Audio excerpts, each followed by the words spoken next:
On this vote, the yeas are 118, the nays are 316. The amendment is not adopted.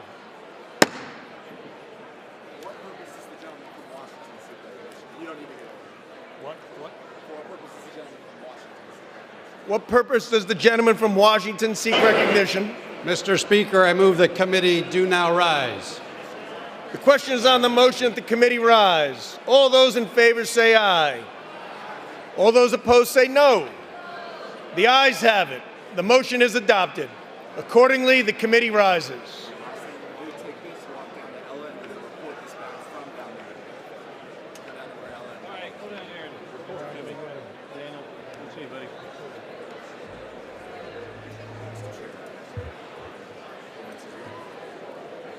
Mr. Chair.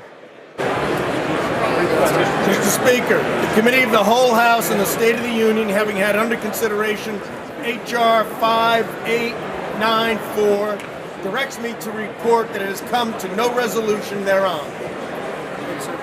The Chair of the Committee of the Whole House on the State of the Union reports that the committee has had under consideration H.R. 5894 and has come to no resolution thereon. Proceedings will now resume on questions previously postponed. Votes will be taken in the following order.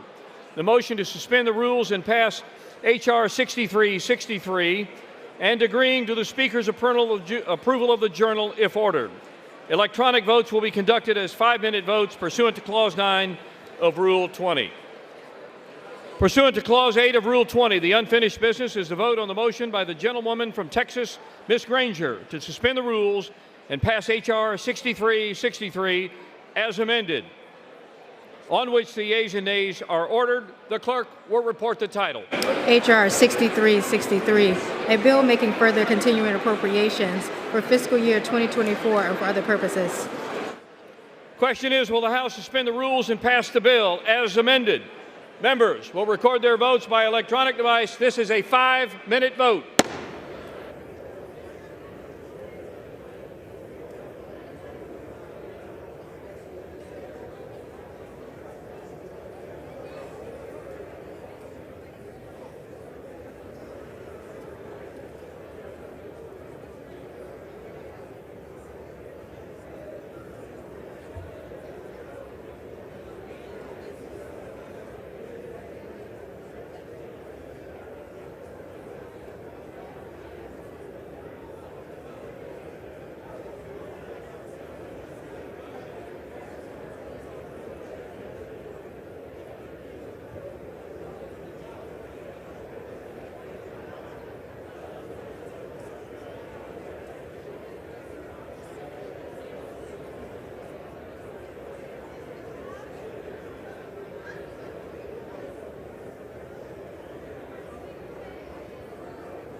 minute. 1 minute remaining.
Have all members voted? Is there any member wish to change your vote?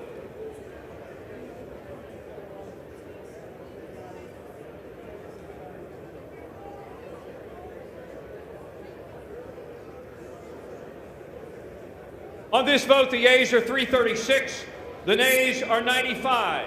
Two-thirds being in the affirmative, the rules are suspended. The bill is passed, and without objection, the motion to reconsider is laid on the table.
Make sure it says today.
Pursuant to Clause 8 of Rule 20, the unfinished business is the question on agreeing to the Speaker's approval of the Journal, which the Chair will put de novo.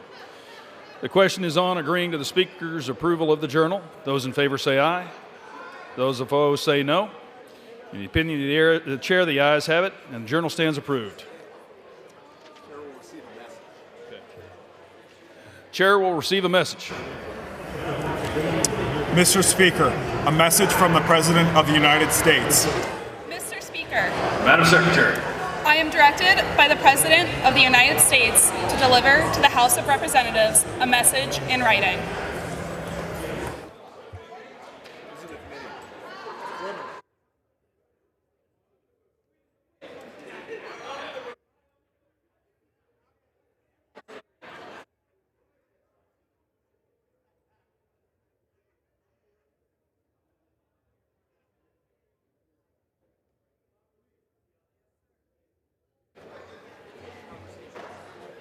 We don't have a manager in there yet.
Pursuant to House Resolution 864 and Rule 18, the Chair declares the House and the Committee of the Whole House on the State of the Union for the further consideration of H.R. 5894.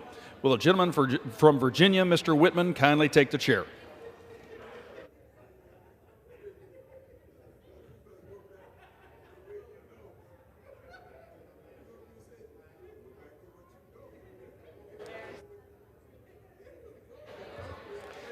The House is in the Committee of the Whole, House on the State of the Union for further consideration of H.R. 5894, which the clerk will report by title. A bill making appropriations for the Departments of Labor, Health and Human Services, and Education and related agencies for the fiscal year ending September 30th, 2024, and for the purposes. When the Committee of the Whole rose earlier today, Amendment number 76, printed in Part B of House Report 118-272, offered by the gentleman from Arizona, Mr. Biggs, had been disposed of.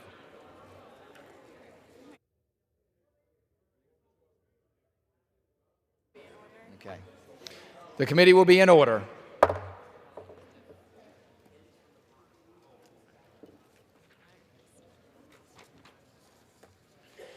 is now in order to consider Amendment number 78, printed in Part B of House Report 118-272.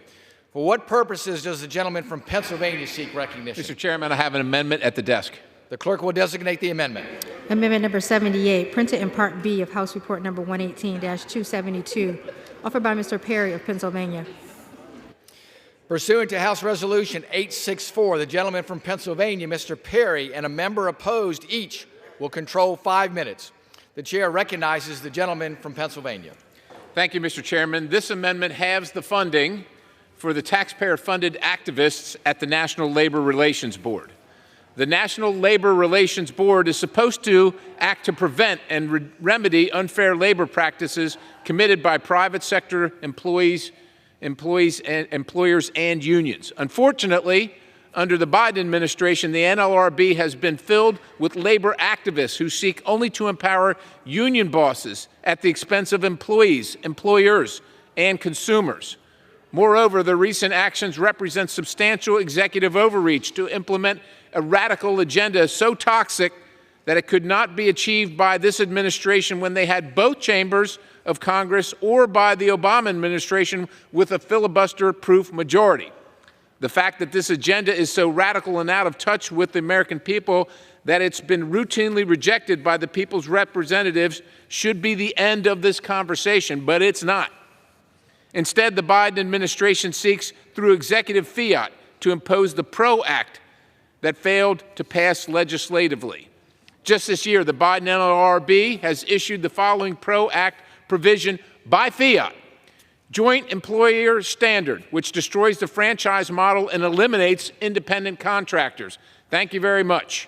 Ambush elections, which shortens the timeline for elections to prevent employees from making fully informed decisions about whether to unionize or not. And Card Check, which eliminates secret ballot elections and ensures union bosses can intimidate and lie their way to certification. Immediately after taking office, President Biden fired the NLRB General Counsel, Peter Robb, even though he had 10 months remaining in his term, and he was replaced with an acting General Counsel, an end around to the constitutional advice and consent process. The radical acting official rescinded pro-employee memos that protected employees' rights not to fund union activity, provided injured workers with remedies when they were injured due to union malfeasance, and challenged neutrality agreements as improper efforts by employers to support a union and eliminate the right of its employees to decide whether or not to organize. These actions lay bare the truth that the NLRB is not living up to its mission, nor is it looking out for the interests of its workers. Instead, it's implementing a radical, deeply unpopular agenda through extra-constitutional means at the behest of leftist special interests. Stand up for the American people and stop this madness. I reserve. The gentleman from Pennsylvania reserves. For what purpose does the gentlelady from Connecticut rise? Seek recognition. Mr. Chair, I claim the time in opposition. The gentlelady is recognized for 5 minutes. I rise in strong opposition to this amendment. The underlying bill already cuts NLRB funding by 1/3. That is, for people's information, the lowest nominal appropriation since 1999 and the lowest appropriation in real terms in at least 5 decades, 50 years. A further reduction would mean mass furloughs, reduction in force, and the closure of field offices. In terms of scale, a $100 million cut equates to total compensation for more than 500 FTEs. That's roughly 40% of the NLRB workforce. I guess that's where you all want to go. Combined with the $99 million cut in the base text, the agency would lose roughly 80% of its staff capacity. Case processing would grind to a halt, even as the agency faces a backlog following last year's 10% increases in case intake. Let's talk about cases. Let's talk about unfair labor practice. We should ignore unfair labor practices, according to the majority. We should not concern ourselves with employers who ignore collective bargaining rights, because quite frankly, I don't believe the majority believes in collective bargaining rights. That really thwarts economic policy. That leaves people on their own, people who are living paycheck to paycheck, who's fundamentally concerned with their cost of living. We just make it worse for them. But I believe that this follows a Republican philosophy: anti-worker, anti-union, anti-working family. It really about sums it up, and that's what sums up this amendment. I urge my colleagues to vote no on this amendment, and I reserve the balance of my time. The gentlelady from Connecticut reserves. The gentleman from Pennsylvania is recognized. Thank you, Mr. Chairman. And I do applaud the chairman of this committee for making the cuts to the NLRB that he has made. They should be made. Obviously, the NLRB is running amok. Too much time on their hands, too many resources. Did my colleague on the other side not hear the list of infractions? It'd be fine. It would be absolutely fine if the NLRB focused on unfair labor practices and dealt with that. But that is their mission, but that's not their focus. Their focus is expanding the force of big labor everywhere that they can and shutting out the little guy and removing the choice of average citizens of how they want to work and how they want to be represented, which is why they need to be hemmed in. That's just the simple fact of it.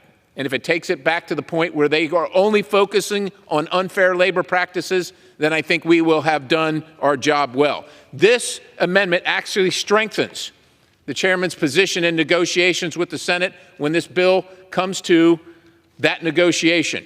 And so I urge all members to vote in favor, and I reserve. The gentleman from Pennsylvania reserves his time. The gentlelady from Connecticut is recognized. I continue to oppose this amendment, but it's really very, very interesting. We are in the year 2023. We have a budget for this year. And maybe this is news to the gentleman, but in a bipartisan way, where the NLRB had been flat funded for decades, on a bipartisan basis, we came together and increased the funding for the NLRB. So all of these pejoratives that you're spewing about the NLRB, that your colleagues, your Republican colleagues on the committee from last year voted to increase funding for the NLRB. You know, but I don't believe that the Republican majority cares much about the goals. That is about dealing with worker complaints, dealing with basic fundamental collective bargaining rights, and I think you believe in thwarting people's economic opportunity for the future. Otherwise, you would not be going down this road. Think, 2023, we increased, very, very proud, bipartisan, bicameral basis,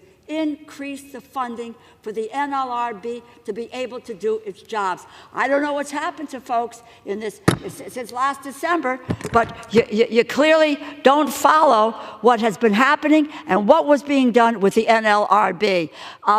This amendment really ought to be defeated, and I yield back the balance of my time. The gentlelady from Connecticut yields back the balance of her time. The gentleman from Pennsylvania is recognized. Well, I thank the gentlelady, and just because we could increase the funding, and there was an agreement to increase funding across the board to some level, doesn't mean we have to. I know it's a newsflash to everybody in this town, but in next month in December, we're going to be $34 trillion in debt. We simply can't afford it. And I don't mean to be pejorative about the NLRB. If my colleague on the other side thinks this is pejorative, these are just the facts. These are things they've done.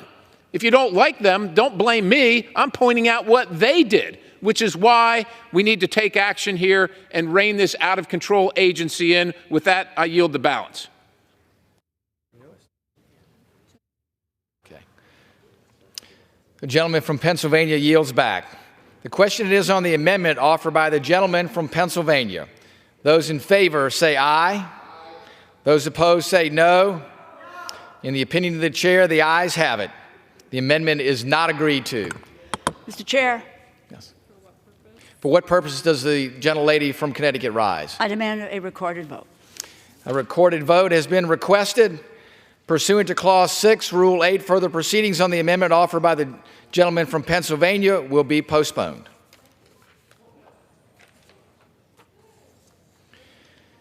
It is now in order to consider amendment number 80, printed in Part B of House Report 118-272. For what purposes does the gentleman from California seek recognition? Mr. Speaker, I have an amendment at the desk. The clerk will designate the amendment. Amendment number 80, printed in Part B of House Report number 118-272, offered by Mr. Kiley of California. Pursuant to House Resolution 864, the gentleman from California, Mr. Kiley, and a member opposed each will control 5 minutes. The chair recognizes the gentleman from California. Mr. Speaker, throughout the COVID-19 era, the United States was an outlier in many ways, but perhaps most of all when it came to the treatment of young children. And a very clear example of that is the policy of forcing toddlers to wear masks. This is from an article from NPR in January of 2022. It says the United States is an outlier in recommending masks from the age of 2 years old. The World Health Organization does not recommend masks for children under age 5, while the European European equivalent of the CDC doesn't recommend them for children under age 12. And when it came to the Head Start program, not only was it recommended, but it was mandated that children as young as 2 years old, over 1 million kids in Head Start, had to wear masks up until January of 2023. Now, this flew in the face of not only international norms, but of all scientific evidence. Study after study has shown no public health benefit to forcing young children to wear masks. For example, a 2022 study by Dr. Ambaresh Chandra and Dr. Tracy Beth Hogue was titled, "Lack of Correlation Between School Mask Mandates and Pediatric COVID-19 Cases." At the same time, the evidence continues to pile up as to the harms done to young children when it comes to the disruption of holistic processing, of face perception, of social skills, of emotional development, not to mention the misery that they cause young children having to wear masks for hours on end each day. But perhaps the need for this amendment was most clearly demonstrated in some truly unbelievable testimony by Health and Human Services Secretary Xavier Becerra earlier this year. I asked Secretary Becerra whether the policy of forcing 2-year-olds to wear masks saved lives, and he responded by saying, "Who did the forcing?" The answer, of course, was him, and when I pointed this out, he said, and this is a quote, "We never forced anyone to do anything." That's what he said. We never forced anyone to do anything, when in fact the relevant regulation stated that there was a requirement for universal masking for all individuals ages 2 and older. So I asked him, can you point to any public health benefit to forcing young children to wear masks? He could provide none. I asked, do you, as the Secretary of Health and Human Services, can you point to any evidence that there was a public health benefit to forcing young children to wear masks? And the flailing secretary, unable to come up with anything, simply said that fewer people are dying in 2023 of COVID than were dying in 2020. What a farce, Mr. Speaker. Think about the parents who had to send their 2-, 3-, 4-year-old kids to school every day under this policy, and now here the Secretary of Health and Human Services doesn't offer an apology, even though he can come up with not a single public health benefit to the policy that was enforced on these families. So for that, I think that we need to make sure with this amendment that this never happens again. This amendment will assure that the Health and Human Services does not dedicate a single dollar to enforcing mask mandates for Head Start. I reserve. The gentleman from California reserves the balance of his time. For what purpose does the gentlelady from Connecticut seek recognition? Mr. Chair, I claim the time in opposition. The gentlelady is recognized for 5 minutes. I rise in opposition to this amendment. This amendment prohibits the use of funds by HHS or any grantee to implement a mask mandate at Head Start programs.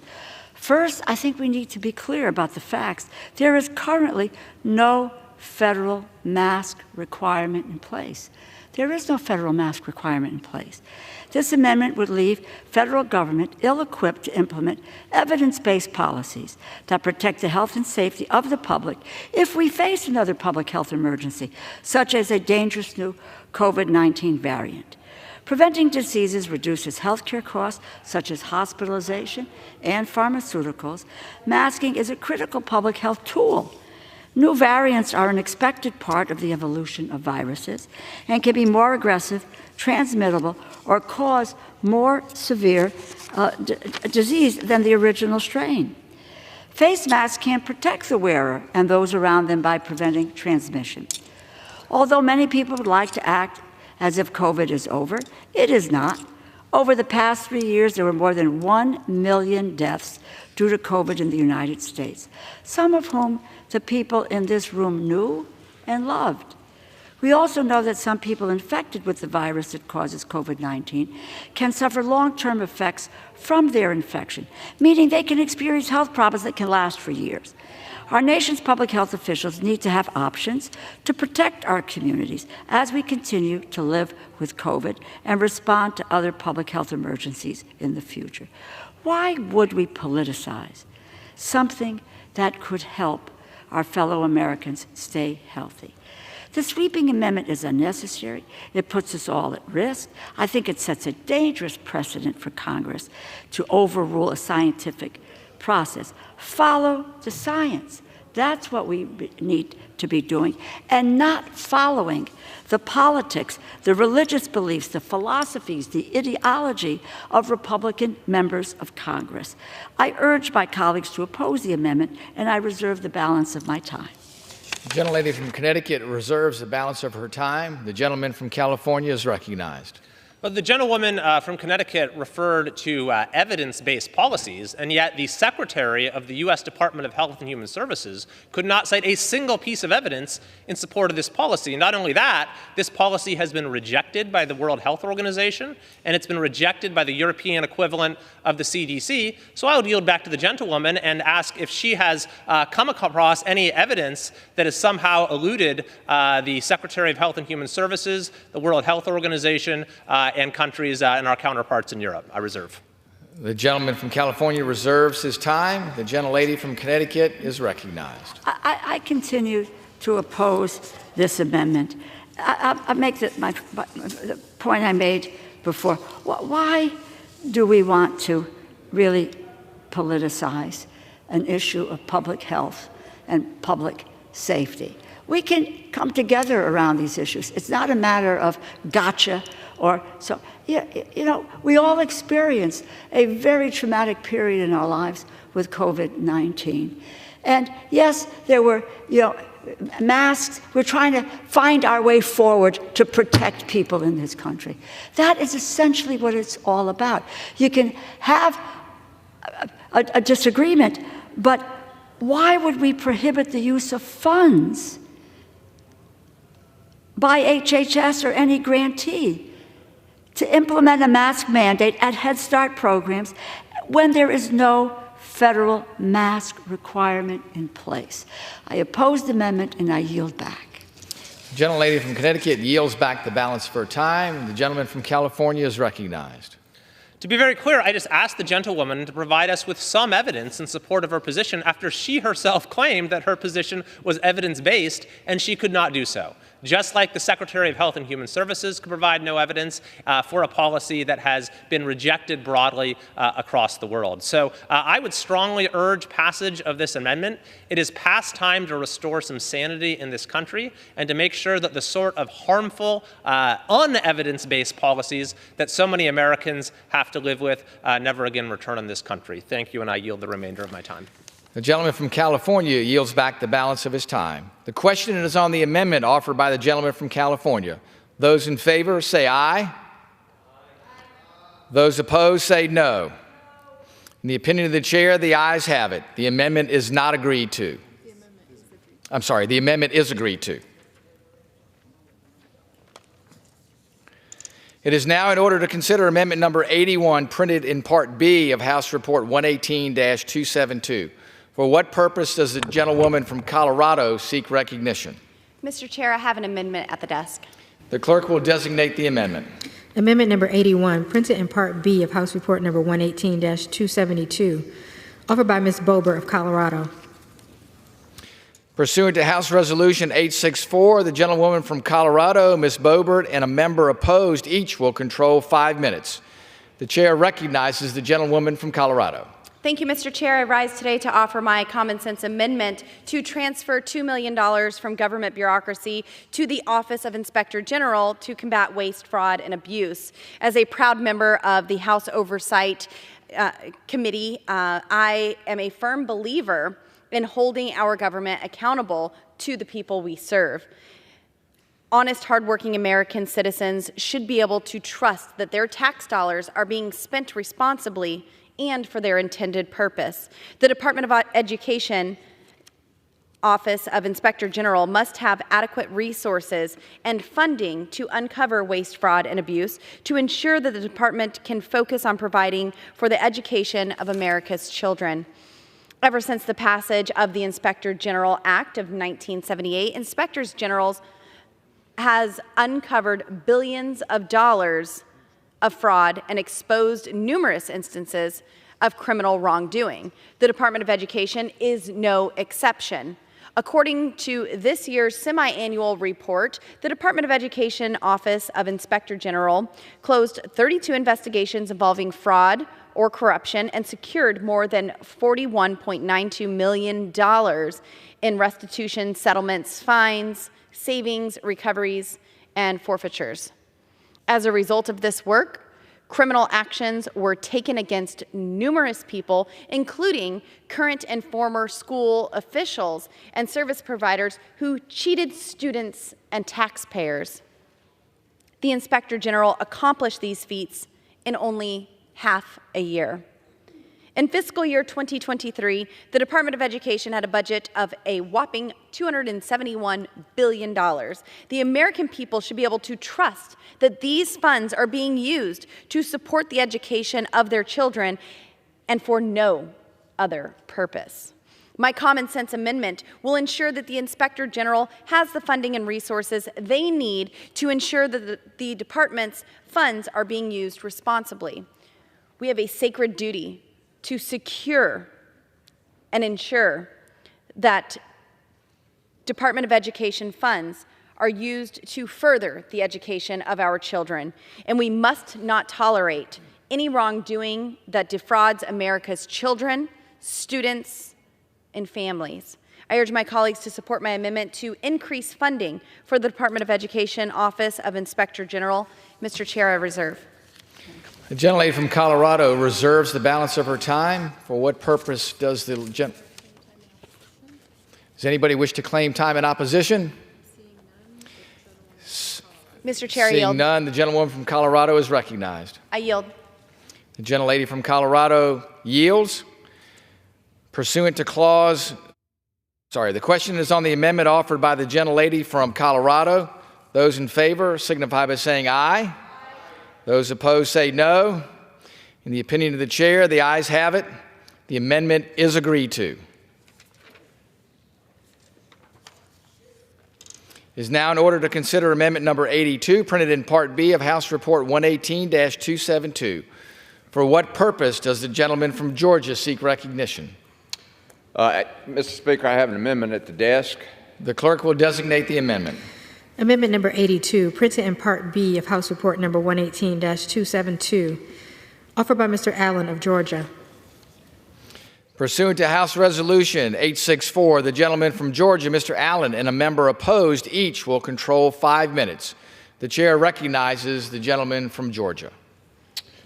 I yield myself such time as I may consume.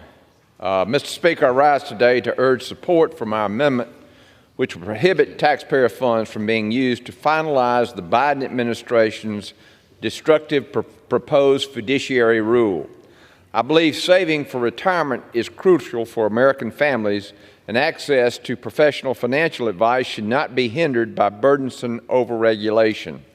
However, the Biden Department of Labor's recently proposed fiduciary rule is nothing more than a recycled Obama-era disaster that does more harm than good to the very people it is claiming to protect, American retirees and savers.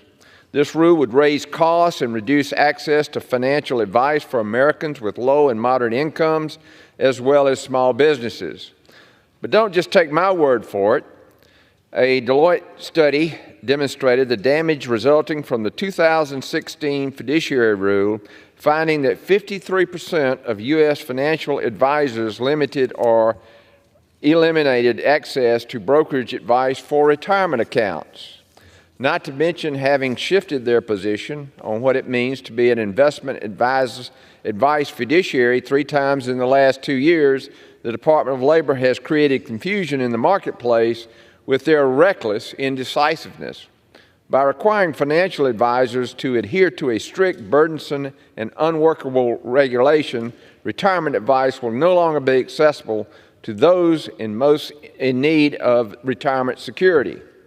At a time when inflation is soaring, families' budgets are shrinking, and our nation's credit rating has been cut from stable to negative, I am dismayed as to why President Biden would make it even harder for Americans to receive financial advice to plan for the future, all while blatantly skirting responsibility for the economic turmoil that we're currently experiencing. This rule is a prime example of regulatory overreach by unelected bureaucrats in government agencies. I urge my colleagues to support this amendment, which would block taxpayer money from going towards a rule that would only threaten their financial well-being. I reserve the balance of my time. The gentleman from Georgia reserves the balance of his time. For what purpose does the gentlelady from Connecticut rise? Mr. Chair, I claim the time in opposition. The gentlelady is recognized. I rise in strong opposition to this amendment. American families pay into their retirement savings over the course of their working lives so that they can retire with financial security and dignity. Responsible advice providers can help people meet their savings goals and retire with dignity, and they should be paid fairly for this important work.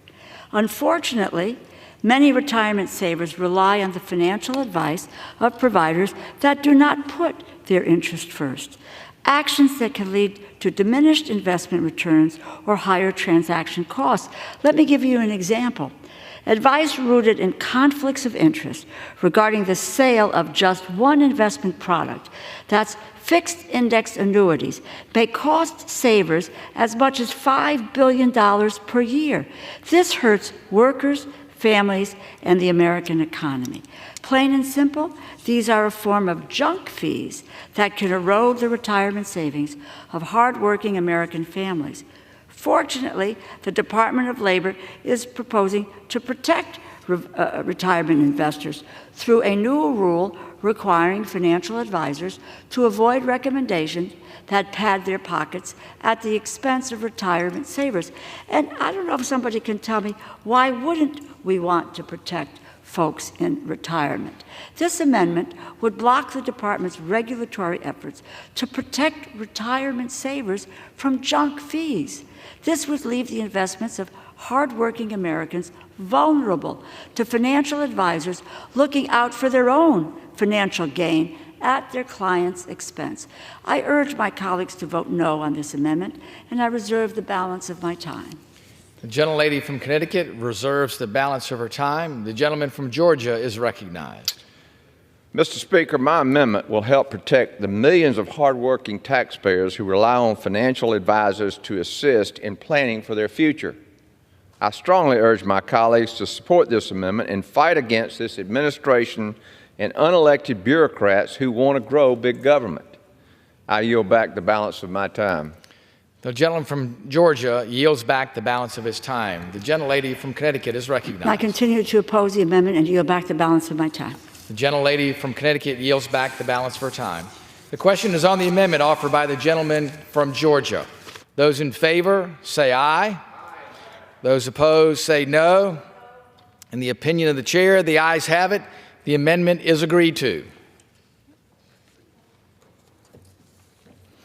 It is now in order to consider amendment number 83, printed in Part B of House Report 118-272. For what purpose does the gentlewoman from Missouri seek recognition? Mr. Chairman, I have an amendment at the desk. The clerk will designate the amendment. Amendment number 83, printed in Part B of House Report number 118-272, offered by Mrs. Wagner of Missouri. Pursuant to House Resolution 864, the gentlewoman from Missouri, Ms. Wagner, and a member opposed each will control 5 minutes. The chair recognizes the gentlewoman from Missouri. Thank you, Mr. Chairman. I rise today with an amendment that would prevent the Department of Labor from finalizing its recently proposed fiduciary rule. This proposal marks the Department of Labor's, the DOL's, fourth attempt to issue a fiduciary proposal. Each version of this decade-long effort has drawn significant investor as well as bipartisan congressional concern. Most notably, Congress passed a joint resolution I was proud to lead that would have stopped the Obama administration's 2016 DOL fiduciary rule. The 2016 version of the rule was vacated by the U.S. Court of Appeals for the Fifth Circuit in 2018 due to DOL's exceeding its statutory authority under the Employee Retirement Income Securities Act, ERISA, in writing rules.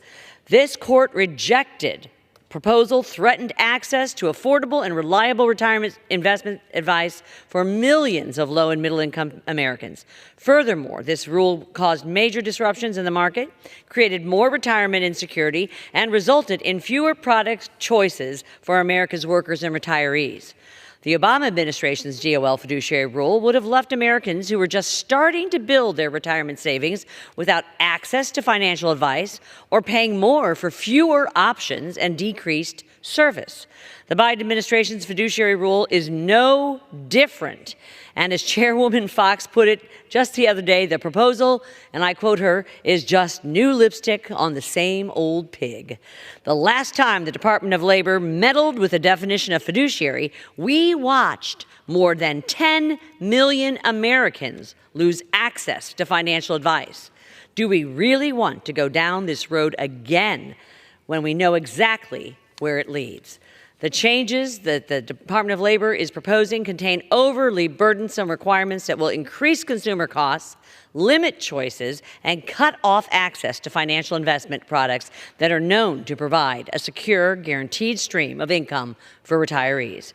At the end of the day, many businesses offering these safe financial solutions will be forced to switch to a fee-based advisory model, which would require customers to meet account minimums or pay a large upfront fee.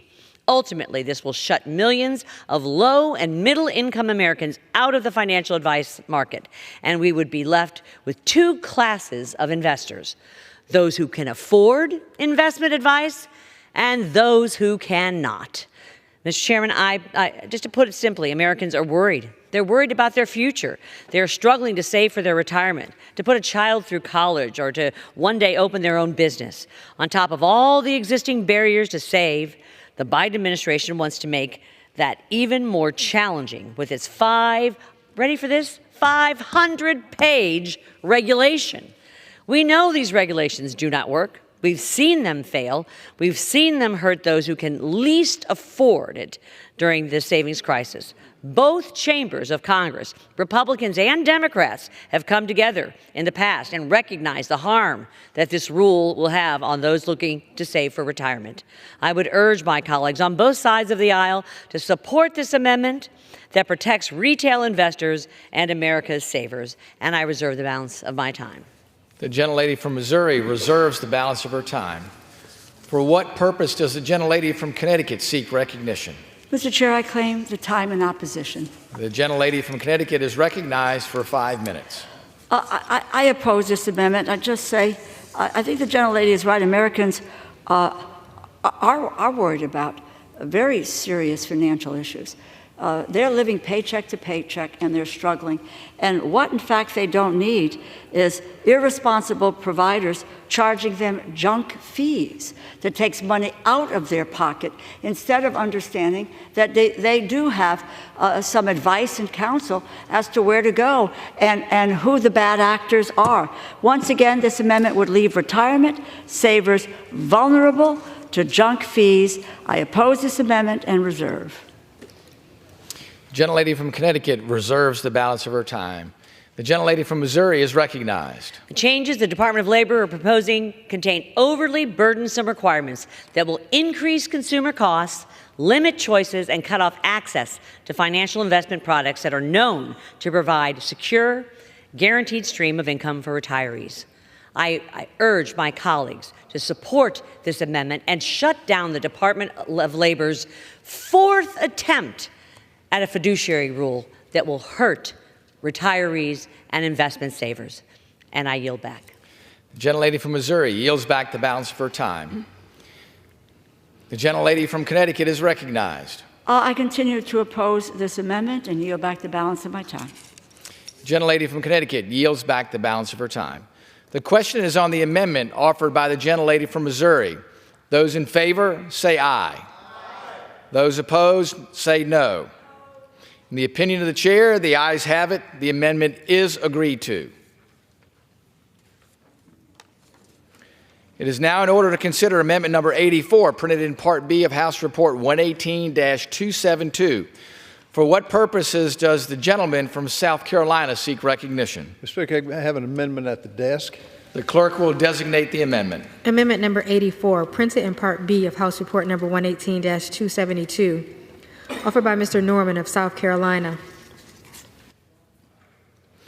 Pursuant to House Resolution 864, the gentleman from South Carolina, Mr. Norman, and a member opposed each will control 5 minutes. The chair recognizes the gentleman from South Carolina.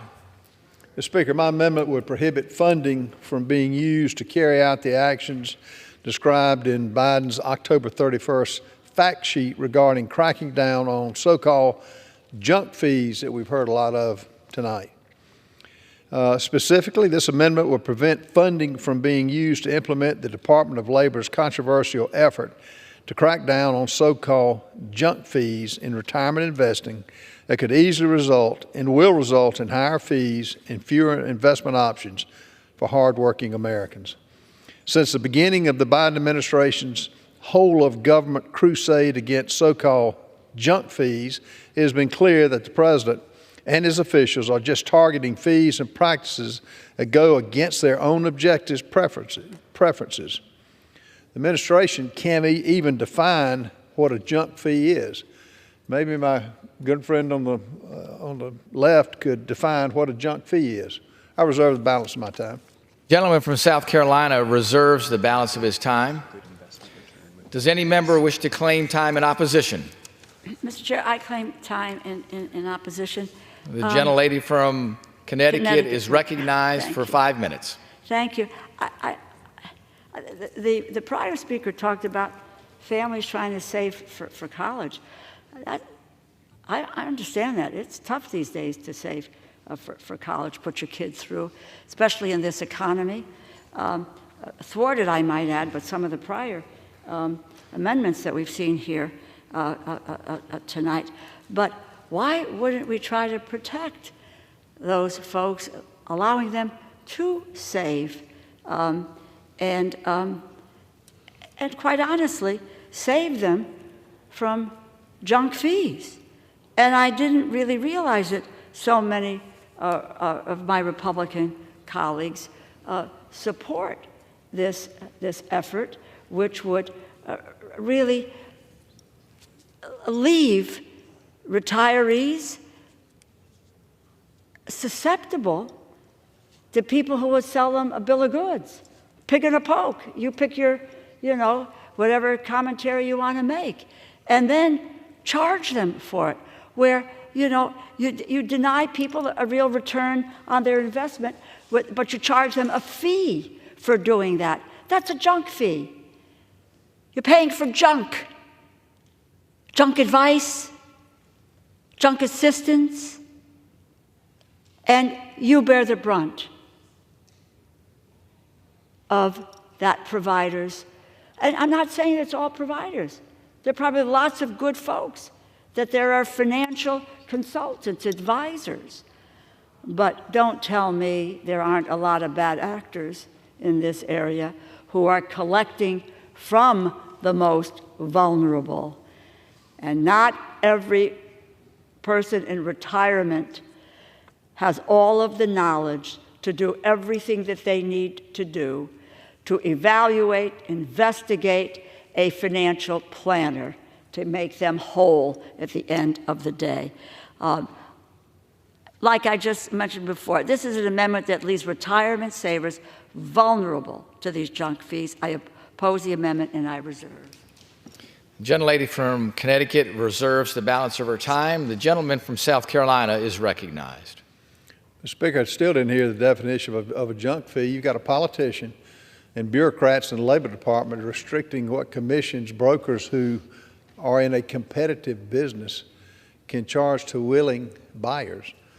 And again, you have government who is trying to restrict commissions on funds and annuities they can provide to savers. Currently, this compensation practice is disclosed to investors and enables brokers to charge less because of the additional compensation.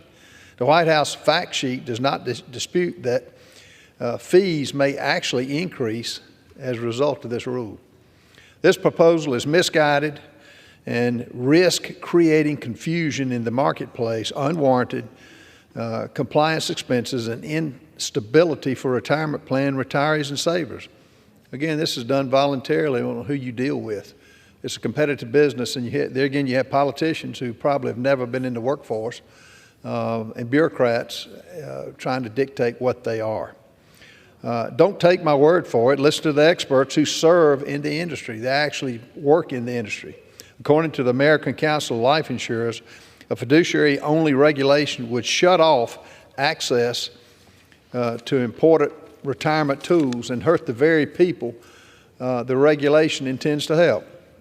The National Association of Insurance and Financial Advisors is concerned this proposal will have the effect of substantially reducing consumer access to investment and to create a substantial advice gap for potentially millions of individuals who need professional guidance to understand and make investment decisions, their own decisions, without government interference on their retirement accounts. I urge the passage of my amendment, and I reserve the balance of my time. The gentleman from South Carolina reserves the balance of his time. The gentlelady from Connecticut is recognized. Still in opposition to this amendment, let me tell you this tale here. Grant and Dorothy were a retired couple who were both in their 70s when they turned their retirement funds over to their broker. The broker decided it would be appropriate to employ a complex strategy that was geared towards generating growth while hedging against catastrophic bear market losses. Unfortunately, with the strategy, in just 7 months, the broker lost almost 20% of their $150,000 in retirement funds. During the same time period, the broker earned $15,000. That's a junk fee. A bad investment advice that denies savers good returns on their investments is in form of a junk fee. And I oppose the amendment, and I yield back the balance of my time. The gentlelady from Connecticut yields back the balance of her time. The gentleman from South Carolina is recognized. I'll close with the fact that my good friend from the left points out one example. What about the millions of people that are profitable, that choose to get into the stock market, that choose their broker, that choose to pay the so-called junk fees that politicians shouldn't get involved with, nor should the government get involved with it? Urge passage of my amendment, and I yield back the balance of my time. The gentleman from South Carolina yields back the balance of his time. The question is on the amendment offered by the gentleman from South Carolina. Those in favor say aye. Those opposed say no. In the opinion of the chair, the ayes have it. The amendment is agreed to.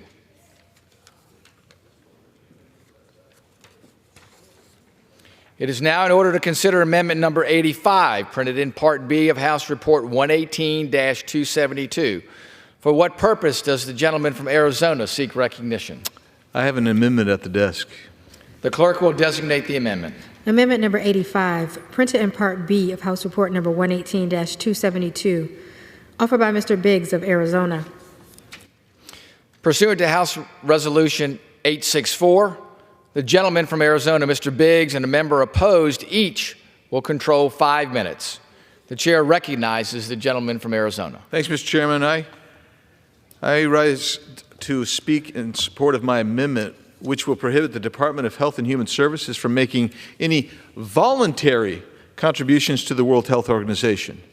The World Health Organization failed the world and America with its response to COVID-19 and has continued to fail the world and the U.S.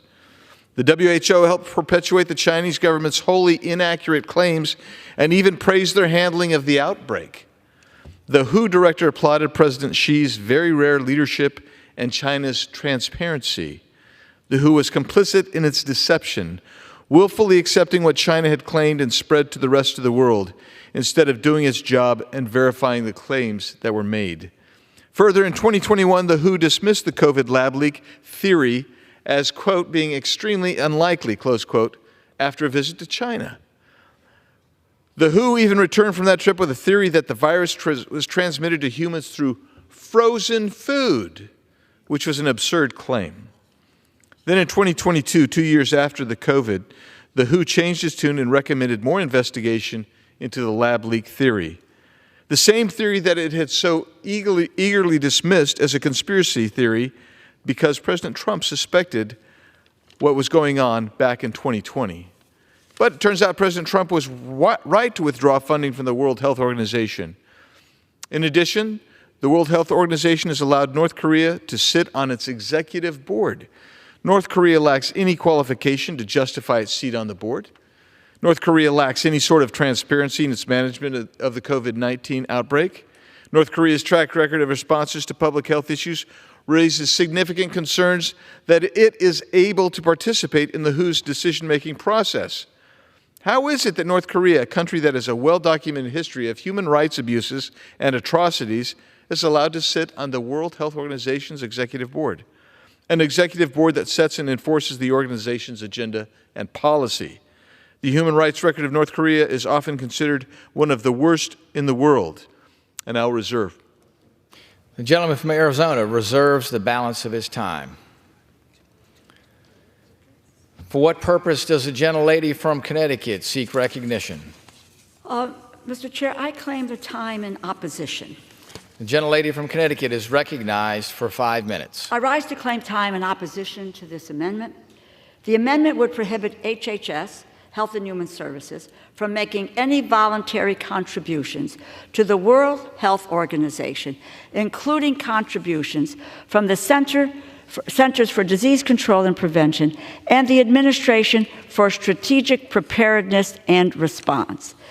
WHO, the World Health Organization, is an indispensable partner for CDC and the Administration for Strategic Preparedness and Response to effectively achieve their missions of protecting America from health, safety, security threats, both foreign and domestic.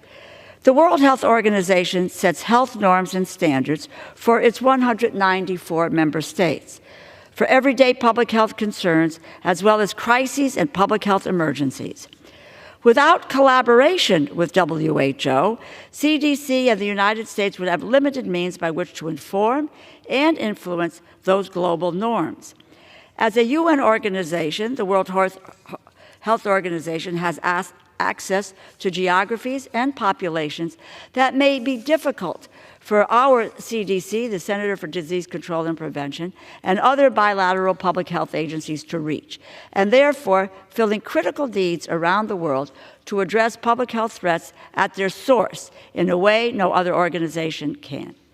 CDC uses all the tools at its disposal, including sharing technical expertise, deploying emergency responders to ensure that its resources at the WHO are working to achieve CDC's core mission.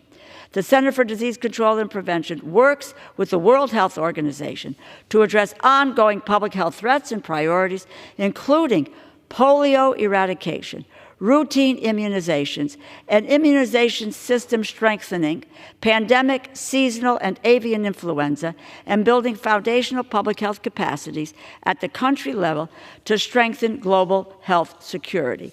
In addition, I might add that the Administration for Strategic Preparedness and Response, ASPR, has an agreement with the World Health Organization to provide smallpox vaccine to respond to an outbreak should one occur. This amendment could jeopardize the containment of an outbreak and therefore the health security of the United States. This amendment is unnecessary, and it would open the door for other countries to replace our seat at the table. If we are not at the table, then China will claim our place. Congress must not tolerate any effort to stymie American leadership on global health. I urge my colleagues to oppose the amendment, and I reserve the balance of my time. The gentlelady from Connecticut reserves the balance of her time. The gentleman from Arizona is recognized. Thank you. I've been talking about North Korea. At the same time that we put North Korea on the board, you see North Korea on the executive board of the WHO, Taiwan is excluded. Why? Because China isolates Taiwan. And if you're concerned about China and taking our place in WHO, China already has incredible resources and influence over Director Tedros. That's what's going on. But let's talk about this, because I think that what we just heard was a conflation. All the things, all the good things that the WHO's doing this and that. Guess what? We paid mandatory fees with them of $200 million last in 2021. And in the 2021 report to Congress, the excess amount, or the voluntary amount, was $99 million. Since the despicable attack on Israel by Hamas, the World Health Organization and its subsidiary in Gaza have spent weeks using their platform to advocate for an immediate ceasefire, a position that has been the rallying cry for the Hamas-sympathizing political left right here in the United States. On October 18th, the Twitter account for the WHO in occupied Palestinian territory, in other words, in Gaza, issued a statement on the explosion in the parking lot of the Ali Arab Hospital, which turned out to be bogus. That's what we're saying. We'll keep paying. We'll keep paying our mandatory amount. We're not going to give up our seat, but we're not going to pay a $99 million voluntary amount. Reserve. The gentleman reserves. The gentleman from Connecticut is recognized. I continue to oppose the amendment, and I yield back the balance of my time. The gentlewoman yields back. Gentleman from Arizona. I remind everyone that this is only the voluntary amount that we give above our membership allotment to the World Health Organization. We should all be in support of this. Yield back the balance. The question is on the amendment offered by the gentleman from Arizona. Those in favor say aye. Those opposed say no. In the opinion of the chair, the ayes have it. The amendment is agreed to. It is now in order to consider amendment number 86, printed in Part B of House Report 118-272. For what purpose does the gentleman from Arizona seek recognition? I have an amendment at the desk. The clerk will designate the amendment. Amendment number 86, printed in Part B of House Report number 118-272, offered by Mr. Biggs of Arizona. Pursuant to House Resolution 864, the gentleman from Arizona, Mr. Biggs, and a member opposed each will control 5 minutes. The chair recognizes the gentleman from Arizona. Thank you. Mr. Chairman, my amendment would prohibit the use of funds to pay for the salary and expenses of the Department of Health and Human Services Office of Refugee Resettlement, which is currently occupied by Director Robin Dunn Marcos. ORR's negligence has led to the endangerment of unaccompanied alien children. In March of 2021, ORR weakened its safety protocols by eliminating the proof of address requirements for sponsors and exempting other household members from submitting to a background check or providing identification. ORR has prohibited asking whether a sponsor of a UAC is a citizen, doesn't consider sponsor with deportation orders as disqualified. In addition to this, criminal history and a refusal to submit to a background check also are not considered disqualifiers for individuals becoming sponsors. Think of this. Children, unaccompanied minors, who have come into the U.S. that we've placed into the care of ORR are being given to people who may have a criminal history, but they're not, those people with a criminal history are not disqualified for being a foster parent for this UAC. It's an abject failure that the lack of vetting process is in place to allow for an individual to become a sponsor when they have a criminal history or deportation orders that are not considered. So I'm going to reserve right there, Mr. Chairman. The gentleman reserves. For what purpose does the gentlewoman from Connecticut seek recognition? Mr. Chair, I claim the time in opposition.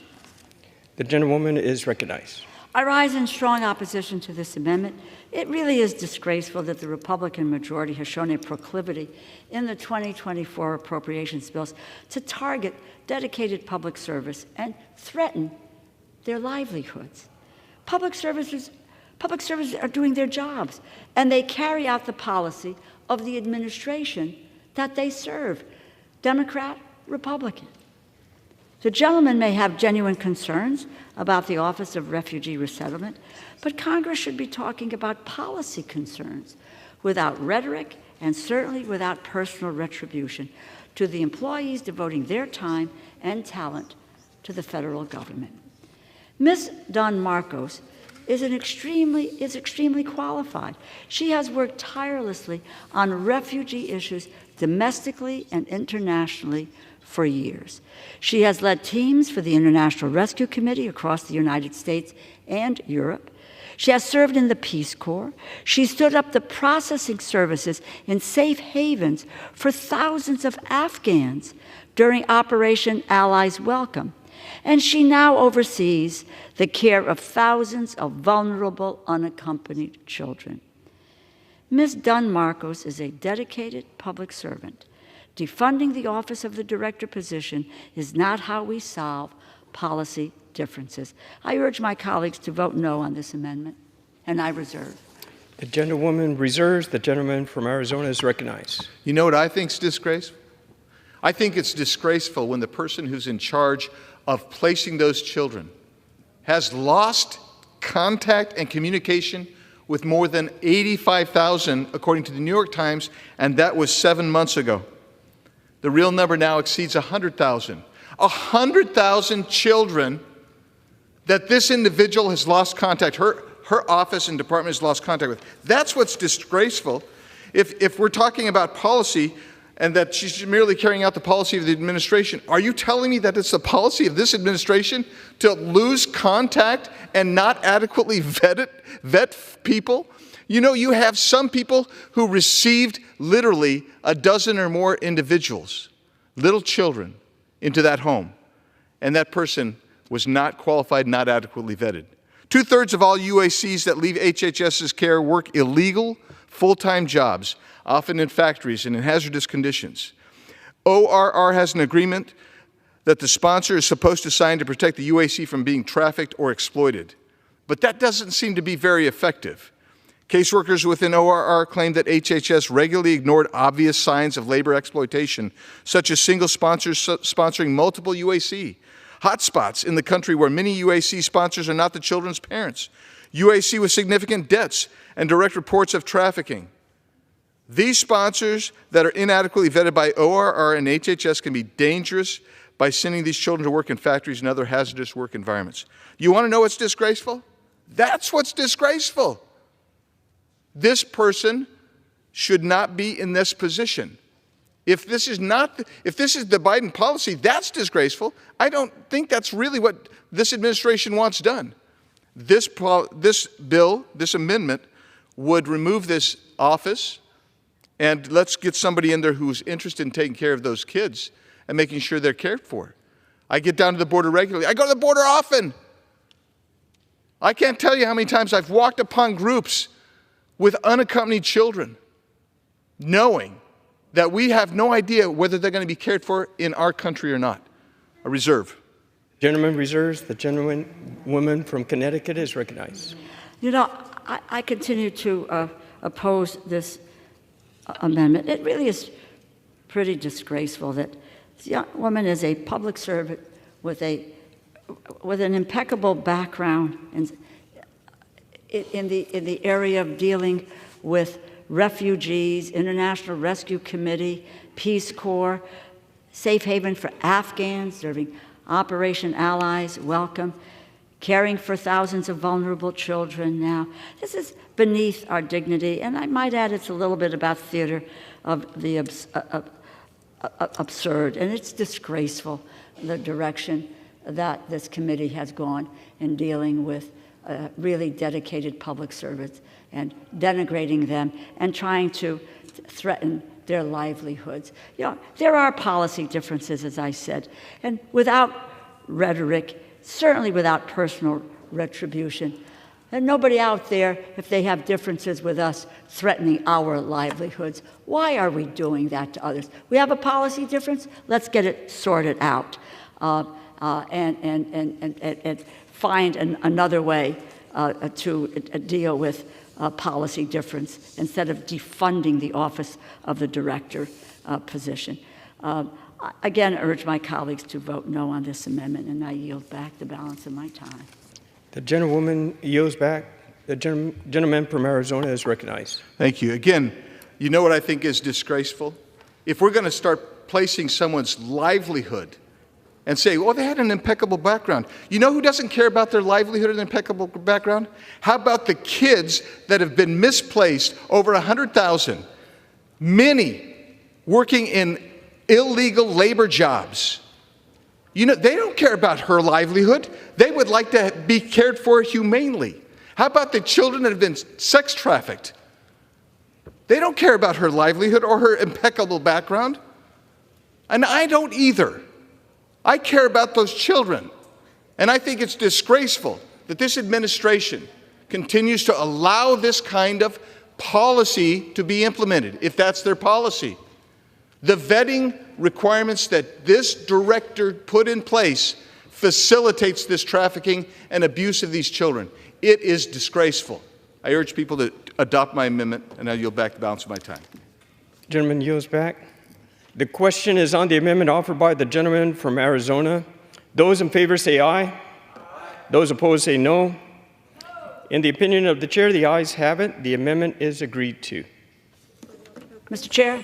For what purpose does the gentlewoman from Connecticut wish to be recognized? I demand a recorded vote. Pursuant to Clause 6 of Rule 18, further proceedings on the amendment offered by the gentleman from Arizona will be postponed.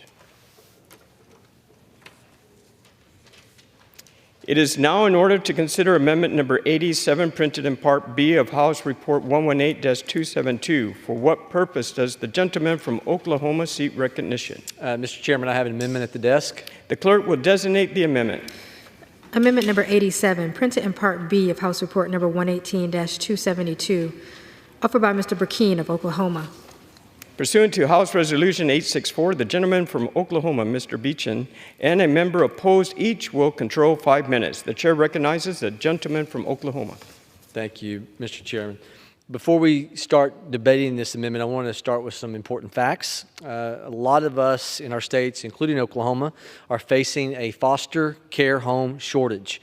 According to one report between 2021 to 2022, the number of licensed foster homes in Oklahoma decreased by 8%. HHS has reported that in my home state, more than 7,400 children were in foster care as of 2021, and more than 3,700 were awaiting adoption. This reflects a national crisis in our foster care system, where more than half of the states between 2021 and 2022 reported declines in licensed foster homes. Additionally, more than 407,000 children and adolescents were in foster care as of 2021, and 113,000 awaited adoptions. With these sobering facts in mind, we need to recognize that any new foster care policies have to be directed towards solving a shortage, not making it worse. I sincerely ask my colleagues to keep this idea, which I hope we can all agree on, as you consider this amendment before you. This amendment would prevent the Department of Health and Human Services from finalizing or enforcing its proposed rule titled Safe, Appropriate Foster Care Replacement Requirements under Title 4E and 4B, a rule which will worsen our foster care crisis, burden states, create a hostile environment for faith-based providers, harming children. If finalized, this rule will require state and tribal agencies to ensure that children who identify as LGBTQI+ are placed only with providers designated as safe and appropriate. In order to be considered, quote, safe and appropriate, providers seeking to take such a child who identifies as LGBTQ+ must actively affirm the child's identity, use preferred pronouns, facilitate the child's access to, quote, services and activities, end of quote, to support the child's identity. We can infer from this that providers will be required to facilitate giving children puberty blockers, cross-sex hormones, and other dangerous treatments to be in compliance. This will co-opt state agencies and foster care parents into a radical, the Biden administration's agenda, which is sexualizing our kids. This rule will also has a glaring federalism concern. As of November 2023, at least 18 states enforce laws that protect children from harmful, irreversible medical, election, transition procedures. Yet these states would have to violate their own statutes to be in compliance with this rule. Assistance to child welfare agencies should not be contingent on states' willingness to affirm the Biden administration's radical gender ideology aimed squarely at children. Another federalism concern is that HHS admits this rule would have a, quote, substantial direct impact, end of quote, on the cost state agencies will incur. The department estimates that the combined total federal and state agency costs of this rule between 2025 and 2027 will be almost $40 million. State agencies are already barely scraping by with current resources. This will be another burden placed on them from the federal government. This rule could also create an environment of hostility towards faith-based providers. By directing states to enact policies that label providers with basic religious views on human sexuality as unsafe and inappropriate, this rule clearly indicates that the LGBTQ+ affirmation is the only way for a child welfare provider to be deemed legitimate. Besides attacking religious liberty, this is concerning since faith-based providers play an enormous role in the foster care system. Let me back that up. Pew Research finds that 65% of non-kin foster family parents attend religious services weekly, compared to 39% of the population. Research has also found that practicing Christians are twice as likely to adopt compared to the general population. Faith-based providers play an important role in the foster care system. This proposed rule will have a chilling effect on the number of providers available to help kiddos. Already, HHS acknowledges, quote, that a majority of states would need to expand their efforts to recruit and identify providers and foster families, end of quote.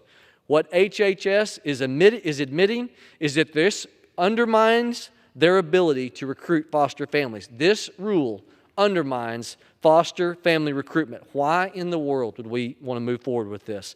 Given what I shared at the beginning of my remarks about states facing a crisis in recruitment and retaining foster homes, this will have an effect that will be devastating for young adults in the foster care system. They will be less likely to find homes, and those who do find homes will find longer wait lines. Protecting our nation's children should be a bipartisan, non-political issue, and fortunately the Biden administration has decided to place thousands of children at risk. I encourage your support of this amendment. For what purpose does the gentlewoman from Connecticut wish to be recognized? Mr. Chair, I claim the time in opposition. The gentlewoman is recognized. I rise in strong opposition to this amendment. This amendment attempts to block a proposed rule that would protect LGBTQ youth in foster care. The foundation of our foster care system is that it must act only in, quote, the best interest of the child. Taking custody of a child is a last resort, a step the government should take only when there is no other way to keep a child safe. Federal law requires foster care agencies to ensure that each child in foster care receives, quote, safe and proper care, and has a plan that addresses the specific needs of the child while in foster care to support their health and their well-being. The administration's proposed rule ensures, quote, safe and proper care for some of the most vulnerable youth in our foster care system. It would require a foster care agency to place an LGBTQ child in a home that is free of, again, quote, hostility, abuse, or mistreatment, end quote, based on their LGBTQ status, and provide appropriate training to their caregivers.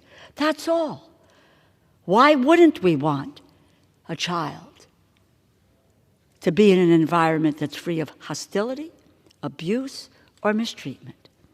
Voting for this amendment would be voting to allow children who suffered abuse or neglect to be placed in homes where they are subject to hostility, abuse, or mistreatment. You know, LGBTQs are disproportionately represented in the child welfare system, and they have disproportionately worse outcomes. They are more likely to be abused while in foster care. They are forced to change homes more often. They are more likely to be placed in institutions. They are more likely to run away from foster care. They have a higher suicide rate. Family and caregiver support is essential for the mental health of LGBTQ youth. To take one example, LGBTQ youth who feel high levels of social support report attempting suicide at less than half the rate of their peers who feel low or moderate levels of social support.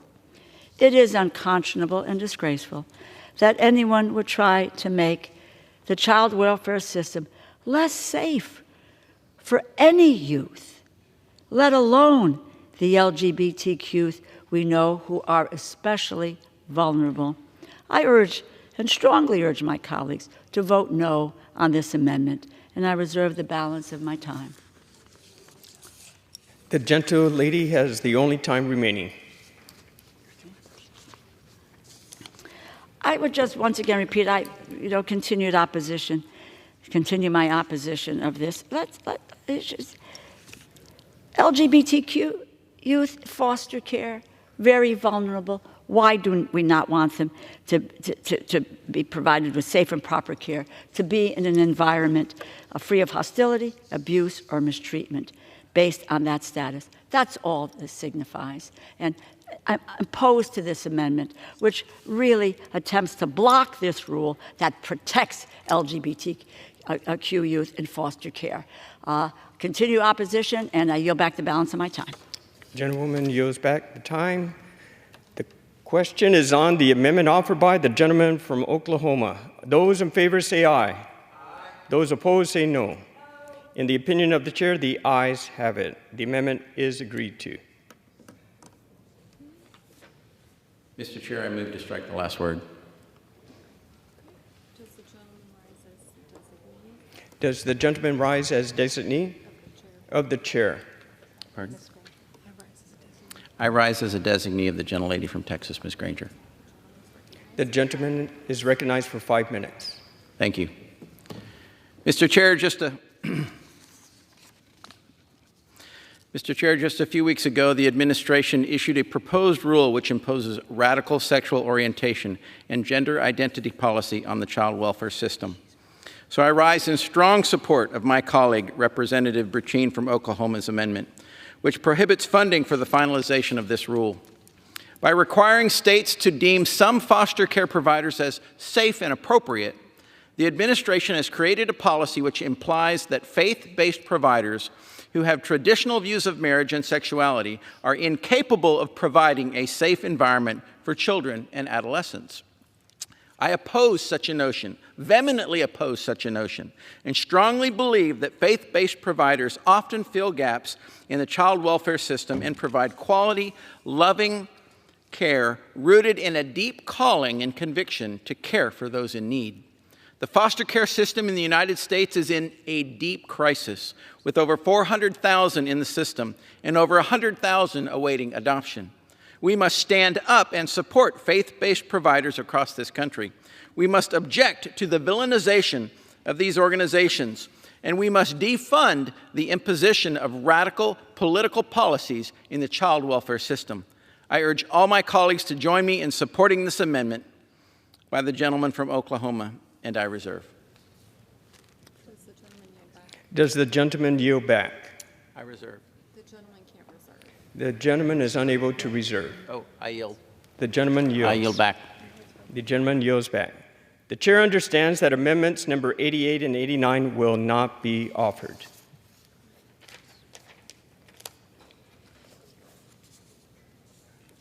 It is now in order to consider amendments number 90, printed in Part B of House Report 118-272. For what purpose does the gentlewoman from Florida seek recognition? Thank you, Mr. Speaker. I have an amendment at the desk. The clerk will designate the amendment. Amendment number 90, printed in Part B of House Report number 118-272, offered by Mrs. Kamick of Florida. Pursuant to House Resolution 864, the gentlewoman from Florida, Ms. Kamick, and a member opposed, each will control 5 minutes. The chair recognizes the gentlewoman from Florida. Thank you, Mr. Speaker. I rise today in support of my amendment, which would restrict funds at federal agencies such as the Department of Labor, Health and Human Services, Education, and other related agencies from being used to finalize any rule or regulation that have an annual effect on the economy of $100 million or more. Since President Biden took office over 2 years ago, his administration has added several billion, with a B, of dollars in new regulatory costs to the economy. Agencies like OSHA, the CDC, and EBSA often impose compliance costs and regulatory hurdles that create mass confusion for businesses and the healthcare industry. My amendment seeks to prevent these agencies from finalizing new major rules and regulations which often involve major policy decisions that should be decided by Congress, not nameless, faceless bureaucrats. By including my amendment in this bill, we restore Congress's Article 1 authority by bringing major policy questions back to the elected representatives of the people. We commit ourselves once again to open governance rather than allowing the regulatory regime to make decisions behind closed doors. During the COVID-19 pandemic, we have seen where OSHA was issuing burdensome health rules under questionable legal authority. 15 months into the pandemic, OSHA issued a mandatory workplace safety rule that required healthcare facilities to develop COVID-19 plans, install barriers between workplaces, and impose mask mandates. Once OSHA failed to finalize this rule, they sought to impose another rule covering assisted living facilities and other healthcare workers in March of 2022. This rule created even more confusion among the healthcare industry leaders, who then saw overlapping guidance and conflicting guidance within OSHA and the CDC, as well as CMS, the Center for Medicare and Medicaid Services. Now, outside the burden of compliance with these rules, violating these murky OSHA measures could land a business with financial penalties up to $15,000 per violation and up to over $150,000 for repeated violations. These penalties, in other words, could completely drown a business in costs. Furthermore, we have seen where the Department of Labor finalized a rule directing the federal government to treat climate change as a threat to workers' retirement savings. Now, sponsors of investment-based employee plans are directed to take ESG factors like carbon emissions into their investment decisions instead of strictly applying the fiduciary duties under the Employee Retirement Income Security Act. This shift to an ESG standard, as it turns out, is not a prudent investing plan at all. According to the Harvard Business Review, assets under management at global exchange-traded sustainability funds have not fared well financially. Even worse, researchers have found that U.S. companies and ESG portfolios have had worse compliance records for both environmental and labor rules than companies in non-ESG portfolios. The evidence, however inconvenient for my colleagues on the other side, it's overwhelming that hardworking Americans' retirement plans should not be subject to a radical climate change agenda at the Department of Labor. It is simple. Congress should make these major policy decisions here in the People's House rather than the regulatory regime. And with that, Mr. Speaker, I reserve. The gentlewoman from Florida reserves. The gentleman. What purpose does the gentlewoman from Connecticut seek recognition? Mr. Chair, I claim the time in opposition. The gentlewoman is recognized for 5 minutes. Thank you. I rise in strong opposition to the amendment. This amendment is absurd and would bring the Medicare program to a standstill. If this amendment were to be enacted, Health and Human Services would be prohibited from finalizing rules for paying physicians, hospitals, nursing homes, or any other healthcare supplier or provider, which would throw the Medicare program into chaos. Now, I know my colleagues on the other side of the aisle don't really like Medicare, but now they want to throw it into chaos. By law, Medicare issues annual sales that govern how it runs the programs and pays for services that Medicare beneficiaries need. These rules are always major rules of over $100 million, and they happen by law several times a year so that Medicare beneficiaries know the rules of the programs and providers know how they will get paid for the upcoming year. If this amendment were enacted, Medicare would not be able to pay physicians or hospitals or new services. Medicare would not be able to pay for new drugs or devices. Medicare would not be able to pay rural hospitals that depend on Medicare to stay open to serve beneficiaries in rural areas. These rules always exceed $100 million because they govern how Medicare pays for services for its 60 million beneficiaries.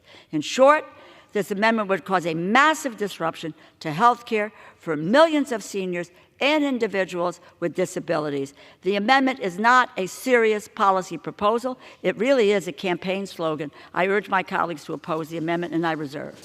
The gentlewoman reserves. The gentlewoman from Florida is recognized. How much time do I have remaining, Mr. Speaker? The gentlewoman from Florida has 1.5 minutes remaining. Thank you, Mr. Speaker. I don't know how else to quite say this, so I'm just going to lay it out bluntly. That is a lie, what was just spelled out. The notion that CMS will cease to operate because they do not have the capability to just issue regulations at random or at will is nonsense. I think it is absolutely absurd that the representatives of the People's House do not have a final say in major economic implications for people who utilize Medicare. I think it is ridiculous that if you are a physician, you have to go through your member of Congress to get in touch with CMS. When we talk about nameless, faceless bureaucrats, we're talking about this amendment, which would fix not only the financial burden that people have to bear as a result of an overactive regulatory regime, but restoring the open accountability process here in Congress. This is the people's house. We should be absolutely responsible for the impacts that every single one of our constituents has to bear as a result of the work that is being done here on Capitol Hill. If you pick up the phone and call CMS, you can't find a single person who will answer that phone. You cannot call up OSHA and ask for answers. You cannot get answers out of the federal government, which is why half of the team that we employ in Congress is based back home in our districts in order to liaison with these federal agencies. We have got to restore accountability, restore Article 1 authority, and with that, Mr. Speaker, I urge my colleagues to pass this amendment. The gentlewoman from Connecticut is recognized. I continue to oppose this. I mean, the information, I just didn't make it up. I don't know where the gentlelady's information is coming from. This came from the Ways and Means Committee. I'm not making it up. It's not anecdotal. Amendment enacted, Medicare not be able to pay physicians or hospitals for new services. Medicare not be able to pay for new drugs and devices. Not to pay rural hospitals that depend on Medicare to stay open to serve beneficiaries in rural areas. Because these rules exceed $100 million. Because they govern how Medicare pays for the services for the 60 million beneficiaries. We have that information. I do not know where the gentlelady has received her information, and I suspect maybe it's not understanding the scope and the reach of CMS and its oversight of Medicare beneficiaries and the services that they need. I oppose the amendment, and I yield back. Gentlewoman yields back. The question is on the amendment offered by the gentlewoman from Florida. Those in favor say aye. Those opposed say no. In the opinion of the chair, the ayes have it. The amendment is agreed to. The chair understands that amendment number 91 will not be offered.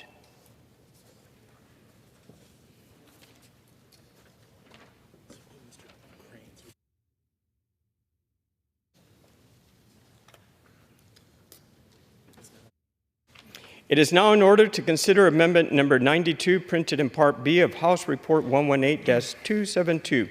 For what purpose does the gentleman from Arizona seek recognition? Mr. Speaker, I have an amendment at the desk. The clerk will designate the amendment. Amendment number 92, printed in Part B of House Report number 118-272, offered by Mr. Crane of Arizona. Pursuant to House Resolution 864, the gentleman from Arizona, Mr. Crane, and a member opposed each will control 5 minutes. The chair recognizes the gentleman from Arizona. Thank you, Mr. Speaker. I rise today in support of my amendment, which reduces federal education funding by $37,735,000. This amendment maintains fiscal responsibility, protecting Americans' hard-earned tax dollars from going to waste at the Department of Education. According to Congressional Budget Office's estimation, this amendment would reduce allowances by $38 million and outlays by $30 million for FY24. Like many Americans, I don't trust the Biden administration with our tax dollars as they trample on our constitutional protections and allow violations of these protections on college campuses across the U.S. In Arizona, we're seeing the Department of Education impose a record-setting fine of $37,735,000 on Grand Canyon University.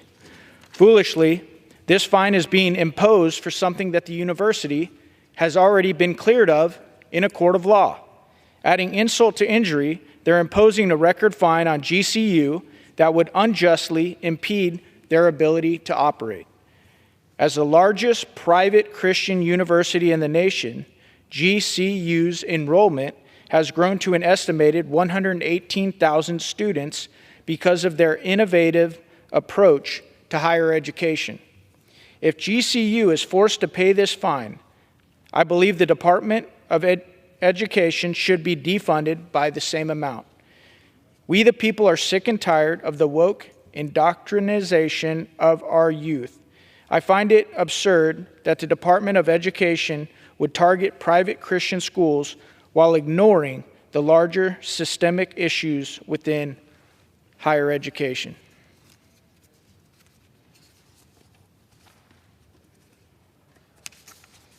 The cost of college tuition has skyrocketed 175% in the last 4 decades, far exceeding inflation rates. Meanwhile, the values of these degrees has not kept up. Despite the Supreme Court establishing that college and university campuses are not immune from the protections of the First Amendment, we're seeing a suppression of free speech rights on college campuses across the nation.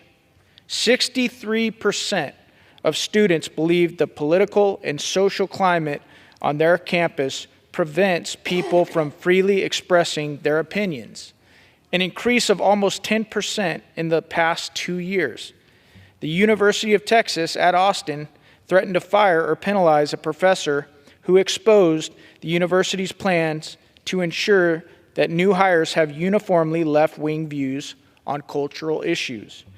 Virginia Tech and other universities deploy teams that rely on students to snitch on classmates who express offensive views and then subject those classmates to investigations, re-education, or even discipline. Following the recent terror attack against Israel, we've seen anti-Semitism skyrocket at universities, especially at Ivy League institutions who reap the benefits of billions of taxpayer dollars. At Columbia, we saw a tenured professor describe the terrorism inflicted by Hamas upon Israelis as awesome and a stunning victory. We also saw more than 30 student groups at Harvard blame Israel for the terror attacks conducted by Hamas. To combat this infiltration of woke mind rot in our classrooms, Congress needs to pass a substantial funding reduction for the Education Department for fiscal year 24. My amendment is designed to mitigate and thwart the weaponization of the public education system against Americans. I urge my colleagues to support this amendment, and I reserve the balance of my time. Gentleman reserves. For what purpose does the gentlewoman from Connecticut seek recognition? Mr. Chair, I claim the time in opposition. The gentlewoman is recognized for 5 minutes. Thank you. I rise in strong opposition to this amendment. The underlying bill already cuts program administration at the Department of Education by $77 million, or 18%. This amendment would slash another $38 million from this account, bringing the total cut to $115 million, or a stunning 27%. The program administration account funds the federal civil servants who provide grants to states. If your state's looking for a grant, these are the folks who are going to help you. To school districts, if your school district is looking for a grant, these folks are going to help you. And institutes of higher education. These staff answer the questions. They provide vital fundings to communities across the country. This amendment fits with others like it. Let's face it, and with the underlying bill where there's a 28% cut. The goal is to dismantle public education and higher education in the United States of America so that working people, middle-class families, vulnerable families have fewer economic opportunities, deny Americans the opportunity for an education. This amendment takes glee in breaking the Department of Education by decimating the non-political career staff that administers its vital programs. This is plain wrong. Vote no on this amendment, but let me just say this. This is another in the list of what I call the list of particulars taking public education to the graveyard. Now there's this new one right now by the gentleman from Arizona, but he had an earlier one which cuts education. This is it. This is his $38 million in cuts.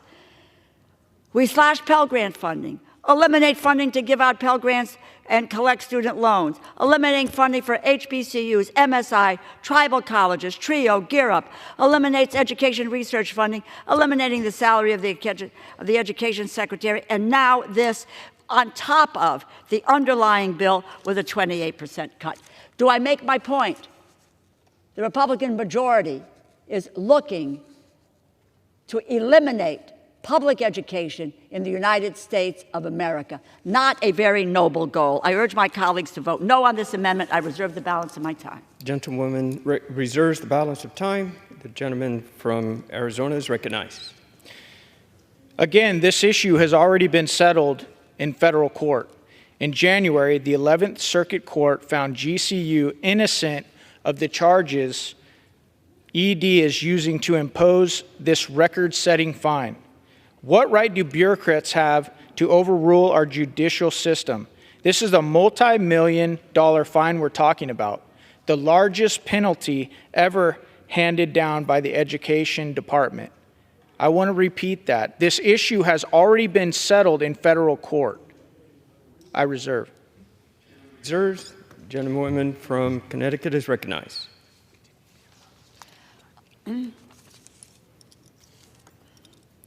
I continue to be opposed to this as amendment, but we keep hearing about Grand Canyon University, 86,000 students online.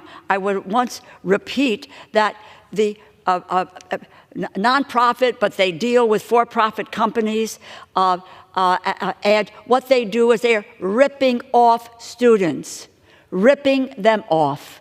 That's something that we need to really take a very hard look at, because they are predators with young people. They make a ton of money, and they don't provide the services, the education, or the opportunities for employment after that.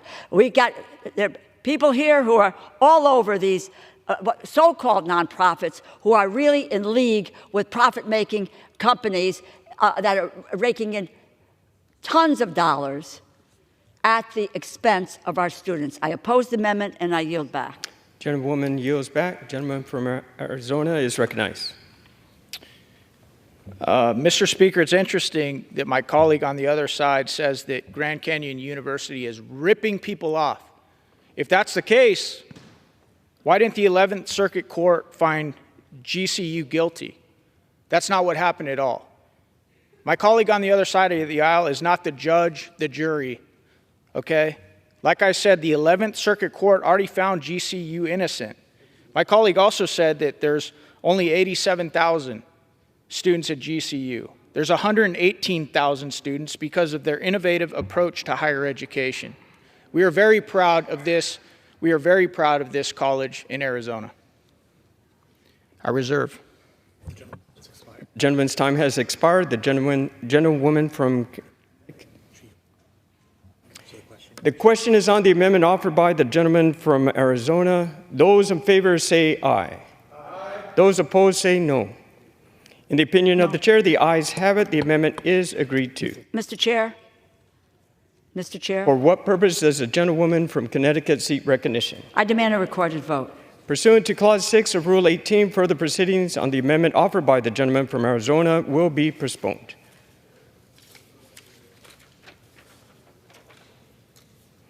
The chair understands that amendments number 93 through 95 will not be offered.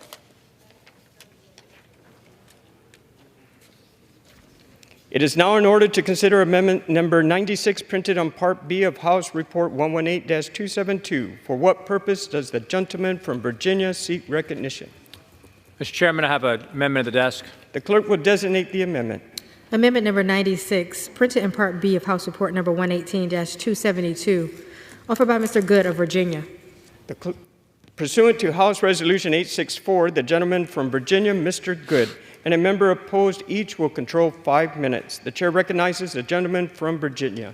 Thank you, Mr. Chairman. This evening, I rise in support of my amendment to ensure that no funds will be used to require universities to enforce COVID vaccine requirements for students and faculty.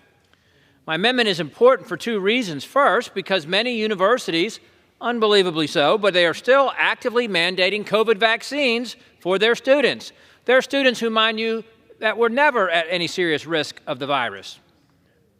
At the start of the 2023-24 school year, there were still nearly 100 universities in this country that required a COVID-19 vaccine to attend their university. Think of that. It's been about 4 years since the China virus first came to the United States.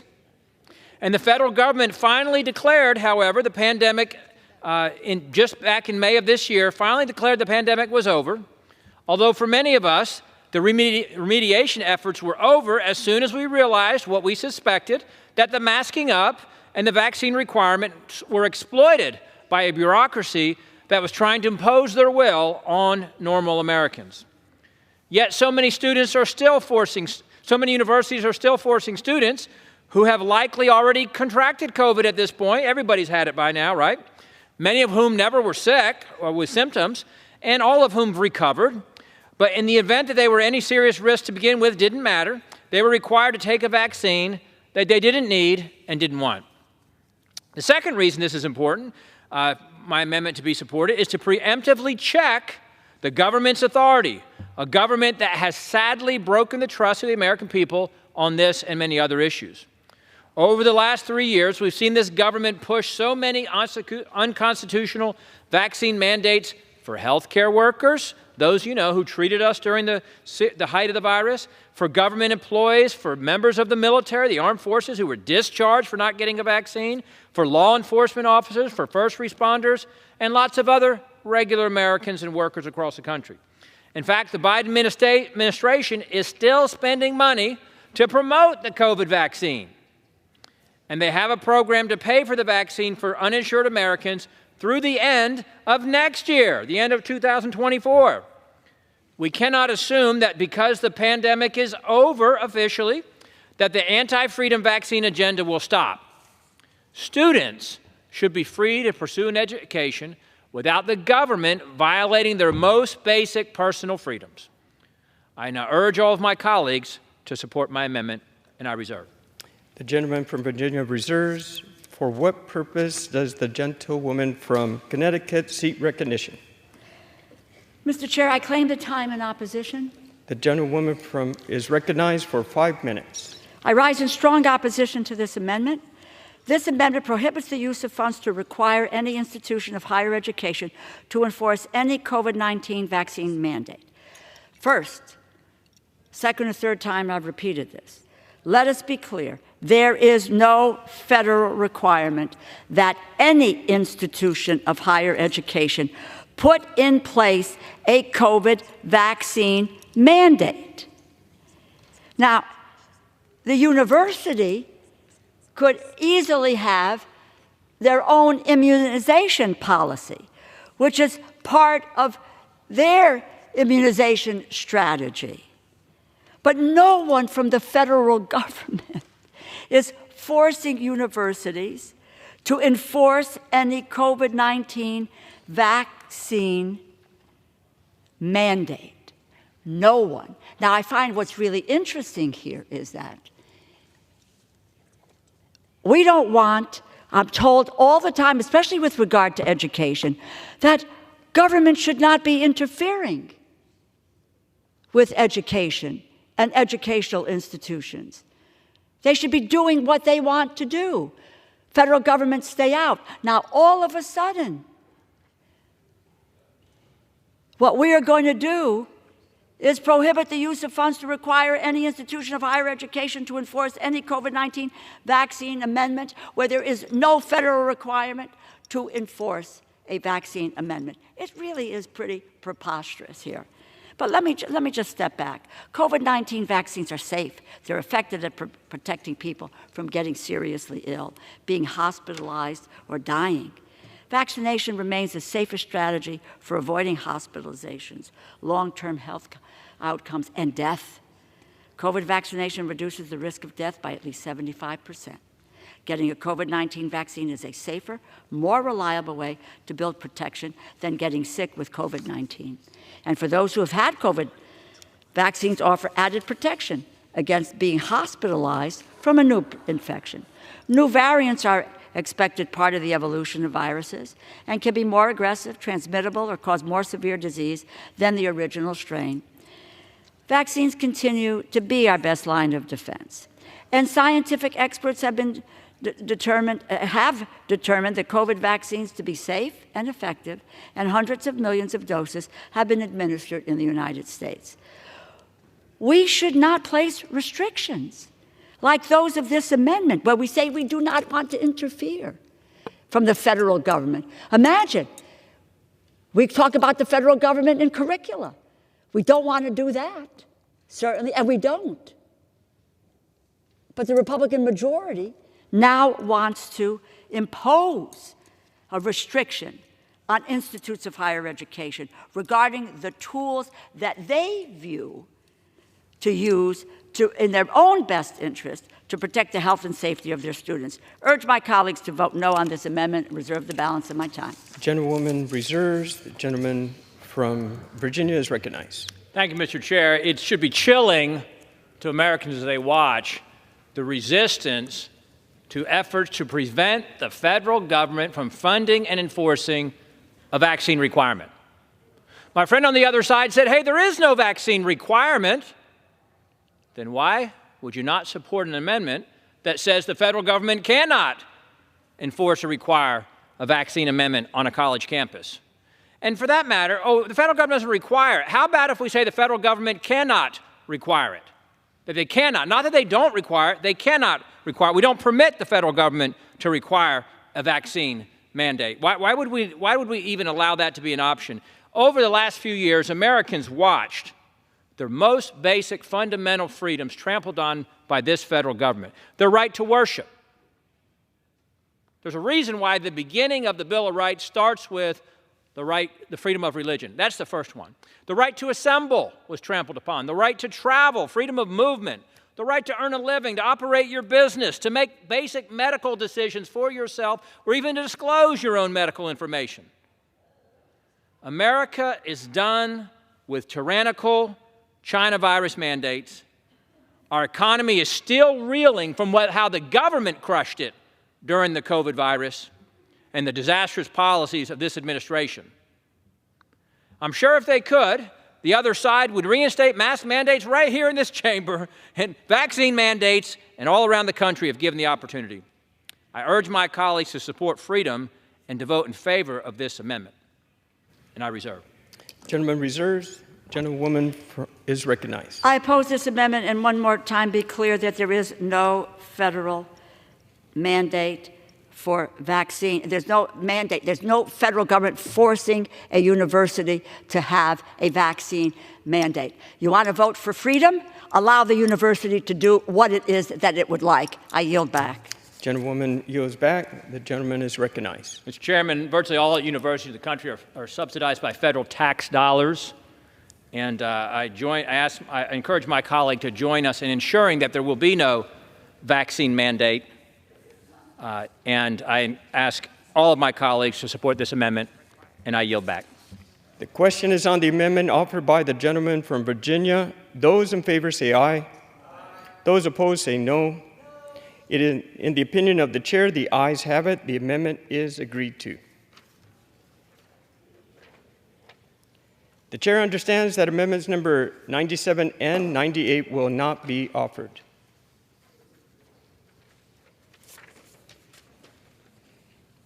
It is now in order to consider amendment number 99, printed in Part B of House Report 118-272. For what purpose does the gentleman from Arizona seek recognition? Mr. Chairman, I have an amendment at the desk. The clerk will designate the amendment. Amendment number 99, printed in Part B of House Report number 118-272, offered by Mr. Gosar of Arizona. Pursuant to House Resolution 864, the gentleman from Arizona, Mr. Gosar, a member of the opposed, each will control 5 minutes. The chair recognizes the gentleman from Arizona. Thank you, Mr. Chairman. As recently as fiscal year 2023, National Institutes of Health has spent more than $10 million of taxpayers to fund virology research at the Wuhan Institute of Virology in China. The funding continues through 2027. This is in direct violation of policy barring funding for such risky research known as gain-of-function research. Despite being dismissed as a conspiracy theory, mounting evidence proves that the coronavirus originated from a leak at the Wuhan lab. It is estimated that 7 million people across the globe have died from the coronavirus. Nearly 3 years have passed since the first case of COVID-19 was detected, yet the NIH continues to fund experiments in the China lab that created the deadly virus. The fact that the United States continues to fund dangerous experimentation in the country of our greatest foreign adversary is unacceptable. My Amendment 104 would prohibit funding for virology research by the National Institutes of Health in Southeast Asia. Not another dime of federal taxpayer dollars should be used to create a bioweapon for our enemies. Even Barack Obama wanted a pause on this. I urge my colleagues to support my amendment, and with that I reserve. Gentleman reserves. For what purpose does the gentlewoman from Connecticut seek recognition? Mr. Chair, I claim the time in opposition. The gentlewoman is recognized for 5 minutes. I rise in opposition to the amendment.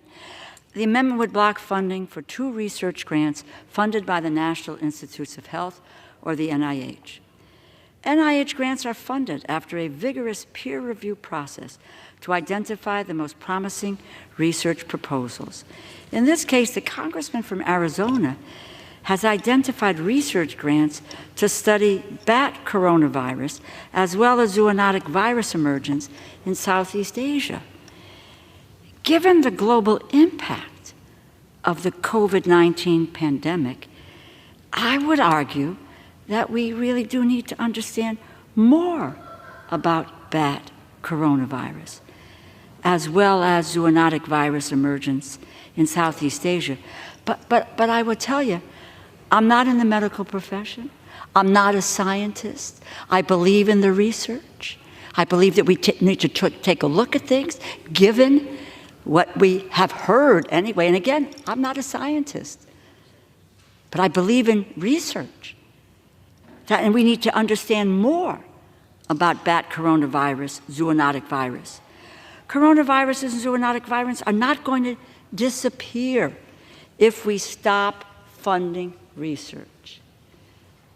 Why are we research deniers? I urge my colleagues to oppose this amendment. Does the gentlewoman reserve? Yes. The gentlewoman reserves. Gentleman from Virginia is recognized. I find it fascinating, absolutely fascinating, in regards to the science. Not a scientist? Well, I do deal in science quite a bit. In fact, the Wuhan virology lab didn't even qualify for what it was doing with virology. Didn't even qualify by the standards set by international standards. And yet we're still going to do that? I got to tell you, something's wrong with this deal. Even Barack Obama, I want to reiterate this, Barack Obama actually stated that this should take a pause. But he was overrun by people in NIH at the time. Now, I believe that we ought to be looking all the time at different things. But gain of function is totally different. This is building a bioweapon. We got to stop this. And with this, I still reserve. The gentleman from Arizona reserves. The gentlewoman is recognized. I continue to oppose this amendment, and I say to my colleague, just keep your head in the sand. I yield back. Gentlewoman yields back. Gentleman from Arizona is recognized. Once again, I find it very fascinating. Keep my head in the sand. What about the science? You know, hydroxychloroquine, ivermectin weren't going to work? Are you kidding me? You know, from that standpoint, you know, who's got their head in the sand is the other side. This is very important that we stop this. We shouldn't be dealing with somebody else. If we're going to do something like that, it ought to be done here, not in Southeast Asia where we can't control it. Once again, I ask for all my folks to support this bill, and with that, I yield back. The gentleman yields back. The question is on the amendment offered by the gentleman from Arizona. Those in favor say aye. Aye. Those opposed say no. In the opinion of the chair, the ayes have it. The amendment is agreed to.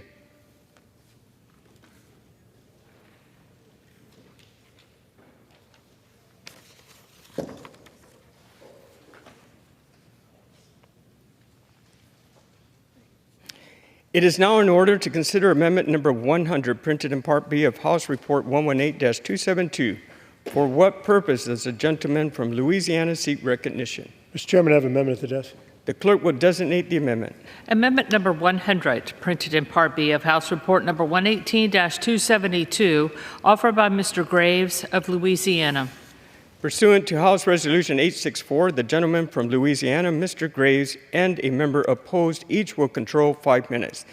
The chair recognizes the gentleman from Louisiana. Thank you, Mr. Chairman.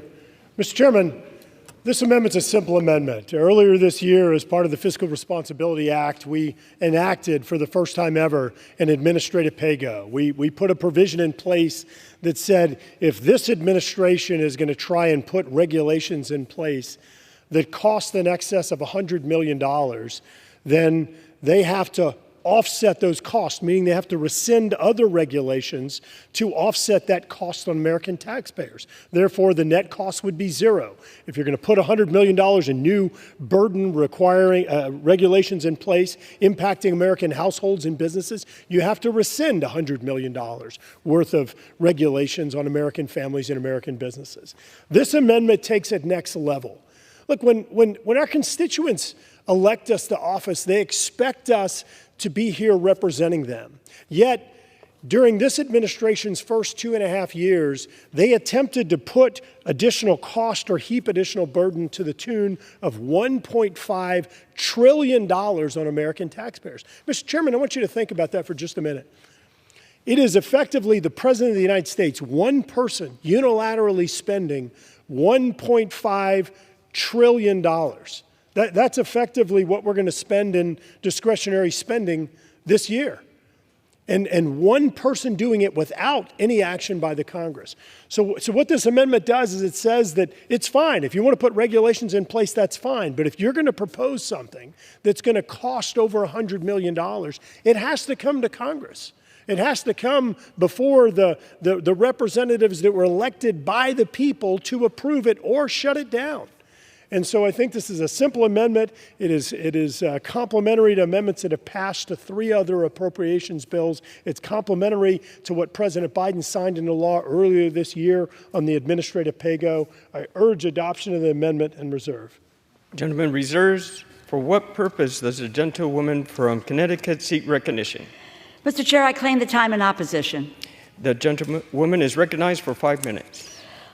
I would just say to the gentleman, my colleague, friend, I will refer to my earlier remarks on a similar amendment from the Congresswoman from Florida. This amendment would bring Medicare operations to a standstill. I urge my colleagues to oppose the amendment. And I'm hoping that the gentleman will make good on a muffaletta. Thank you. Does the gentlewoman reserve? Reserve. The gentlewoman reserves. The gentleman is recognized. Thank you, Mr. Chairman. Certainly, being a representative that represents thousands and thousands of seniors, I would never do anything that would adversely affect Medicare. As a matter of fact, I would argue that this actually helps to protect Medicare. As we all know, the solvency of the Medicare Trust Fund is in jeopardy. And so by being more efficient, being more judicial with the limited dollars that the trust fund has, this is actually a step in the right direction. And let me be clear on what I'm saying there. If the Centers for Medicare and Medicaid Services is going to try and impose a new regulation that's going to cost additional dollars in excess of $100 million, all that would happen under this regulation, Mr. Chairman, is that regulation would then come to Congress for an approval before it would be implemented. It doesn't stop it from happening. It simply ensures that it's consistent with the wishes of the American people. So this does nothing to jeopardize Medicare. It does nothing to impede or prevent services to seniors. We all represent thousands and thousands of seniors, and I certainly would not do anything to jeopardize that care. So with that, again, I urge adoption and reserve. And gentleman reserves. The gentlewoman is recognized. Mr. Chair, I oppose the amendment and I yield back. Gentlewoman yields back. The gentleman is recognized. Mr. Chairman, I just want to reaffirm that Louisiana does have the best muffalettas in the United States. I'd be happy to have this conversation in depth with my friend from Connecticut. With that, I'm going to say that we should support this amendment, and I'll yield back. Muffalettas. The gentleman yields back. The question is on the amendment offered by the gentleman from Louisiana. Those in favor say aye. Aye. Those opposed say no. In the opinion of the chair, the ayes have it. The amendment is agreed to.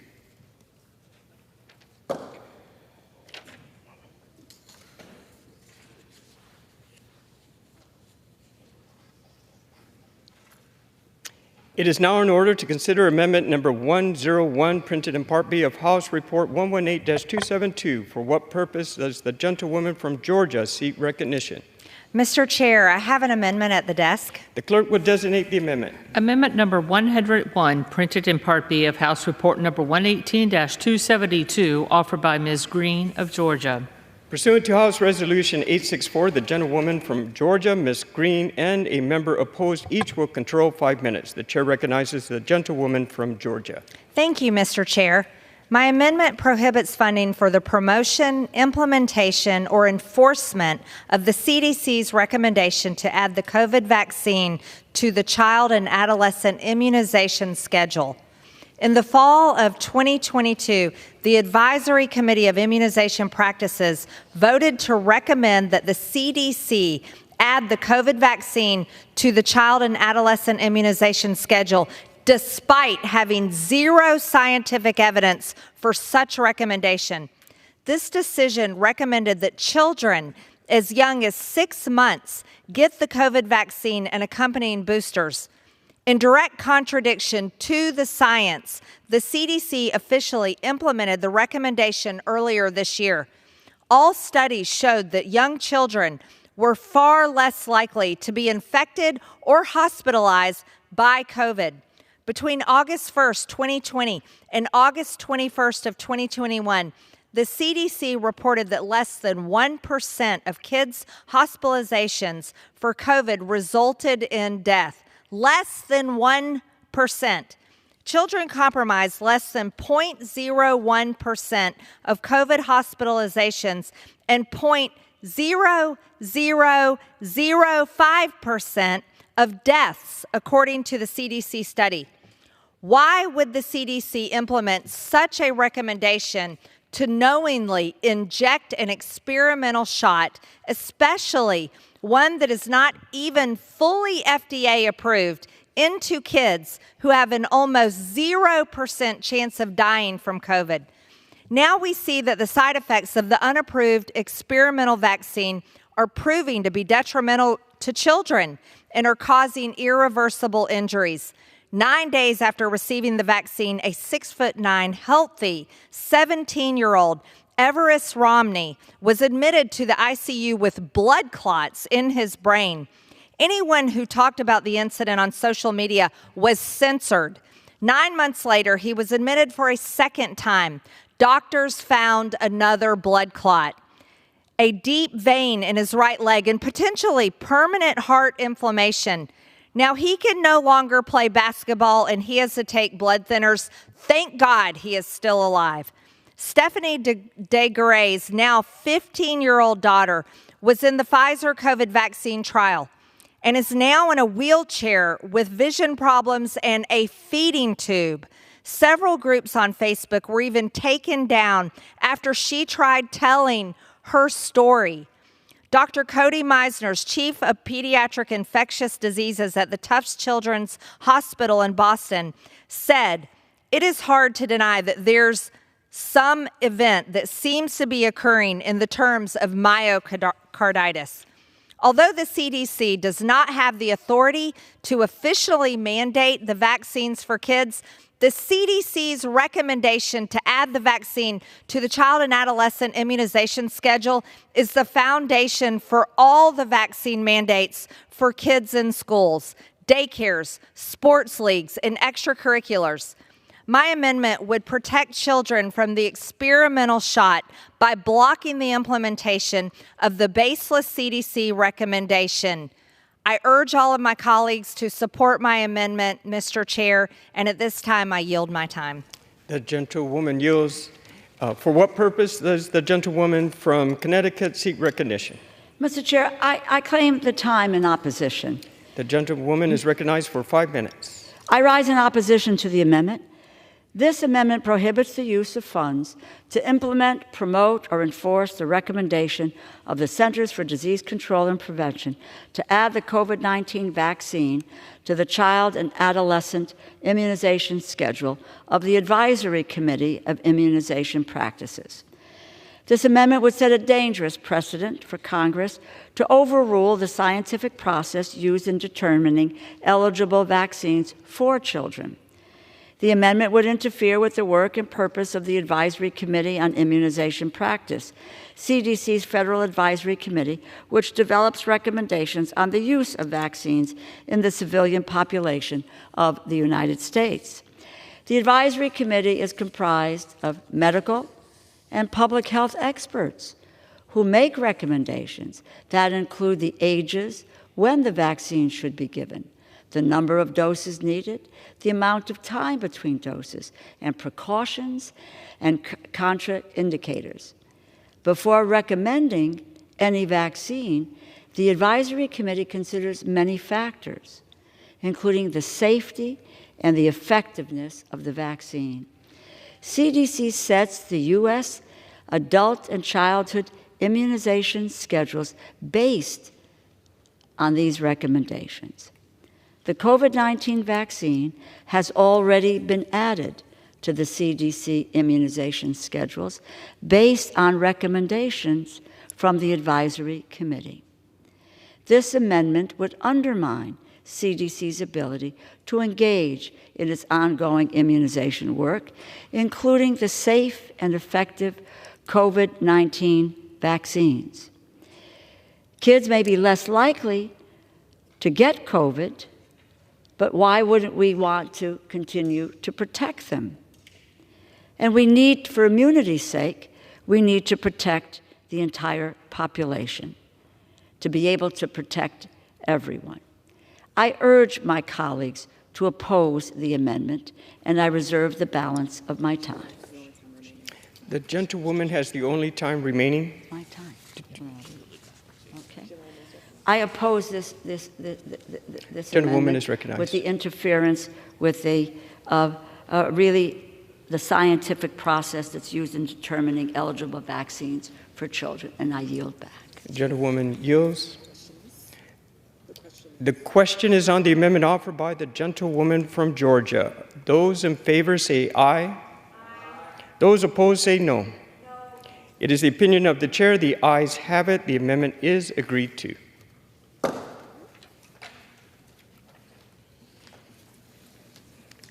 It is now in order to consider amendment number 102, printed in Part B of House Report 118-272. For what purpose does the gentlewoman from Georgia seek recognition? Mr. Chair, I have an amendment at the desk. The clerk will designate the amendment. Amendment number 102, printed in Part B of House Report number 118-272, offered by Ms. Green of Georgia. Pursuant to House Resolution 864, the gentlewoman from Georgia, Ms. Green, and a member opposed each will control 5 minutes. The chair recognizes the gentlewoman from Georgia. Thank you, Mr. Chair. My amendment prohibits funding for the enforcement of any COVID vaccine mandate. This includes every agency under the Department of Health and Human Services, the Department of Labor, and the Department of Education. During COVID, the Occupational Safety and Health Administration implemented unconstitutional, tyrannical vaccine mandates for businesses with more than 100 employees. This mandate applied to 84 million workers. The Centers for Medicare and Medicaid Services implemented the same tyrannical mandates for healthcare workers. Thousands of healthcare workers were unjustly fired for refusing the experimental vaccine, many of whom were from my district in Northwest Georgia. The Department of Education also put out recommendations and guidance for schools to require students to get vaccinated. Furthermore, the federal government has spent more than $30 billion on the COVID vaccines, including incentivizing their development, guaranteeing a market, and ensuring that these unsafe vaccines would be free to the public, but they weren't. The American taxpayers were forced to pay for them. Big Pharma was the only industry that benefited from these mandates. From 2020 to 2021, Pfizer saw a 95% increase in earnings, while businesses all over America were shut down and crushed. In 2020, Pfizer's revenue were $41.6 billion. In 2021, Pfizer's revenues were $81.3 billion, doubling the year before. In 2022, Pfizer's revenues hit a record of $100 billion. That is outrageous. And Americans suffered, people lost their jobs, and businesses were forced to close. As we know now, the experimental vaccines have been detrimental to Americans and have caused irreversible injuries and, in some cases, death. In just 15 months after the vaccine rollout, approximately 1,400 peer-reviewed articles documented severe adverse events after the COVID-19 vaccinations, a concerning safety signal not even rivaled by combining all other vaccines in the worldwide medical literature over the last century. There have been approximately 1 million adverse events resulting from the COVID vaccine reported in the VAERS system, which includes everything from myocarditis, blood clots, permanent disability, miscarriages, stillbirths, menstrual abnormalities, and more. The following shows significant increases in various diseases and medical conditions among service members who were forced to take the vaccine. Hypertension, 2,180% increase. Disease of the nervous system, 1,048% increase. Malignant neoplasms of the esophagus, 894% increase. Breast cancer, 487% increase. Female infertility, 472% increase. These are just to name a few. Historically, a vaccine is subjected to an average of 10 to 12 years in clinical trials before it's authorized to be administered to the general population. Under an emergency use authorization, these vaccines were available to the public as early as 10 months after development. Mandating such a vaccine is a complete abuse of power, and no American should be forced by the federal government to have any experimental shot injected into their body. Our Secretary of Health and Human Services, Xavier Becerra, said it is absolutely the government's business to know whether and which Americans have not been vaccinated.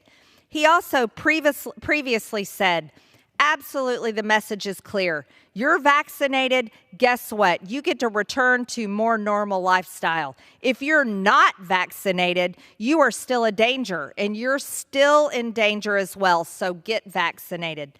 These vaccines are not safe and effective as the American people were told. COVID is over. Not only has Congress passed it, the president himself signed it. And no one should be forced to take a vaccine. My amendment prohibits the enforcement of any COVID vaccine mandate, and I urge all of my colleagues to support my amendment. Mr. Chair, I yield my time. Gentlelady yields. No, reserves. Reserves. Sorry. Reserves. Thank you. Time has expired. For what purpose does the gentlelady from Connecticut seek recognition? Madam Chair, I claim the time in opposition. The gentlelady is recognized. Thank you. I rise in opposition to the amendment. This amendment prohibits the use of funds to enforce any COVID-19 vaccine mandate. Okay. One more time. Let's be clear. There is not a COVID vaccine mandate in place. I will repeat. There is not a COVID vaccine mandate in place. COVID-19 vaccines are safe and effective at protecting people from getting seriously ill, being hospitalized, and dying. Vaccination remains the safest strategy for avoiding hospitalizations, long-term health outcomes, and death. COVID vaccination reduces the risk of death by at least 75%. Getting a COVID-19 vaccine is safer, a more reliable way to build protection than getting sick with COVID-19. And for those who have had COVID, vaccines offer added protection against being hospitalized from a new infection. There are new variants that are expected as part of the evolution of viruses, and those can be more aggressive, transmittable, or cause more serious or severe disease than the original strain. Vaccines continue to be our best line of defense. Scientific experts have determined the COVID vaccines to be safe and effective, and hundreds of millions of doses have been administered in the United States. Our nation's public health officials need to have options to protect our communities as we continue to live with COVID. We should not be limiting the use of our most effective public health tool. This amendment would set a dangerous precedent for Congress to overrule the scientific process. Although many people would like to act that COVID is over, it is not. More than 1 million people have died due to COVID in the United States. We all have lost someone. But why isn't it understandable, in terms of some of these amendments, that there is no COVID vaccine mandate in place? So what are we speaking about here? I urge my colleagues to oppose this amendment, and I yield back the balance of my time. The gentlelady yields. The question is now on the amendment offered by a gentlelady from Georgia. Those in favor say aye. Aye. Those opposed say no. In the opinion of the chair, the ayes have it. The amendment is agreed to.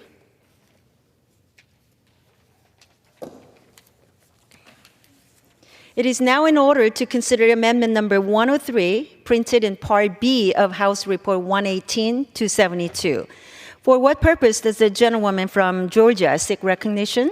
Mrs. Chair, I have an amendment at the desk. The clerk would designate the amendment. Amendment number 103, printed in Part B of House Report number 118-272, offered by Ms. Green of Georgia. Pursuant to House Resolution 864, the gentlewoman from Georgia, Ms. Green, and a member opposed, each will control 5 minutes. The chair now recognizes the gentlewoman from Georgia. Thank you, Mrs. Chair. My amendment uses the Holman Rule to castrate the salary of Assistant Secretary of Health Richard Levine to $1, the same way he supports castrating children who suffer from gender dysphoria. Richard Levine was a diversity hire by the Biden administration to push the demonic gender-affirming care agenda, and he is unfit to serve as the HHS Assistant Secretary for Health. He should never have been hired after he, serving as Pennsylvania's health secretary, directed nursing homes and care facilities to take in COVID patients while simultaneously pulling his mother out of her own care facility. Dr. Levine has spent his career focusing on treating, let's say, grooming children, adolescents, and young adults. He now serves as a top advisor for our nation's health policy while masquerading as a woman. A mentally ill man who thinks he's a woman should never be responsible for overseeing anything in the Department of Health and Human Services, let alone the Office of Women's Health. This same man who is empowering kids to mutilate and castrate themselves under the guise of so-called gender-affirming care said that he was happy to have waited to transition genders so that he could have kids. Oh, what a complete hypocrisy. He has promised that mutilating and castrating kids will soon be normalized and that it has the highest support of the Biden administration. He has stated that sex reassignment surgery and puberty blockers for kids are life-saving, medically necessary, age-appropriate, and a critical tool. He also said there shouldn't be state laws and actions that dictate principles of transgender medical care by us pediatric experts, illustrating why we need federal protections like my bill, the Protect Children's Innocence Act, for our most vulnerable and innocent children. It is our job to protect our children from sexual groomers like Levine, and reducing his salary to $1 is a strong first step. He has infiltrated our Department of Health and Human Services with guidance and curricula that further his perverted agenda. The Office of Population Affairs, which is directly overseen by Levine, put out guidelines encouraging our youth to seek gender-affirming care. These guidelines discussed how and why our youth should seek puberty blockers, as well as top And bottom, reassignment surgeries. Let's be real, that's cutting off their body parts before they're adults. Our initiatives and guidance he has issued include a cultural competency curricula. This cultural competency curricula is for behavioral health and primary care practitioners to assess, treat, and refer LGBTQ clients in a culturally appropriate manner. Part of his curricula is for nurses to focus on teaching cultural competency in the care of LGBTQ older adults. Another part of this curricula includes utilizing the National LGBT Health Education Center for its educational programs on how to best meet the learning styles, needs, and time constraints of LGBTQ people. And last, additional part of this cultural competency curricula includes a training specifically designed to help both administrators and clinicians address the various aspects of providing effective substance abuse treatment to LGBTQ people. Obviously, they shouldn't be cutting off their body parts as children. The training covers such topics as legal issues, the coming out process as it relates to behavioral health, how to make a provider organization more LGBT welcoming, and more. Another agenda Levine has been pushing for is the vaccination of children. Just recently, he was calling on parents to speak up and defend vaccine requirements at schools, saying they need to be part of back-to-school checklist of an emergency use vaccine that children do not even need. Our mentally ill Assistant Secretary for Health is more concerned with woke gender and vaccine agendas than serving the everyday health and needs of the American people. He deserves to be fired immediately. This man is a danger to all children and should not be serving in our government. Mrs. Chair, I urge all of my colleagues to vote yes to my amendment, and I reserve my time. The gentlelady's time has expired. For what purpose does the gentlelady from Connecticut seek recognition? Madam Chair, I claim the time in opposition. You're recognized. Thank you. I rise in strong opposition to this amendment. Public servants should be commended and not demonized. Our federal government needs talented, intelligent, hardworking people who are willing to bring their skills, their expertise, their compassion, their experience to public service. Proposing to eliminate the salaries of hardworking public servants is petty and is beneath the dignity of this body, and is not how we should solve differences of opinion on policy. Admiral Levine, I repeat, Admiral Levine is the head of the United States Public Health Service Commissioned Corps. That is one of the 8 uniformed services in the United States. A physician. She completed her training in pediatrics and adolescent health at the Mount Sinai Medical Center in New York City. The focus of her medical career has been the intersection between mental and physical health, particularly for children and for adolescents. Imagine the knowledge, the expertise, the study, the commitment of Admiral Levine. And given the ongoing mental health crisis in this country, particularly with children and with adolescents, I am grateful and in awe of her expertise and of her service. And prior to joining the Biden administration, Admiral Levine served as Pennsylvania's Physician General and Secretary of Health. My God.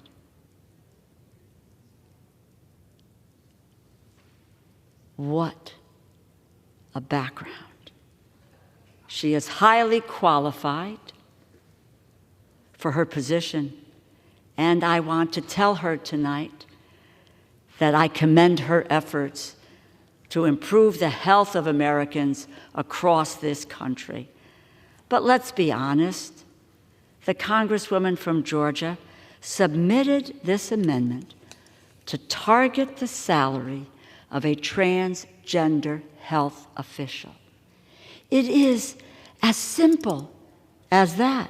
It is ugly, it is disgraceful, and I ask whomever is watching and the American people and everyone in this body to note the date and the time when the Republicans in the House of Representatives have hit a new low.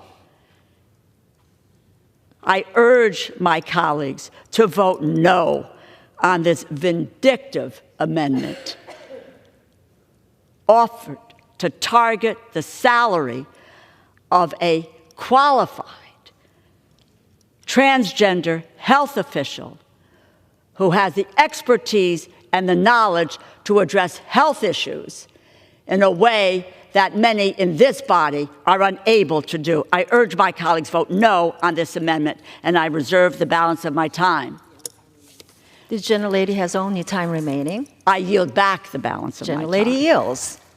Now the question is on the amendment offered by a gentlelady from Georgia. Those in favor say aye. Those opposed say no. In the opinion of the chair, the ayes have it. The amendment is agreed to. Madam Chair. For what purpose? I demand a recorded vote. All right. Pursuant to Clause 6 of Rule 18, further proceedings on the amendment offered by the gentlelady from Georgia will be postponed.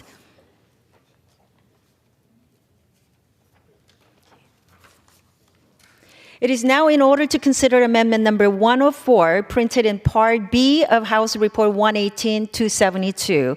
For what purpose does the gentlelady from Georgia seek recognition?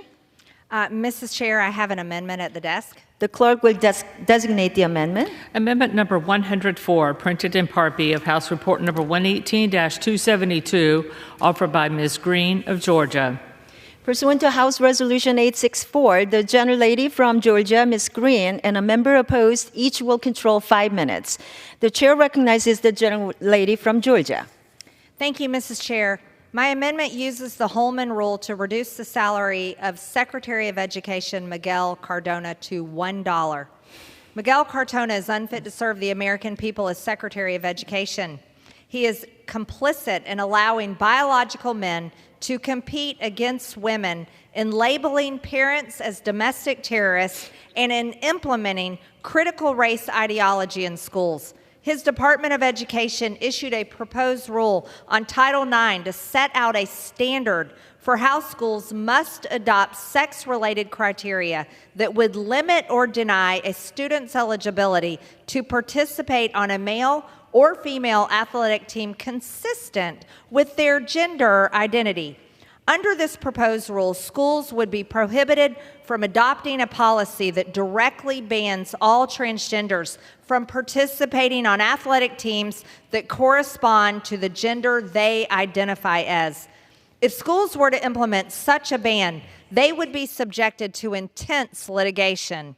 This department's proposed rule not only makes a mockery of women's sports, but it also perpetuates the radical agenda that biological differences should not be weighed against the emotions of confused men. This proposed rule will destroy women's sports. He has stated, sports does more than just put ribbons on the first, second, and third place winner. Fully acknowledging that biological men will dominate women's sports when they are put on the same playing field as women. Miguel Cardona is also complicit in Merrick Garland's memo directing the FBI and DOJ to target parents who were considered domestic terrorists for speaking out at school board meetings. Internal emails between the National School Board of Association's Secretary-Treasurer and a member of a school board in a Washington school district revealed that Secretary Cardona requested for the NSBA to write a letter to the White House to provide supporting information for why parents are domestic terrorists. This letter sent on September 29, 2021 from the NSBA to the White House said that disruptions by parents at school board meetings posed a threat of domestic terrorism. Don't forget, these people are paid by the parents who are the taxpayers. The letter suggested that parents who object to mask mandates and critical race theory are engaging in a form of domestic terrorism. A week later, Garland issued a memo directing the FBI and DOJ to target parents, citing the contents of this letter as reason for such. Miguel Cardona was one who requested that the National School Board Association write this letter to the White House. Prior to serving as the Secretary of Department of Education, Miguel Cardona implemented the nation's first mandate, statewide CRT curriculum in Connecticut. Critical race theory is a destructive, racist ideology that promotes black supremacy and teaches that America is fundamentally racist. It is not. He is now pushing the same CRT agenda across the nation's school system by attempting to implement CRT curriculum in schools and into grant-making process. After enough pushback, he said that the department will not dictate or recommend the curriculum to be taught in classrooms. However, the department is still encouraging projects that incorporate racially, ethnically, culturally, and linguistically diverse perspectives in classroom instruction. While the department claims it no longer requires grant recipients to incorporate CRT into its curriculum, they are still explicitly pushing for it in the grant application process. Secretary Miguel Cardona's actions are destroying our nation's school systems. He should be fired immediately, and I urge all of my colleagues to vote for this amendment. Protect our kids. This must be done. Thank you, Mrs. Chair, and I reserve my time. The gentlelady reserves. For what purpose does the gentlelady from Connecticut seek recognition? Madam Chair, I claim the time in opposition. The gentlelady is recognized. Thank you. I rise in strong opposition to this amendment. Again, public servants should be commended and not demonized.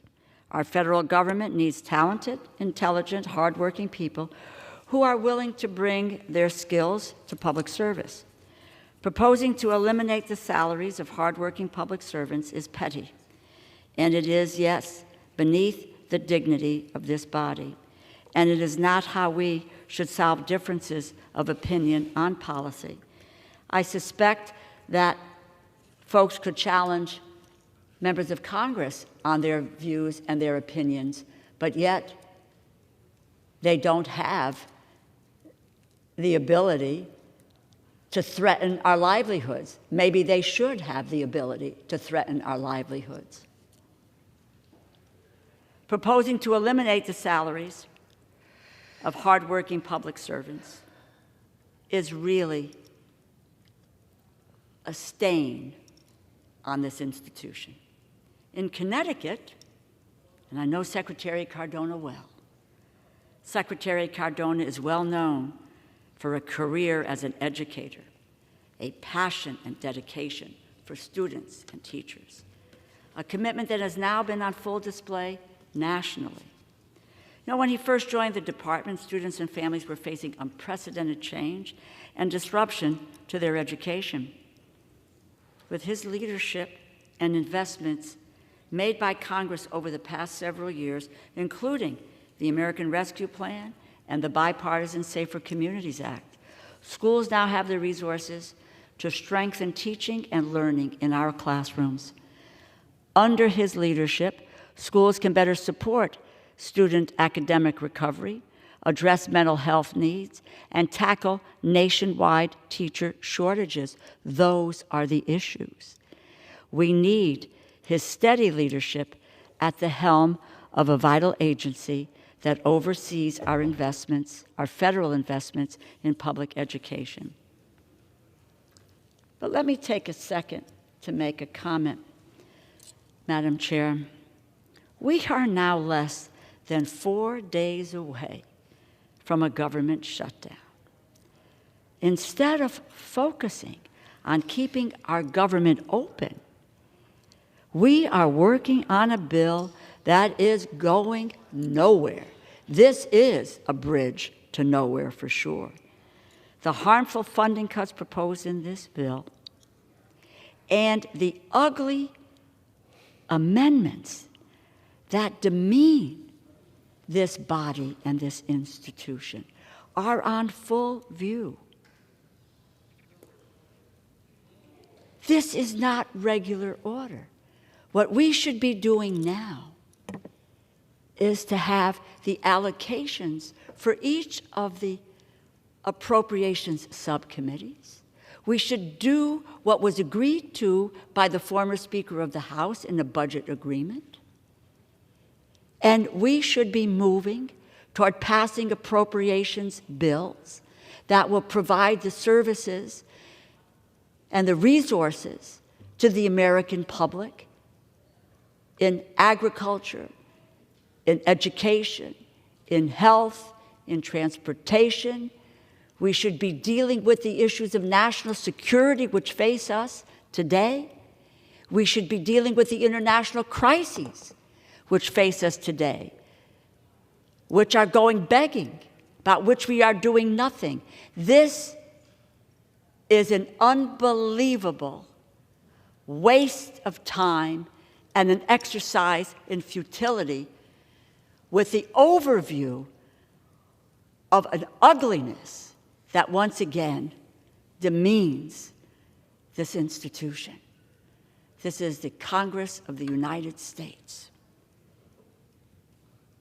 And we are here tonight making petty and vindictive, introducing petty and vindictive amendments that demean the individuals who hold these positions and, once again, demean the dignity, the stature of the United States House of Representatives.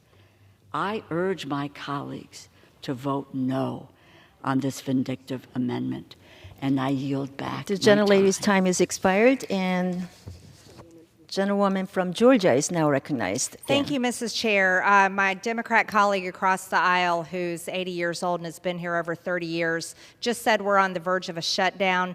She probably just forgot that a few hours ago she voted for the continuing resolution that will extend the budget, and we are not on the verge of a shutdown. So I just wanted to note that for the record. I also urge my colleagues to vote for my amendment. We should pass this Holman rule. We need to protect our kids. No males belong in women's sports and schools, and parents are not terrorists and never should be recommended that way. Gentlelady's time has expired. Thank you. Madam For Chair? what purpose does gentlelady? I rise to strike the last word. Gentlewoman is recognized for 5 minutes. I'm very well aware the rule of the vote that we took earlier this evening. It may be that the gentlelady doesn't know that there is another body attached to the U.S. Congress called the United States Senate, and they have to vote on a continuing resolution. And when they vote on it, we'll find out what it is that they do with regard to this continuing resolution passed by the House, which, quite frankly, is flawed to a fare thee well. Flawed to a fare thee well in meeting our obligations, both domestic and international. And by the way, it isn't a law of the land or done until the President of the United States signs it. That may be a basic level, a lesson in civics. There is the House, there is the Senate, and there is the President. And quite frankly, the budget agreement that had been signed by the President for a basic primer in civics is that the budget agreement passed the House overwhelmingly, and it passed the Senate, and it was signed by the President. It's the law of the land, which my colleagues on the other side of the aisle have dismissed, walked away from, and quite frankly, don't understand the process of government, an unwillingness to govern and an inability to govern. The lady yield. Yes, I yield back. I'm sorry. Thank you. The question is now on the amendment offered by a gentlelady from Georgia. Those in favor say aye. Those opposed say no. In the opinion of the chair, the ayes have it. The amendment is agreed to. Madam Chair? Yes, for what purpose do you stand? I demand a recorded vote. Okay. Pursuant to Clause 6 of Rule 18, further proceedings on the amendment offered by a gentlelady from Georgia will be postponed.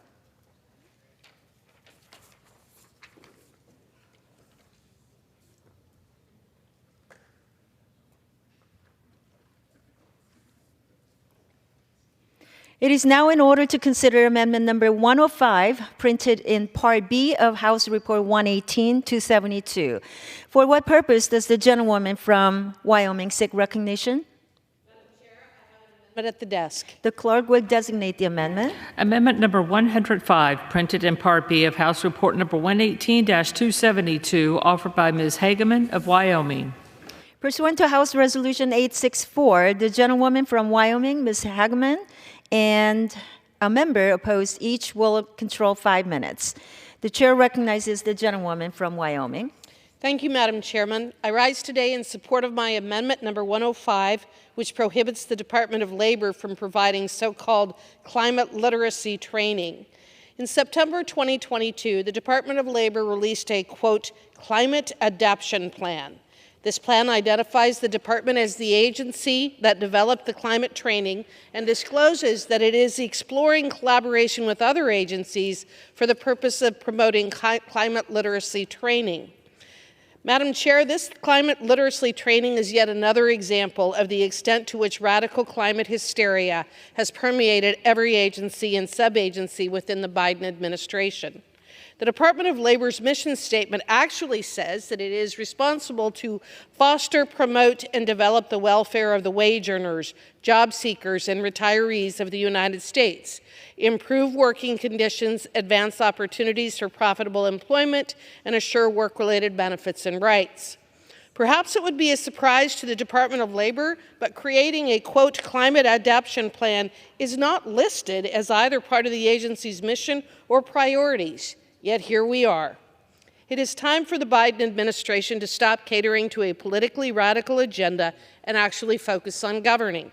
It is time for the Department of Labor to focus on its mission of fostering, promoting, and developing the welfare of the wage earners, job seekers, and retirees. The purpose of my amendment is to ensure that the Department of Labor does just that it focuses on its true mission and leaves the politics of global warming out of it. I urge my colleagues to support my amendment to send a message to the DOL that we will no longer tolerate its foray into this nonsense. And with that, I reserve. Gentlewoman reserves. For what purpose does the gentlewoman from Connecticut seek recognition? Madam Chair, I claim the time in opposition. The gentlewoman is now recognized. I rise in strong opposition to this amendment. This amendment blocks a critical aspect of the Biden administration's whole-of-government strategy to build resilience at home and abroad against the impacts of climate change. And with that, Madam Chair, I oppose the amendment and I yield back. The gentlewoman yields.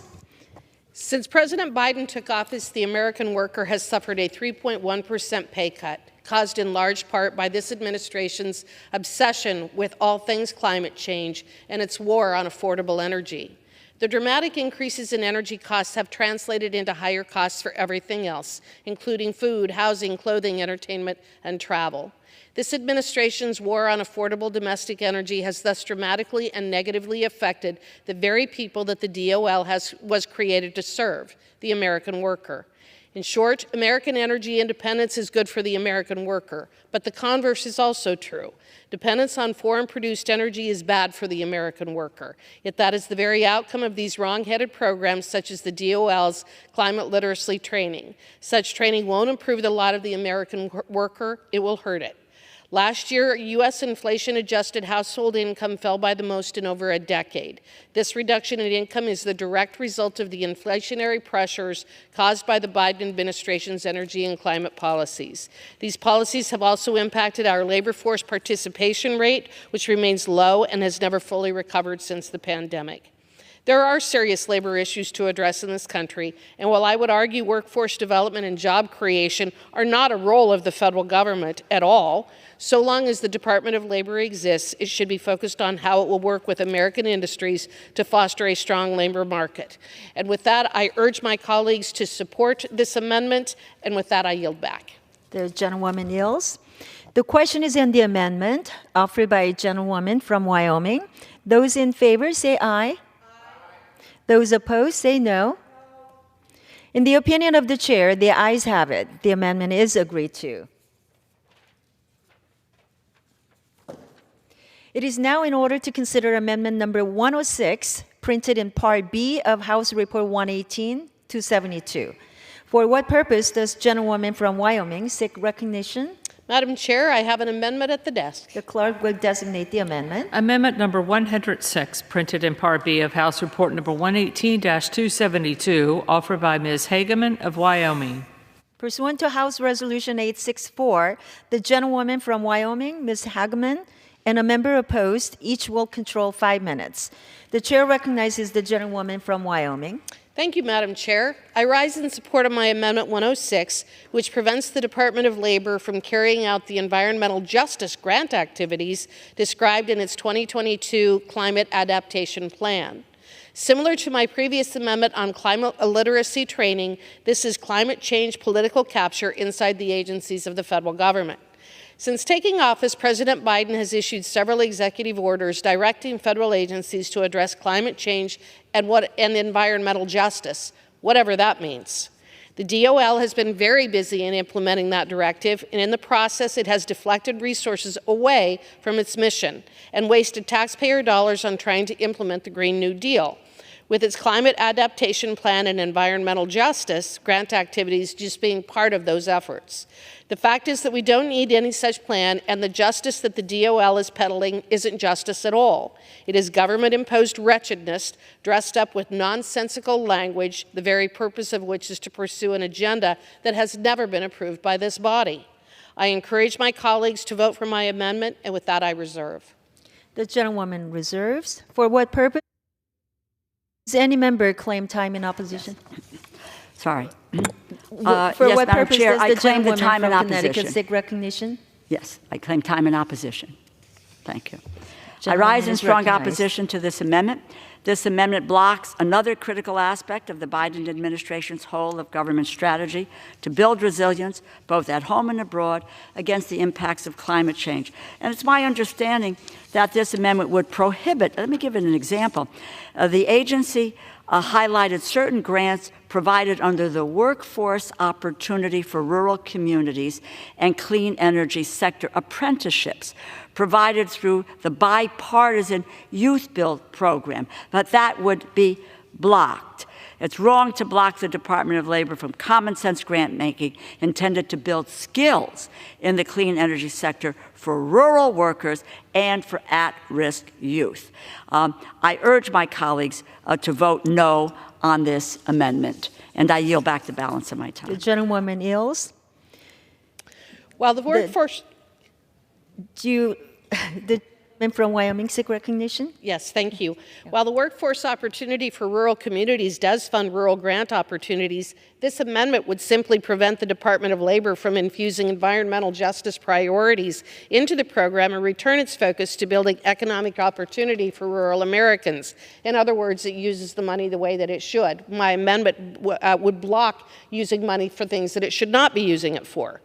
While the Youth Build program does on face value sound like a beneficial program for development of vocational skills, the 2022 Climate Plan outlines how skills can be developed for demand in industries, including the clean energy sector.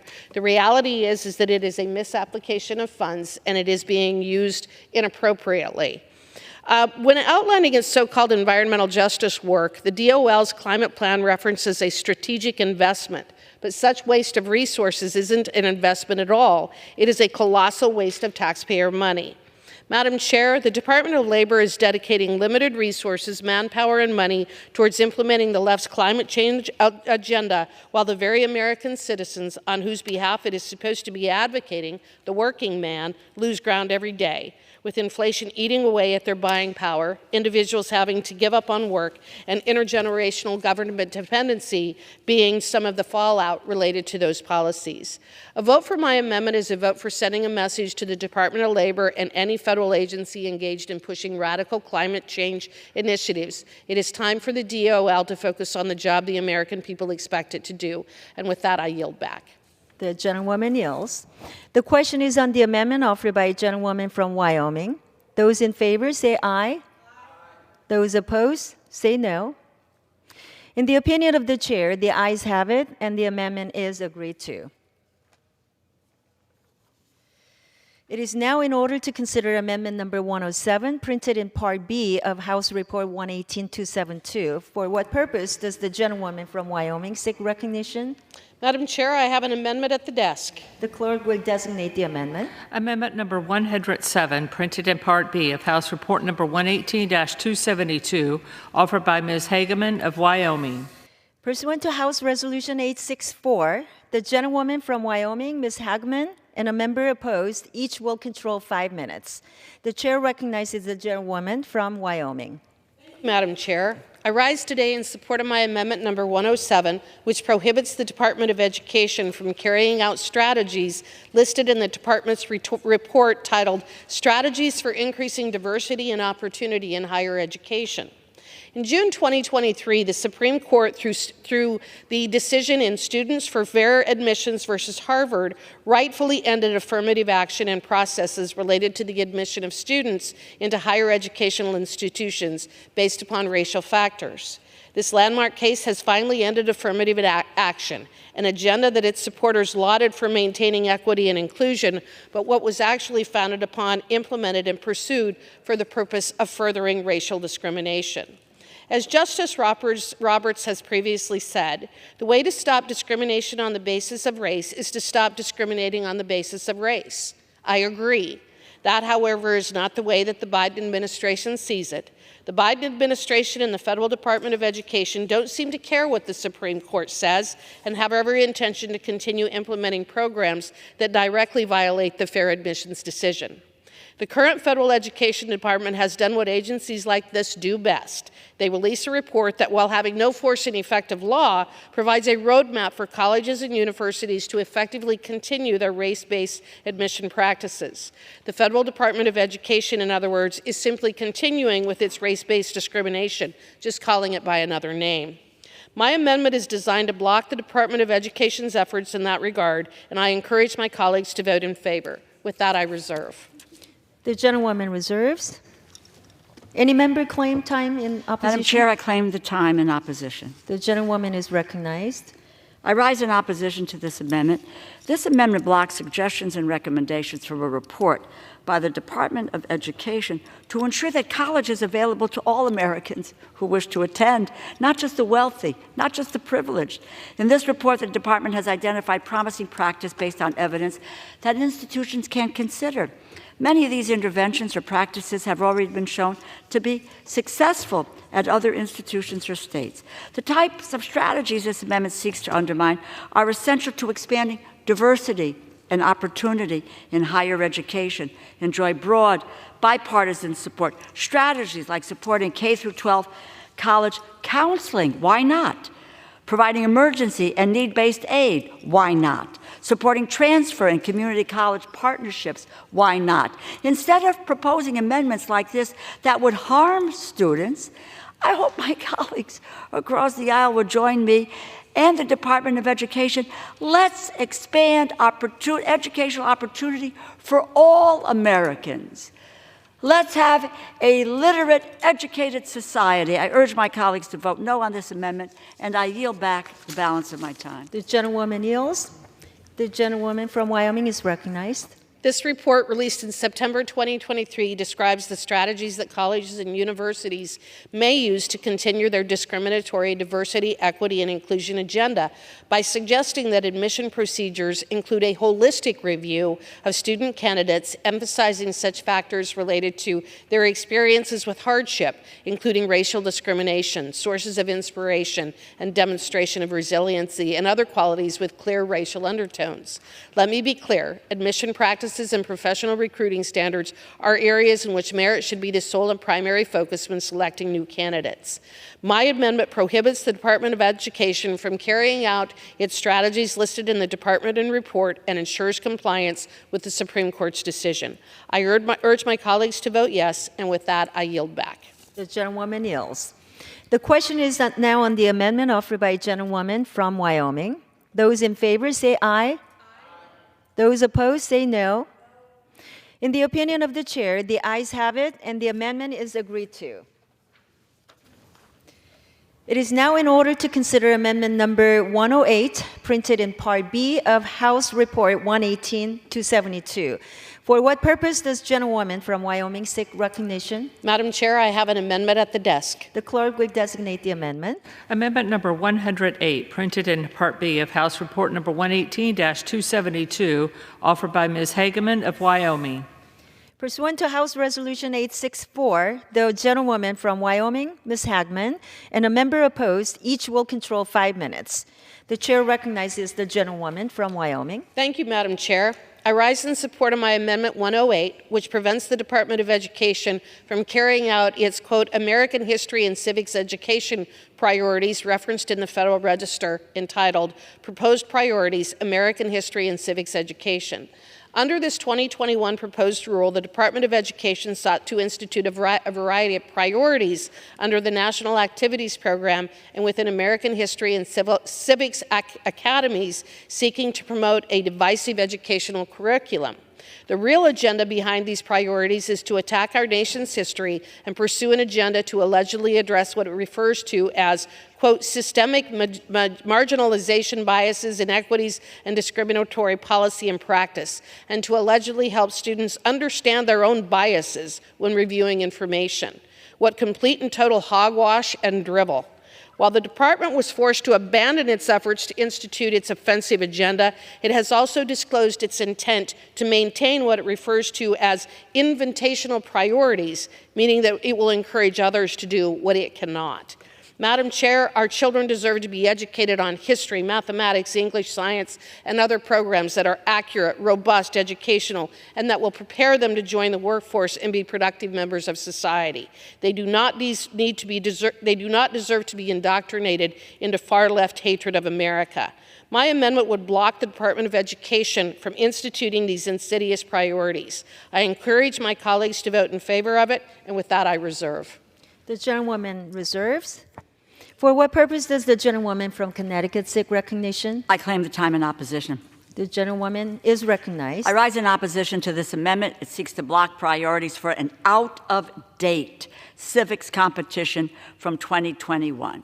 My colleague seeks to gin up alarm over the prospect of federal funding being used to support priorities that alarm her.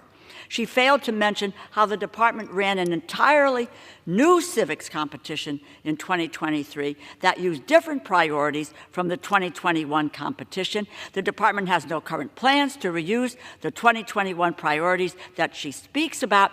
Let me just tell you, our children need to know about civics. We have children today who know nothing about government, at the local level, the state level, the federal level. They don't know how to interact with one another with differences of opinion, and the lack of knowledge about civics has created more division in our society than almost anything else. We need to invest in civics, and I know that because I've introduced legislation in a bipartisan way on having civics taught. Let's not create a specter about what civics education is and define it in your terms. It's good to have an educated society that understands what our government is about and how we can interact with one another and have agreements and disagree in an agreeable way with one another. In the end, this amendment was drafted to conjure up unwarranted fears and concerns. It will have no impact. It is another waste of our time. I urge my colleagues to vote no on this amendment, and I yield back. The gentlelady yields you that the members should only refer to the chair. Okay, your remarks to the chair. Now, the gentlewoman from Wyoming is recognized. As I have said numerous times before, critical race theory and related programs are simply a mechanism utilized by the radical left to assert their control and to further divide Americans. Madam Chair, my amendment is one small effort in combating the left's effort to turn our educational system into indoctrination camps, pushing racist policies that are not grounded in reality. Once again, my constituents are fed up with the failures of the Department of Education in actually educating our children while using our taxpayer dollars to destroy America from within. Support for my amendment will send a message to the Department of Education and other federal agencies who pursue implementation of critical race theory initiatives that their time is up, that we are no longer going to allow them to use our educational system to implement policies that are not only based on lies, but that pit Americans against Americans. I urge my colleagues to vote for my amendment, and with that, I yield back. The gentlewoman yields. The question is on the amendment offered by a gentlewoman from Wyoming. Those in favor say aye. Those opposed say no. In the opinion of the chair, the ayes have it. The amendment is agreed to.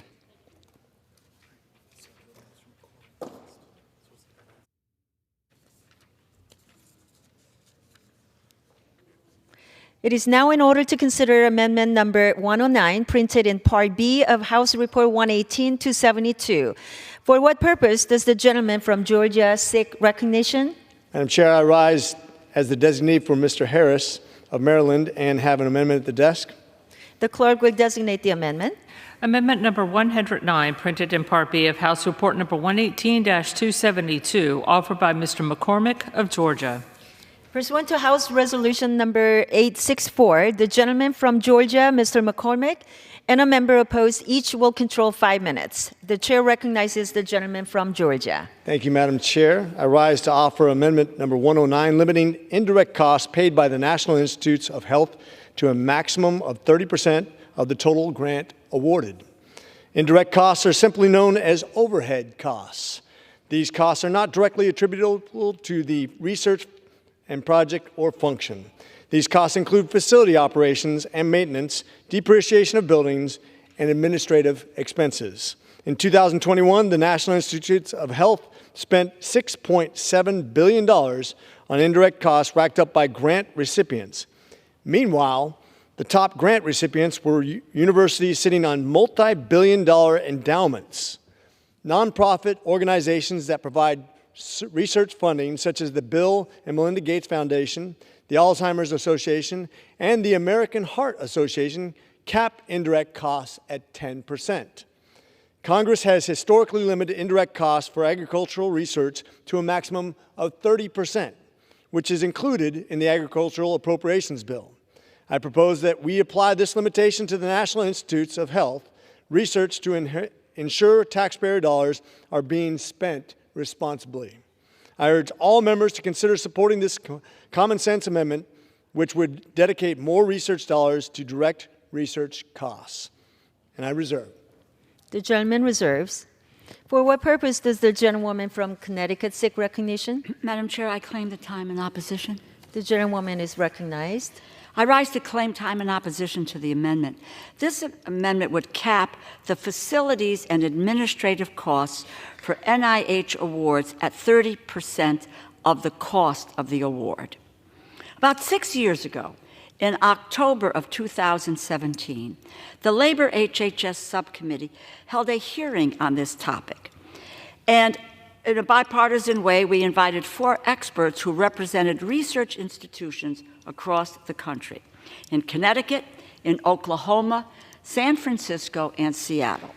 The consensus from our expert panel that morning was that a proposal by the Trump administration to place a cap on indirect costs for NIH awards would have a sharply negative impact on research. Our expert panel outlined the critical importance of indirect costs to their world-renowned research programs and the harsh consequences of establishing an arbitrary cap on indirect costs. Dr. Bruce Liang, Dean of the University of Connecticut School of Medicine, outlined the many research-related costs that are covered under the guise of facilities and expenses, or indirect costs. He described the facilities and administration costs as, and I quote, the shared expenses related to the building and use of research facilities and the administrative backbone functions that make such places run, end quote. Dr. Liang noted that the facilities and administrative reimbursements pay for, quote, building, depreciation, and maintenance, shared equipment, academic library materials, departmental administration, office supplies, and grant oversight activities, such as pre-award applications and hopefully post-award work, end quote. He concluded by saying that F&A costs are absolutely critical to funding the academic medical centers and research facilities operating efficiently. The expert panel noted that the Association of American Medical Colleges, the Association of Public and Land Grant Universities, and the Association of American Universities all opposed the proposal to place an arbitrary cap on indirect costs for NIH awards. I urge my colleagues to oppose the amendment, and I yield back. Gentlewoman yields. The gentleman from Georgia is recognized. I'm prepared to close. Gentleman is recognized. I ask unanimous consent to withdraw the amendment. Objection. The amendment is withdrawn. Thank you.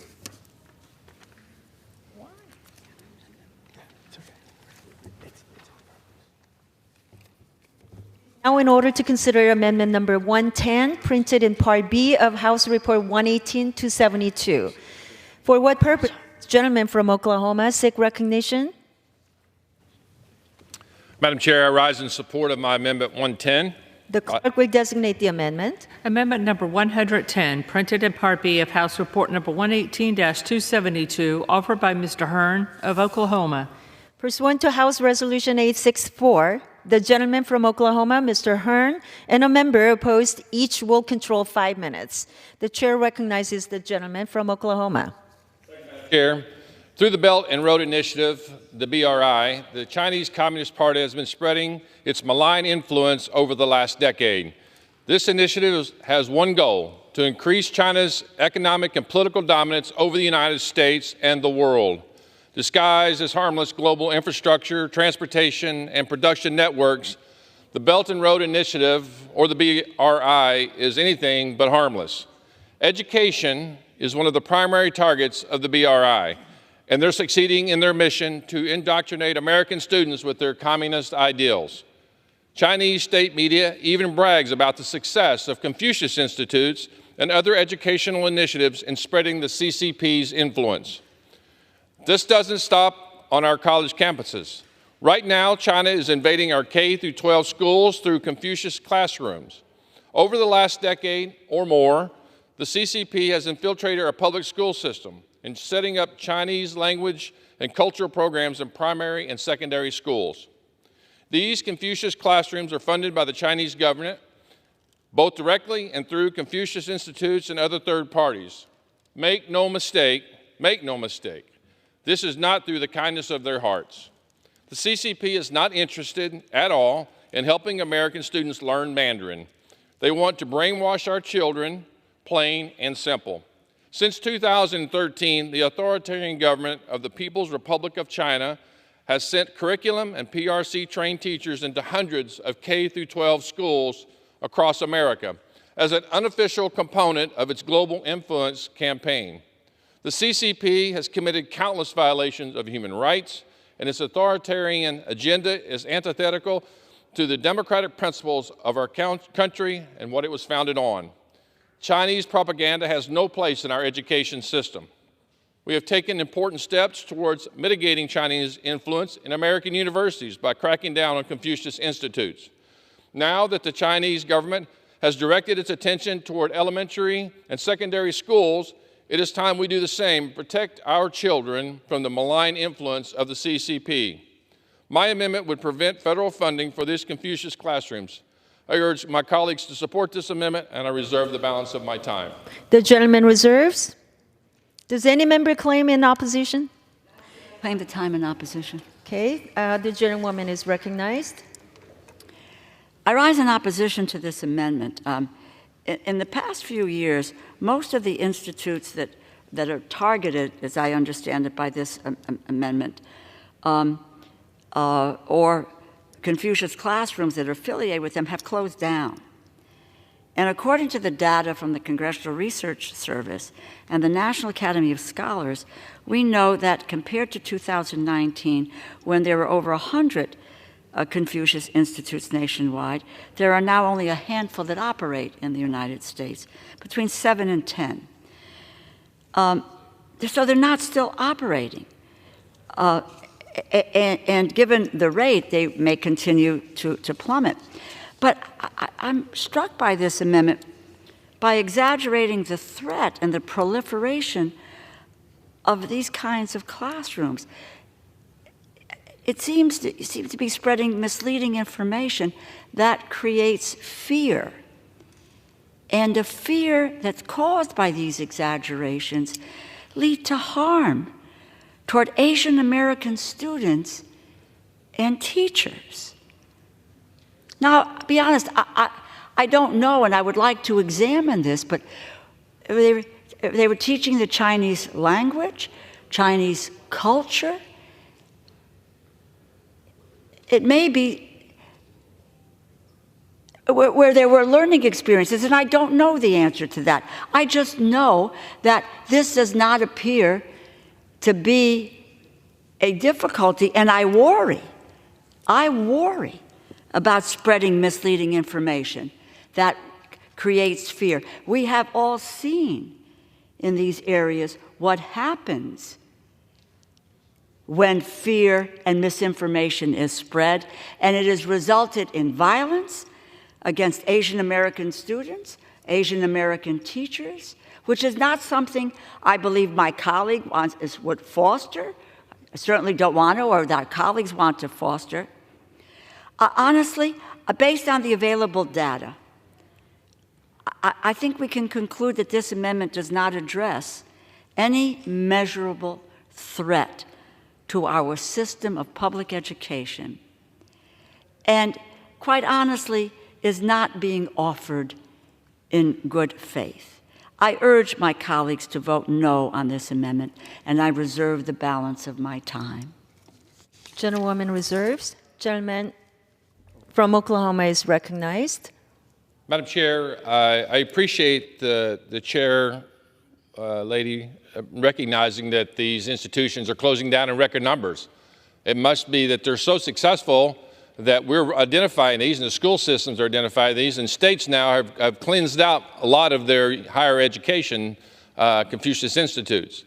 That tells you right there that the Chinese government has been very persistent in getting after educating our younger students across America. We should have more love for our students at our secondary and elementary schools. Again, higher ed across America has understood the influence that the Chinese government has tried to do in making their impact on American economy. When you see what they've done across the world, it doesn't take a whole lot of research just to simply go look at Wikipedia, if you'd like, to see what they've done across all the nations across the world as they try to express their influence and take over the world. It would be very naive of us, and I know the chair lady knows this, it would be very naive of us to sit back and allow this to happen one school at a time. We have a lot of other issues in America we need to address in our education system, and not allowing the Chinese government to take over our elementary schools will simply be a very easy fix for us, and that's what my amendment does, and I reserve. The gentleman reserves. This gentlelady from Connecticut seek recognition. I do. I'm really quite troubled with this, and I need to express this. It seems to me that what is happening here with the amendment is that it seems to incite, again, misinformation and fear I don't, quite frankly, don't know if there is any evaluation or tangible results of what the effect of the Institute or the classrooms were and are. They seem to have gone away. I think of it in these terms. My family are immigrants from Italy. And if, there were teaching about the Italian culture, teaching the Italian language, and again, I don't know. I really now piqued an interest in trying to look and investigating what we're talking about. But that what would happen, would there be this view that somehow the Italian government was taking over and somehow brainwashing our kids or taking our kids down a wrong path? We seem to be casting aspersions with this amendment on Chinese culture and education in the guise of the Chinese government. And I suspect that that has a chilling effect, and quite frankly, you could say this about any cultural group or ethnic group who was working with youngsters in our community. And so I find this amendment to be very, very troubling, more so than I ever thought. And I think we have discerned no measurable threat to our system of public education. I urge my colleagues to vote no on this amendment. The gentlewoman Ills. The gentleman from Oklahoma is recognized. With all due respect, Italy is not trying to conquer our nation. The Department of Education and the Department of State have sent a letter to schools urging them not to participate in these programs. Confucius classrooms have been set up in several countries, including Australia and Canada, where state and local governments have canceled their contracts over concern of Chinese propaganda. With all due respect to my chair lady on the other side, we're not talking about simply teaching language. We're talking about teaching the Chinese way of how to take over a government from the inside out. We see enough of what's coming across the southern border and not knowing who's here. Well, we have the ability to control these issues through the legislative process. We should take our time to do that. With that, I yield back. The gentleman yields. The question is on the amendment offered by the gentleman from Oklahoma. Those in favor say aye. Those opposed say no. In the opinion of the chair, the ayes have it, and the amendment is agreed to.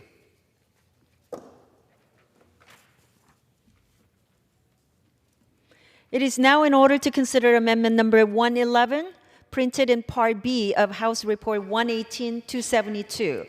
For what purpose does the gentleman from Oklahoma seek recognition? Madam Chair, I have an amendment at the desk. The clerk will designate the amendment. Amendment number 111, printed in Part B of House Report number 118-272, offered by Mr. Hearn of Oklahoma. Pursuant to House Resolution 864, the gentleman from Oklahoma, Mr. Hearn, and a member opposed, each will control 5 minutes. The chair recognizes the gentleman from Oklahoma. Madam Chair, I rise in support of my amendment number 111. Almost 3 years ago, Congress passed the No Surprise Act to protect patients from surprise medical bills. A key provision in the No Surprise Act is to provide patients with an explanation of benefits in advance. It's straightforward. It's a cost estimate. If a patient books a health care appointment with adequate notice, they deserve to know a cost estimate for their services before they get care. This amendment reinforces the need for the Biden administration to implement this provision. We're going on 3 years here, and no progress has been made. Last week, all of my Republican colleagues on the Ways and Means Committee and I sent the third oversight letter to the Biden administration demanding that we follow the law. It is an absolute failure of this administration to delay implementation of this technology.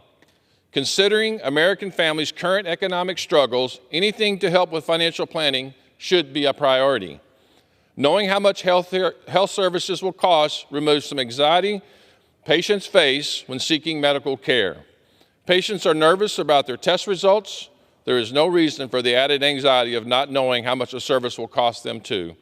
I urge my colleagues to support this amendment, and I reserve the balance of my time. The gentleman reserves. Does any member claim time in opposition? That's not. The gentleman from Oklahoma is again recognized. I'd like a recorded vote, ma'am. Okay. Would the gentleman yield your time back? Yes, I yield. Okay, the gentleman yields. The question is now on the amendment offered by a gentleman from Oklahoma. Those in favor say aye. Those opposed say no. In the opinion of the chair, the ayes have it. The amendment is agreed to. Madam Chair, I'd like recorded vote, please. Pursuant to Clause 6 of Rule 18, further proceedings on the amendment offered by a gentleman from Oklahoma will be postponed.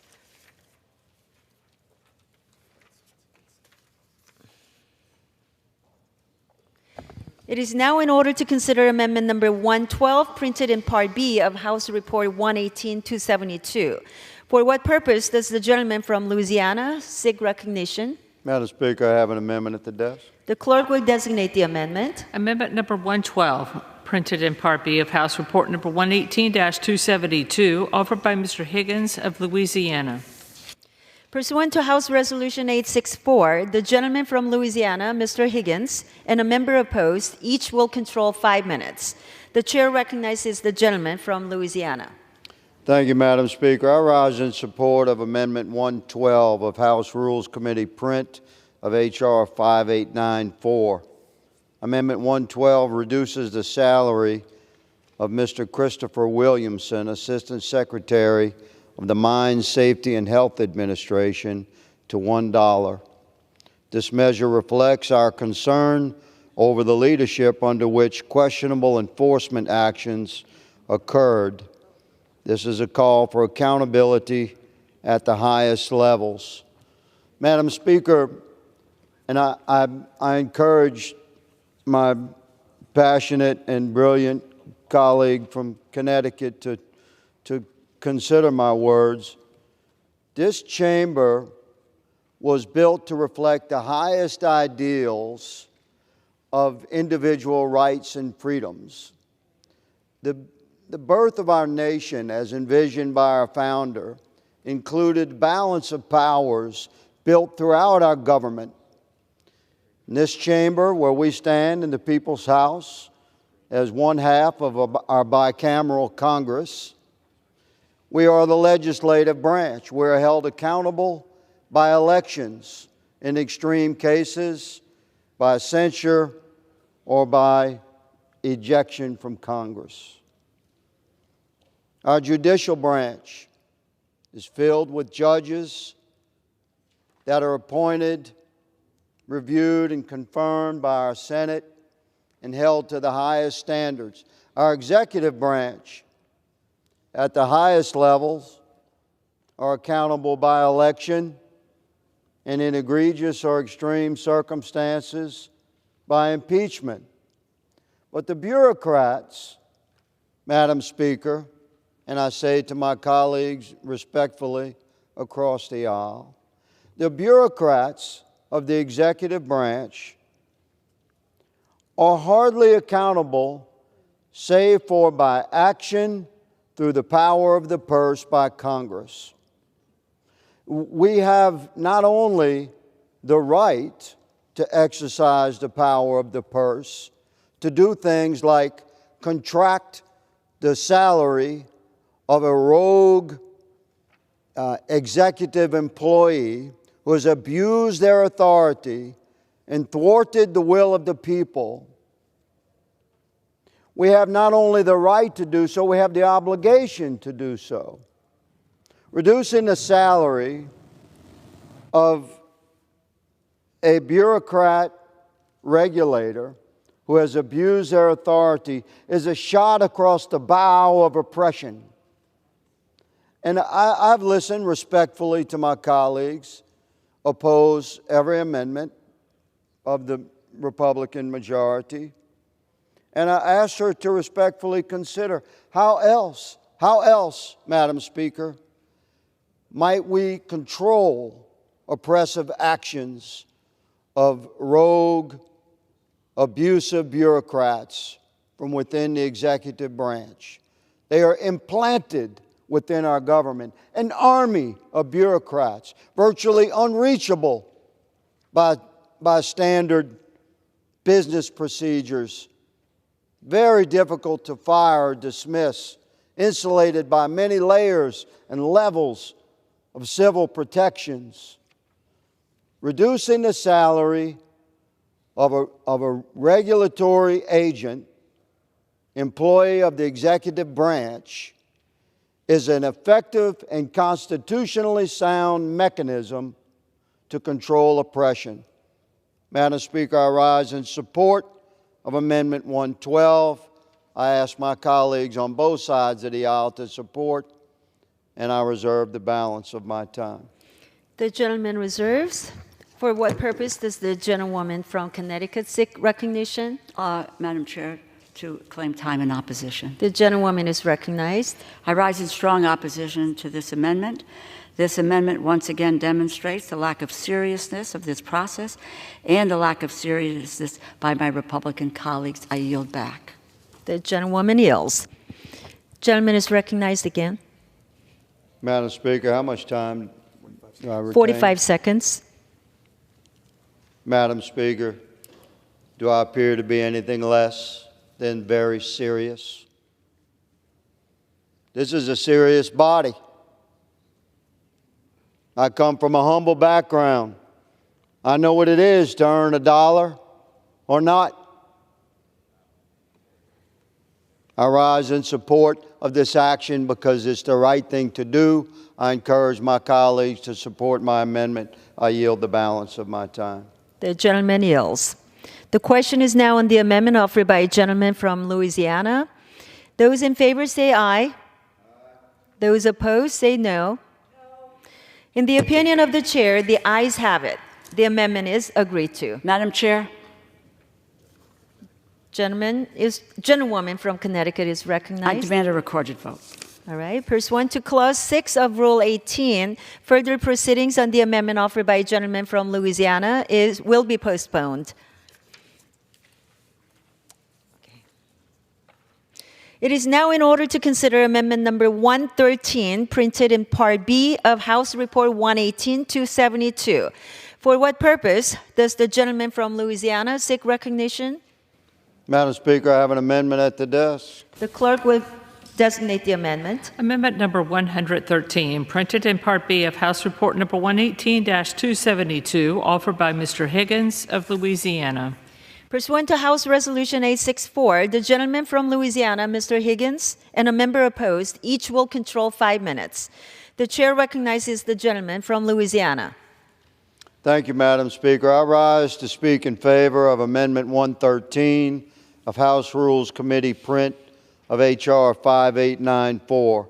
Amendment 113 reduces the salary of Mr. William Odell, the district manager in Dallas, Texas, of the Mine Safety and Health Administration. This action is in direct response to his failure to address the conflict of interest concern raised by my constituent Morton Salt, demonstrating a significant lapse in supervisory responsibility and a willful neglect to perform his duty.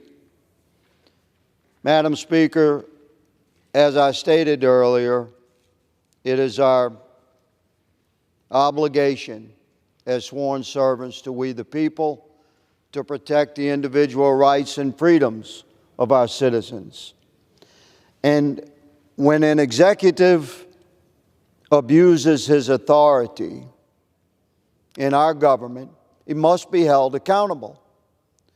This obligation sometimes falls upon the shoulders of Congress and the mechanism, the legal and constitutional mechanism that we have devised in this body, the People's House, to hold a rogue executive employee, bureaucrat, regulatory agent accountable for actions beyond the pale of defense, the mechanism that we have at our disposal and readily available is the power of the purse. Every effort by the Republican majority and conservatives amongst our party and our conference, every effort to employ the Holman Rule to contract the salary of an executive employee that has betrayed their oath and abused their authority, every single effort has been thwarted in this House. And it is good, Madam Speaker, that the people take note and that historical record documents the votes of the members of this body, because we too shall be held accountable. The founders hold us accountable every 2 years by design, where a servant in this body could be quickly removed if we do not comply with the will of the people, if we do not always strive to protect the individual rights and freedoms of the people, if we do not uphold the oath that we've sworn.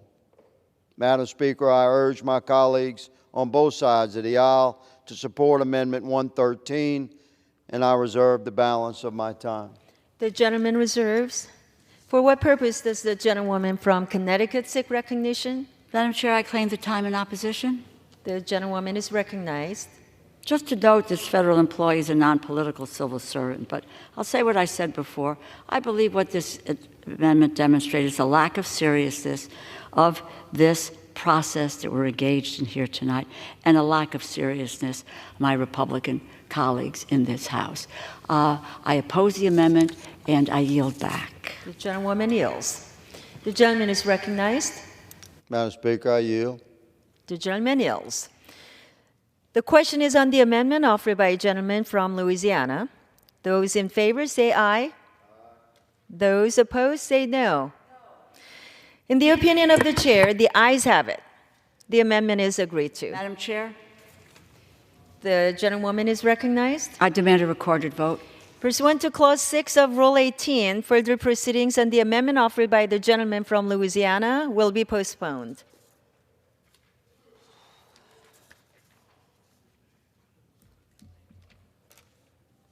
It is now in order to consider Amendment Number 114, printed in Part B of House Report 118-272. For what purpose does the gentleman from New York seek recognition?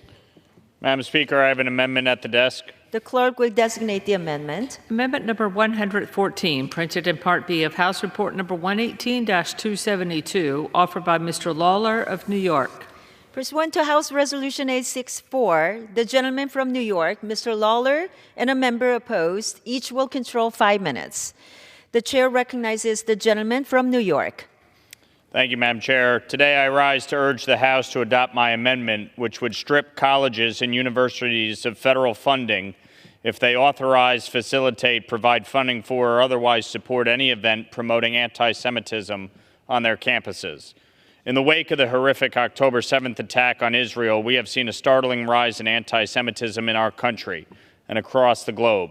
On college campuses, we have seen students carrying signs, pins, or flags supporting Israel be violently attacked. This kind of behavior, and colleges and universities condoning it, is abhorrent. As I've said before, the U.S. Constitution grants people the right to say what they want, but that doesn't mean that the taxpayers should be paying for it, especially not at a time when the scourge of anti-Semitism is yet again on the rise. From 2020 to 2021, anti-Semitic hate crimes increased by 20%. From 21 to 22, anti-Semitic incidents in the United States rose by 36%. And this year, anti-Semitic incidents have skyrocketed. I have people living in my district who are scared to go to their synagogues on the weekend for fear of being attacked. It is wholly and totally unacceptable. This disturbing trend cannot be allowed to continue, and it is incumbent on each of us to speak out and denounce anti-Semitism wherever it rears its ugly head. And that starts by refusing to subsidize this hate on college campuses. It's a simple concept. If you want to maintain your federal funding or student aid, don't hold events that peddle in the same anti-Semitic tropes embraced by the enemies of Israel and America throughout the world who want nothing short of the destruction of both. People chanting glory to the martyrs and praising the resistance of Hamas are objectively partaking in horrific anti-Semitism, praising the largest slaughter of Jews since the Holocaust. Chanting from the river to the sea is calling for the eradication of Israel. It's vile, it's wrong, it's unacceptable, and this amendment serves colleges and universities notice that it will not be tolerated. I urge all of my colleagues to support this common sense amendment, and I reserve my time. The gentleman reserves. Does any member claim time in opposition? Hearing none, the gentleman from New York is recognized. This morning, we watched a video that was the raw footage of the terrorist attack on October 7th. Women, children, babies slaughtered. Hamas terrorists, joyful, with glee. One terrorist called their parents to brag about slaughtering 10 Jews with their bare hands. Why? Because at a young age in Gaza, in the West Bank, they're taught to hate Jews, taught that killing Jews is acceptable. Here in the United States of America, college campuses, universities, teaching that anti-Semitism is okay, that calling for the eradication of Israel is okay. It is at the root of this terrorism that we are seeing. Anti-Semitic hate. And it must stop. People have the right to free speech. They have the right to voice their opinions. But we do not have to pay for it. And if colleges and universities don't have the courage to crack down on this crap, then they should be defunded. And frankly, anybody that would vote against this, I question their judgment. Taxpayer money should never be used to fund hate. And with that, I encourage all of my colleagues to support this amendment. And I yield back. The gentleman yields. The question is on the amendment offered by the gentleman from New York. Those in favor, say aye. Aye. Those opposed, say no. In the opinion of the chair, the ayes have it. I request a recorded vote. Let us see from everyone. Pursuant to Clause 6 of Rule 18, further proceedings on the amendment offered by a gentleman from New York will be postponed.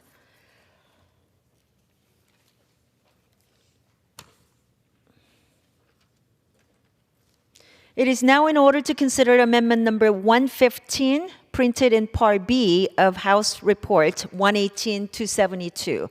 For what purpose does the gentleman from Kentucky seek recognition? Madam Chair, I have an amendment at the desk. The clerk will designate the amendment. Amendment number 115, printed in Part B of House Report number 118-272, offered by Mr. Massey of Kentucky.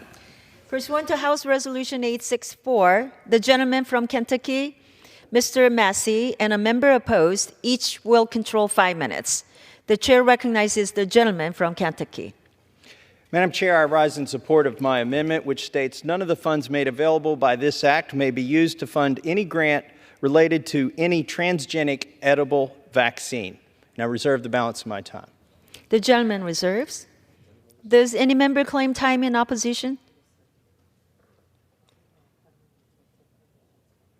Seeing none, hearing none, the gentleman is recognized.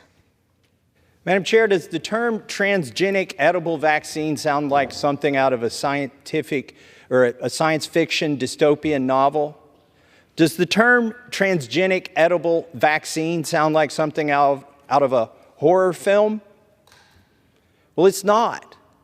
It's the scientific term that's used for research that we are funding with U.S. taxpayer dollars. This concept that we would inject RNA or DNA into our food supply, that we would encourage plants to grow vaccines within them, and that we would then encourage animals or people to consume these vaccines by consuming the food. Yes, we are funding this, but we should not. And there are several reasons that we should not be funding this. One is you can't control where the pollen goes from a plant.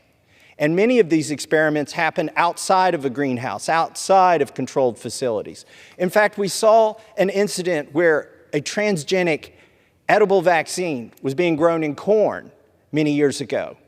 And what happened the next year when they grew soybeans on the same plot where this transgenic edible vaccine was grown, by the way, this vaccine was for pigs. It was to keep them from getting diarrhea. It was never meant for humans. But the next year they grew soybeans on that same plot of land, and some of the corn sprouted on its own and was mixed with these soybeans. 500 bushels of soybeans were harvested that had to be destroyed because they were commingled. This transgenic edible vaccine that was meant for pigs was commingled with soybeans that could have gone into human food consumption. The offending researchers had to pay hundreds of thousands of dollars in fines. But do we know if we caught all of the instances of these escapes of this pollen? Because in fact, this happened not just once, but it happened again and in a different way. The pollen wafted over to a different field, and it pollinated corn in a different field. Over 150 acres of corn had to be destroyed in that instance because they were experimenting with transgenic edible vaccines. In that case, those vaccines were meant for animals. But here recently, we've been funding transgenic plant vaccines, edible plant vaccines for humans, research at University of California, Riverside. They are right now trying to grow spinach and lettuce with the idea that humans would then consume this at a salad bar or something. How do you know the dosage? What does it mean to have informed consent when you don't know what's in your food? What does it mean to have informed consent when you don't know when you're being served medication for dinner? This is such a ridiculous concept that we shouldn't even have to debate it. But here we are. And we funded it through the National Institutes of Health, we funded it through the USDA, and we funded it through NSF. And I will close by saying this. This amendment, I offered it on the agriculture appropriations bill to prevent the USDA from funding this type of research. I'm offering it on this appropriations bill to prevent it being funded in this appropriations bill as well. I hope that everyone will support this amendment. This amendment passed by a voice vote on the agriculture appropriations bill, and I hope that we'll see the wisdom in this amendment today and pass this also with unanimous support. And I yield back the balance of my time. The gentleman yields. The question is on the amendment offered by a gentleman from Kentucky. Those in favor say aye. Those opposed say no. In the opinion of the chair, the ayes have it. The amendment is agreed to. It is now in order to consider amendment number 116, printed in Part B of House Report 118-272. For what purpose does the gentleman from Kentucky seek recognition? Madam Chair, I have an amendment at the desk. The clerk will designate the amendment. Amendment number 116, printed in Part B of House Report number 118-272, offered by Mr. Massey of Kentucky. Pursuant to House Resolution 864, the gentleman from Kentucky, Mr. Massey, and a member opposed, each will control 5 minutes.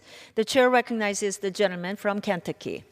Madam Chair, I rise in support of my amendment, which essentially prohibits funds from being used or being made available to conduct or support gain-of-function research. Section 533 of the underlying bill says that none of the funds in the bill can be used for gain-of-function research in China or Cuba or North Korea or Russia. The problem is that it doesn't prohibit this dangerous type of research anywhere else in the world. Why should we be funding it in France or Great Britain? In fact, why should we be funding it here? I will argue later that we shouldn't, that the risks far outweigh the benefits, and that we should have learned our lesson. And with that, I reserve the balance of my time. The gentleman reserves. Does any member claim time in opposition? Seeing none, hearing none, the gentleman is recognized. Madam Chair, at this point, I'd like to yield a minute and a half to my colleague, Ms. Miller Meeks. The gentlewoman from Iowa is recognized. Thank you, Madam Chair. I rise in support of the amendment number 116 with Mr. Massey to ban the funding of gain-of-function research. For decades, scientists have been warning that gain-of-function research with potential pandemic pathogens could cause an outbreak. From 2014 to 2017, we had paused funding for gain-of-function research after a series of lab accidents and due to fear of a lab-caused pandemic. However, Dr. Fauci and others recommended that the prohibition be removed, and unfortunately, our worst fears came true. Among many others, the FBI, Department of Energy, and a majority of Americans now believe that a laboratory in Wuhan, China, that was conducting NIH-funded gain-of-function research on bat coronaviruses caused the COVID-19 pandemic. This was a wake-up call. Last month, during a select subcommittee on the coronavirus pandemic hearing, Dr. Gerald Parker, former commander of the United States Army Medical Research Institute of Infectious Diseases and the current head of the federal committee that oversees gain-of-function and biosecurity, testified to Congress that gain-of-function research with potential pandemic pathogens has not contributed significantly to biodefense and that its benefits have been exaggerated. Dr. Parker also stated that there are safer alternatives available. Fortunately, last year, Congress passed and enacted common sense language in the Labor HHS bill to prohibit gain-of-function research with pathogens in hostile foreign nations, including Russia and China. We must now expand that effort and prohibit taxpayer funding for this dangerous research on U.S. soil and other nations where oversight is lacking.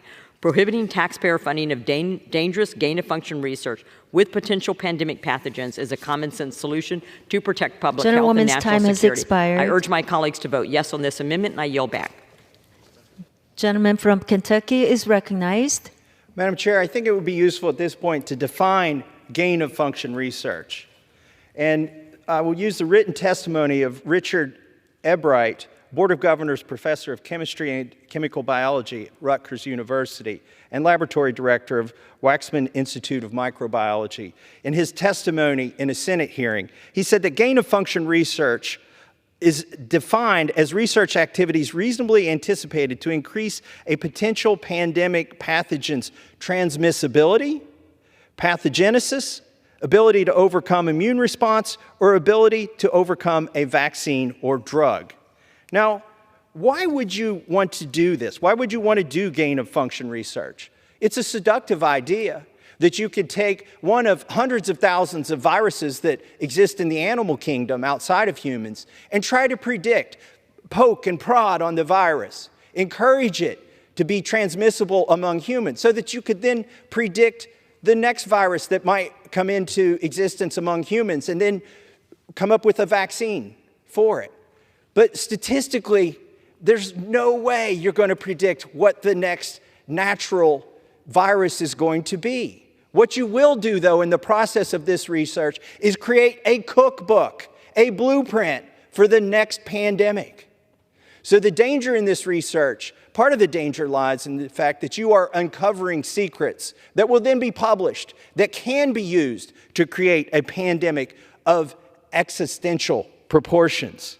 It creates new health threats that through 10,000 years of evolution may never come into existence, but in 10 days of research could come into existence in a lab. Threats that don't exist in nature.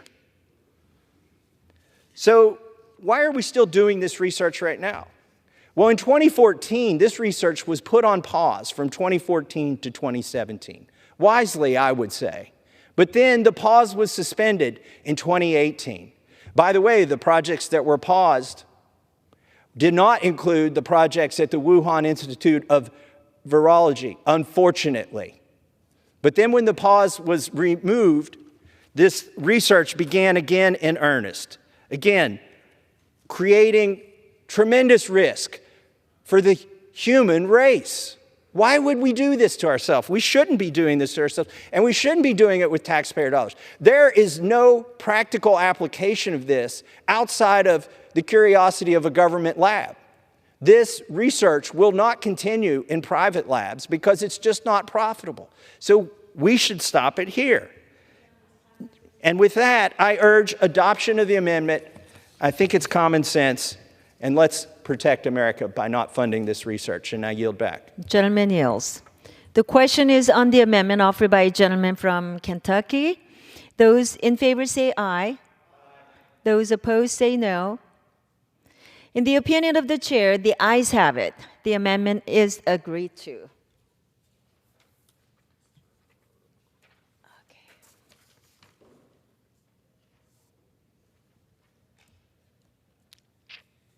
It is now in order to consider amendment number 117, printed in Part B of House Report 118-272. For what purpose does the gentleman from Georgia seek recognition? Madam Chair, I have an amendment at the desk. The clerk will designate the amendment. Amendment number 117, printed in Part B of House Report number 118-272, offered by Mr. McCormick of Georgia. Pursuant to House Resolution 864, the gentleman from Georgia, Mr. McCormick, and a member opposed, each will control 5 minutes. The chair recognizes the gentleman from Georgia. Thank you, Madam Chair. I rise to offer my amendment number 117 to H.R. 5894, the Labor, Health, and Human Services and Education Appropriate Acts of 2024. My amendment number 117 reduces the salary of Xavier Becerra, Secretary of Health and Human Services, to $1. Secretary Becerra has chosen special interest groups over the American people and blatantly undermined congressional legislative intent with his implementation of the No Surprises Act. The No Surprises Act, passed in 2021, was a bipartisan legislative effort to prevent unexpected medical bills from crushing Americans across the country, which over 50% of all Americans have experienced. Unfortunately, the Biden administration and Secretary Becerra have not implemented the bill as Congress intended, leading to huge backlogs, unpaid claims to health care providers, and patients having less access to quality health care. This is unacceptable, but this shouldn't be a surprise that the Biden administration appointed a lawyer to take on health care challenges, resulting in dismal failure. There have been 4 court cases in Texas alone to address the abysmal implementation of this law, and Secretary Becerra and the Biden administration have lost all 4 court cases. Patients' protection from surprise medical bills should not compromise their access to hospitals and the doctors they need. They shouldn't have the worst experience of their life to add to the worst experience of their life. The solution to this is simple. Align the federal government regulations with what Congress intended for the bill to do, and make the process for resolving disputes fair for all parties. This solution is not only the right thing, but will also avoid the kind of negative consequences that Congress sought to prevent for patients in the first place. Now, I have personally discussed this with Secretary Becerra, and to no avail, he continues to choose profiteers rather than patients. America's hospitals and doctors worked hard with Congress to ensure the dispute resolution process was fair and avoided these negative consequences. Secretary Becerra and his federal bureaucrats have failed to honor those promises to patients and caregivers and have instead continued to ignore Congress's legislative intent. The reason I originally ran for Congress was because of the issue of surprise billing. My first taste in politics was going down to the state capitol with the Medical Association of Georgia, a bipartisan group of doctors trying to resolve this problem. I brought the fight here to D.C. to push the federal government to begin prioritizing doing the right thing for patients instead of prioritizing the profit of special interest groups. My amendment is not about political cheap shots or agendas.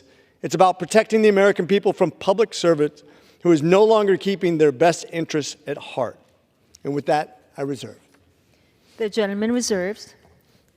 For what purpose does the gentlewoman from Connecticut seek recognition? Madam Chair, I claim the time in opposition. The gentlewoman is recognized. Thank you. I rise in strong opposition to this amendment. Secretary Javier Becerra is a lifelong public servant. He is also a very dear friend. And I suspect he's a personal friend of many members here today on both sides of the aisle. Javier Becerra spent 24 years in the U.S. House of Representatives, including as a senior member of the Ways and Means Committee and as a member of the House leadership, serving as assistant to the Speaker and as chairman of the House Democratic Caucus. As Secretary of the Department of Health and Human Services, Javier Becerra leads one of the most important departments in the federal government, including world-leading biomedical research, public health, and drug development.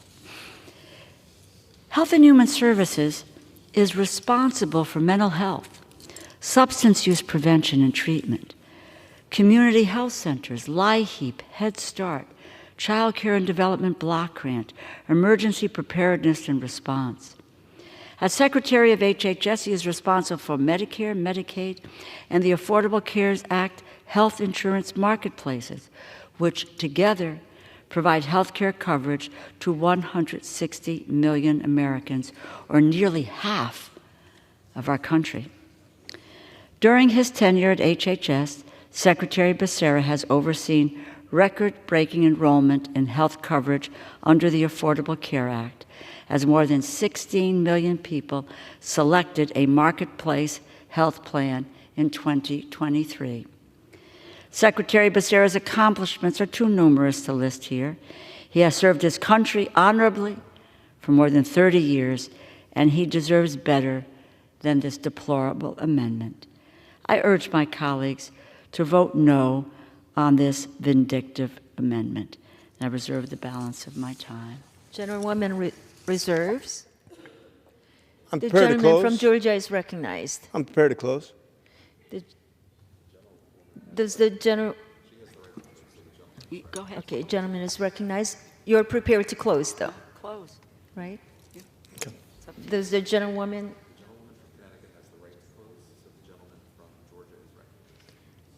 The gentleman from Georgia is recognized. So obviously, I'm not a lawyer. I am a doctor. With all the experience that Mr. Becerra has, you would think you would know better. You would think as a member of the House who has watched bipartisan bills pass with almost unanimous consent on something that's supposed to serve the people, that he would know better. You'd think as a lawyer he would know how to carry on a case and win a case when it has to do with serving the people. But clearly he has misrepresented something that we passed as a body, something we agreed to as a body to serve the people. And that is why he should be ashamed, and that is why the Secretary of Health and Human Services, Xavier Becerra, should be reduced to $1 for being derelict in his duty and failing the American people. I ask my colleagues for their support in passing this amendment. Gentleman yields. Gentlewoman is recognized. I oppose this amendment, and I yield back. The gentleman yields. The question is on the amendment offered by a gentleman from Georgia. Those in favor say aye. Those opposed say no. In the opinion of the chair, the ayes have it. The amendment is agreed to. Madam Chair, the gentlewoman is recognized. I demand a recorded vote. Pursuant to Clause 6 of Rule 18, further proceedings on the amendment offered by a gentleman from Georgia, it will be postponed.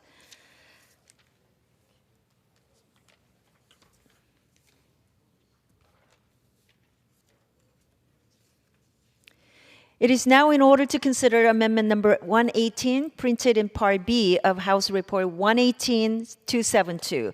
For what purpose does the gentlewoman from Illinois seek recognition? I have an amendment at the desk. The clerk will designate the amendment. Amendment number 118, printed in Part B of House Report number 118-272, offered by Mrs. Miller of Illinois. Pursuant to House Resolution 864, the gentlewoman from Illinois, Ms. Miller, and a member opposed each will control 5 minutes. The chair recognizes the gentlewoman from Illinois. Thank you, Madam Chairwoman. I rise today in support of my amendment to cut the salary of Assistant Secretary for the Office of Civil Rights at the Department of Education to $1. The Assistant Secretary has continually refused to enforce current Title IX law, which puts our young girls in danger. Under current statute, the Department of Education is required to protect young women and girls from being forced to compete against biological men in athletics. But the Biden administration of education is ignoring the law to impose their radical political agenda on our daughters by forcing them to compete against biological males. The Assistant Secretary's office has proposed 2 Title IX rules that violate congressional intent for the Title IX. Title IX was created to protect girls' sports and girls' spaces, including bathrooms and locker rooms, not to promote a radical left-wing political ideology. The Assistant Secretary for the Office of Civil Rights at the Department of Education is not following congressional intent. Please join me in standing up for our daughters and all female athletes by supporting this amendment, and I reserve the balance of my time. The gentlewoman reserves. For what purpose does the gentlewoman from Connecticut seek recognition? Madam Chair, I claim the time in opposition. The gentlewoman is recognized. I rise in strong opposition to this amendment. Proposing to eliminate the salaries of hardworking public servants, as I've said earlier, is really petty, very, very petty, beneath the dignity of this body, but it belies demonstrate the lack of seriousness of the process that we're now engaged in and the road on which we should be dealing to really put together appropriations bills that meet the needs of the American people and our international obligations. And it's really not how we should solve differences of opinion. The mission of the Department of Education's Office of Civil Rights is to ensure, quote, equal access to education, to promote educational excellence throughout the nation through vigorous enforcement of civil rights. OCR's mission includes areas of concern that Labor HHS Education Committee has prioritized, again, over the years on a bipartisan basis, including stronger enforcement to protect the rights of students with disabilities. Currently, there is bipartisan support for continuing OCR's enforcement of civil rights laws, as outlined in President Biden's in the Biden administration's the U.S. national strategy to counter anti-Semitism, something that we are just the flood of anti-Semitism today. And on a bipartisan basis, we are supporting OCR's enforcement of the civil rights laws to counter anti-Semitism. You know, at a time when so many student populations are feeling vulnerable, in need of support, it really is irresponsible and it's reckless to take out the Department of Education's top civil rights official. And once again, it demonstrates a lack of seriousness of the process that we are engaged here on this floor at 10 o'clock at night. And I believe, again, as I said earlier, a lack of seriousness on behalf of my Republican colleagues in the House of Representatives. Vote no on what is a vindictive amendment. I reserve. The gentleman reserves. Gentlewoman reserves.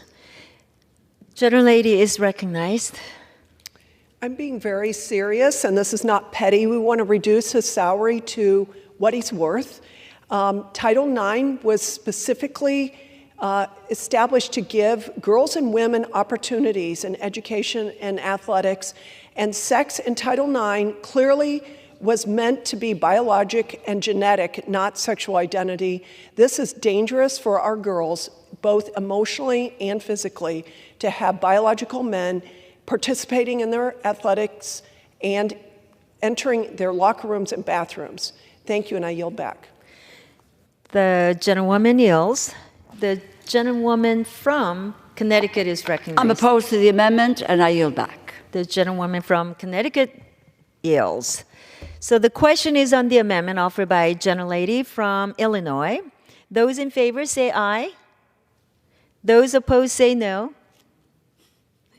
In the opinion of the chair, the ayes have it. The amendment is agreed to. Madam Chair, The gentlewoman is recognized. I demand a recorded vote.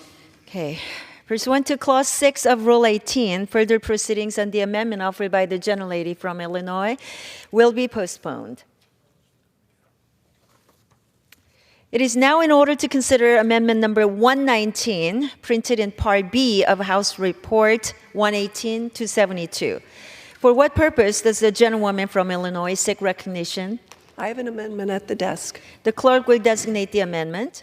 Amendment number 119, printed in Part B of House Report number 118-272, offered by Mrs. Miller of Illinois. Pursuant to House Resolution 864, the gentlewoman from Illinois, Ms. Miller, and a member opposed each will control 5 minutes. The chair recognizes the gentlewoman from Illinois. Thank you, Madam Chairwoman. I rise in support of my amendment to cut the salary of Assistant Secretary for Occupational Safety and Health, Douglas Parker, to $1. Under Joe Biden, OSHA attempted to fire 84 million Americans if they didn't take an experimental COVID vaccine or show their private medical documents to their employer. Assistant Secretary Parker is an unelected bureaucrat. He does not have the power to force 84 million people to take an experimental vaccine or lose their job. Thankfully, the Supreme Court stopped OSHA from implementing their rule because it was illegal and unconstitutional. But it shouldn't take the Supreme Court to stop OSHA from attempting to force an experimental vaccine on 84 million Americans. When I questioned Assistant Secretary Parker during an Education and Workforce Committee hearing, he refused to agree with the court decision and would not commit to never again attempting to force a vaccine mandate on the American people. We must rein in Assistant Secretary Parker and the entire bloated bureaucracy that is targeting the American people. I reserve the balance of my time. The gentlewoman reserves. Does any member? Yes. For what purpose does the gentlewoman from Connecticut seek recognition? Madam Chair, I claim the time in opposition. The gentlewoman is recognized. I rise in strong opposition to this amendment. This is really pretty extraordinary. What's the mission of the Department of Labor's Occupational Safety and Health Administration? Assure safe and healthful working conditions for working men and women by setting and enforcing standards and by providing training, outreach, education, and assistance. OSHA is responsible for making sure employers provide safe workplaces. But this just really is consistent with an earlier amendment that the gentlelady offered, which was to eliminate all funding for OSHA. Clearly, not very much concerned about creating a safe workplace for employees. OSHA created in '71. Workplace deaths and rate of on-the-job injuries has declined by 65%, with a workforce twice as large. Why do we not want to protect workers on the job? What is wrong with that concept? My mother worked in the garment industry, and all those years ago, she was not protected. None of the women in that sweatshop were protected. We have moved forward to protect our workers. That's what OSHA does. I urge my colleagues to vote no on this misplaced amendment. Would the gentlewoman yield? And I reserve. Gentlewoman reserves. Gentlelady from Illinois is recognized. Again, please support this amendment to hold the Biden administration accountable for their illegal and unconstitutional COVID vaccine mandate, and I yield back. Gentlewoman yields. The gentlewoman from Connecticut is recognized. Yeah, there isn't a COVID vaccine mandate. I think we've established that over and over and over again. Apparently, it just doesn't come through. Long and the short of it, what this amendment would do is to really hurt public servants at the Department of Occupational Safety and Health Administration. I'm opposed to the amendment, and I yield back. The gentlewoman yields. The question is on the amendment offered by a gentlelady from Illinois. Those in favor say aye. Those opposed say no. In the opinion of the chair, the ayes have it. The amendment is agreed to. Madam Chair, the gentlewoman is recognized. I demand a recorded vote. Pursuant to Clause 6 of Rule 18, further proceedings on the amendment offered by the gentlelady from Illinois will be postponed.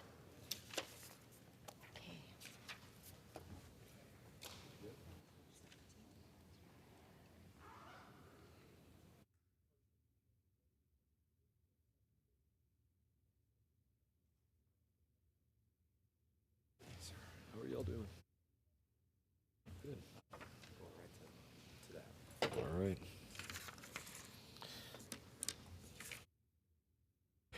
It's now in order to consider amendment number 120, printed in Part B of House Report 118-272. For what purpose does the gentlewoman from Illinois seek recognition? I have an amendment at the desk. Clerk will designate the amendment. Amendment number 120, printed in Part B of House Report number 118-272, offered by Mrs. Miller of Illinois. Pursuant to House Resolution 864, the gentlewoman from Illinois, Ms. Miller, and a member opposed will control 5 minutes. The chair now recognizes the gentlewoman from Illinois. Thank you, Mr. Chairman. I rise today in support of my amendment to cease all funding to the corrupt World Health Organization because they lied repeatedly about COVID's origin and then defended Communist China after the outbreak. Last year alone, Congress approved $434 million for the WHO, and the Biden administration has been actively working to circumvent the Senate's constitutional authority to approve treaties that would give the WHO control over pandemic prevention, preparedness, and response. This would be a complete surrender of our national sovereignty to an unaccountable, unelected, and corrupt international bureaucracy. It would also supercharge the WHO's power and authority to promote leftist agendas like abortion, gender identity ideology, climate change, and more.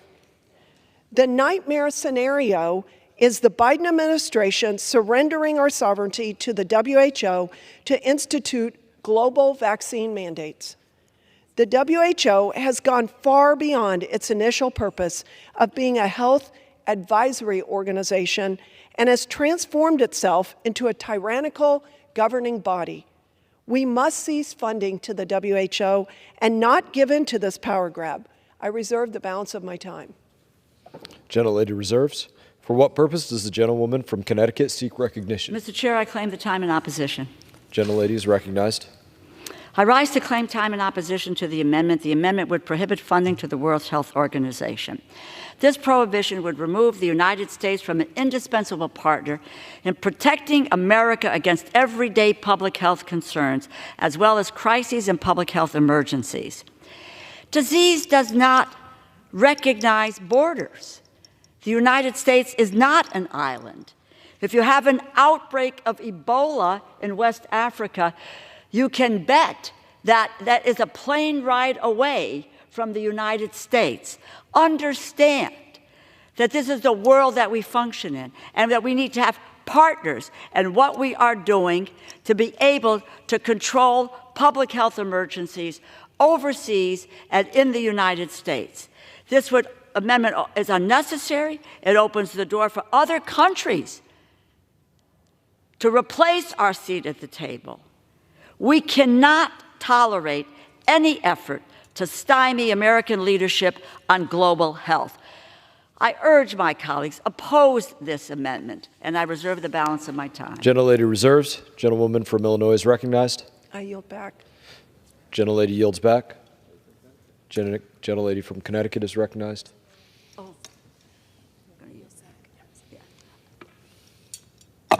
There's nothing more to do but to continue to oppose this amendment, and I yield back. Gentlelady yields back. Questions on the amendment offered by the gentlewoman from Illinois. Those in favor say aye. Those opposed say no. In the opinion of the chair, the ayes have it. The amendment is agreed to. It is now in order to consider amendment number 121, printed in Part B of House Report 118-272. For what purpose does the gentlewoman from Illinois seek recognition? I have an amendment at the desk. The clerk will designate the amendment.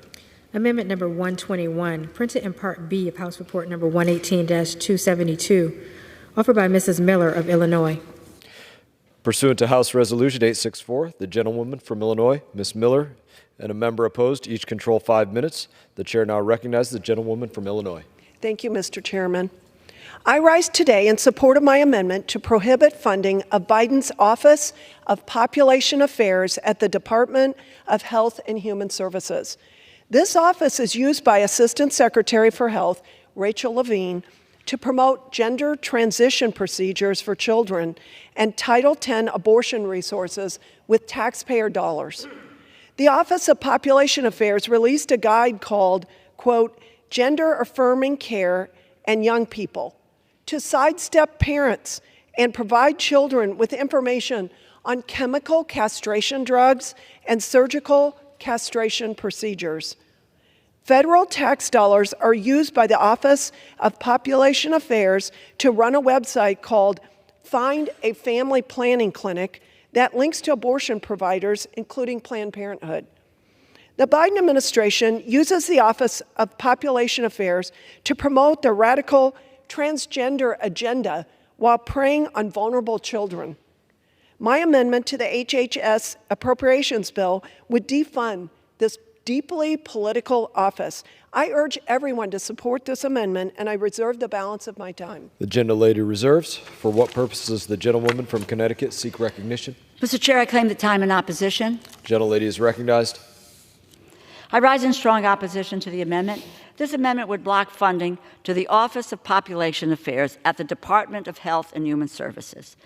The two most significant grant programs administered by the Office of Population Affairs are the Title X Family Planning Program and the Teen Pregnancy Prevention Program.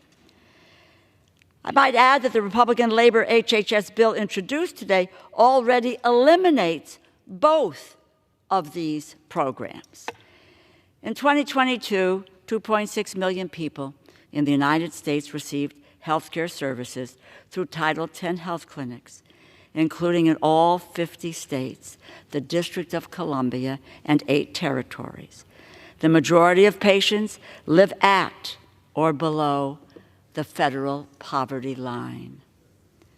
More than 1 million people rely on Title X funded providers as their sole or primary source of health care.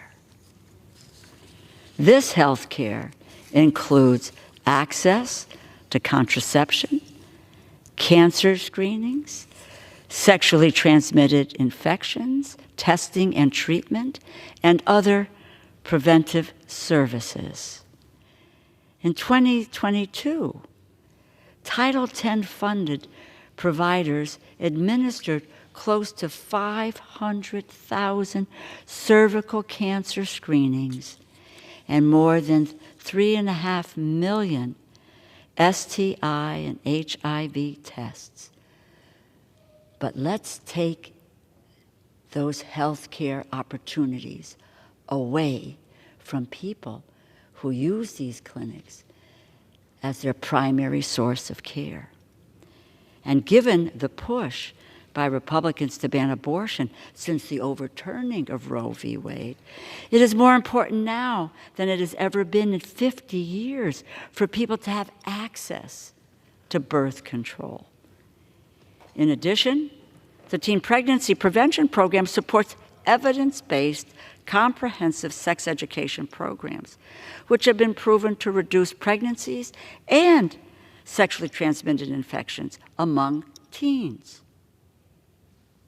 The Teen Pregnancy Prevention Program is vital, now more than ever.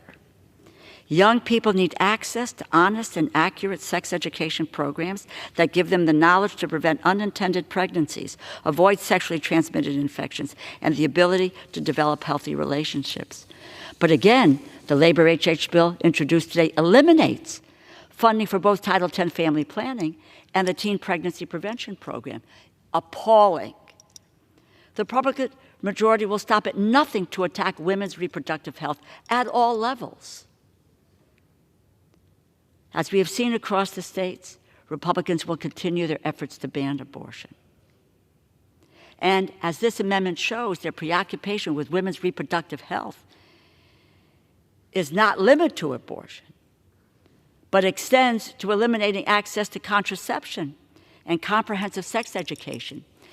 And I might give a note about cervical cancer, if I can. Every year,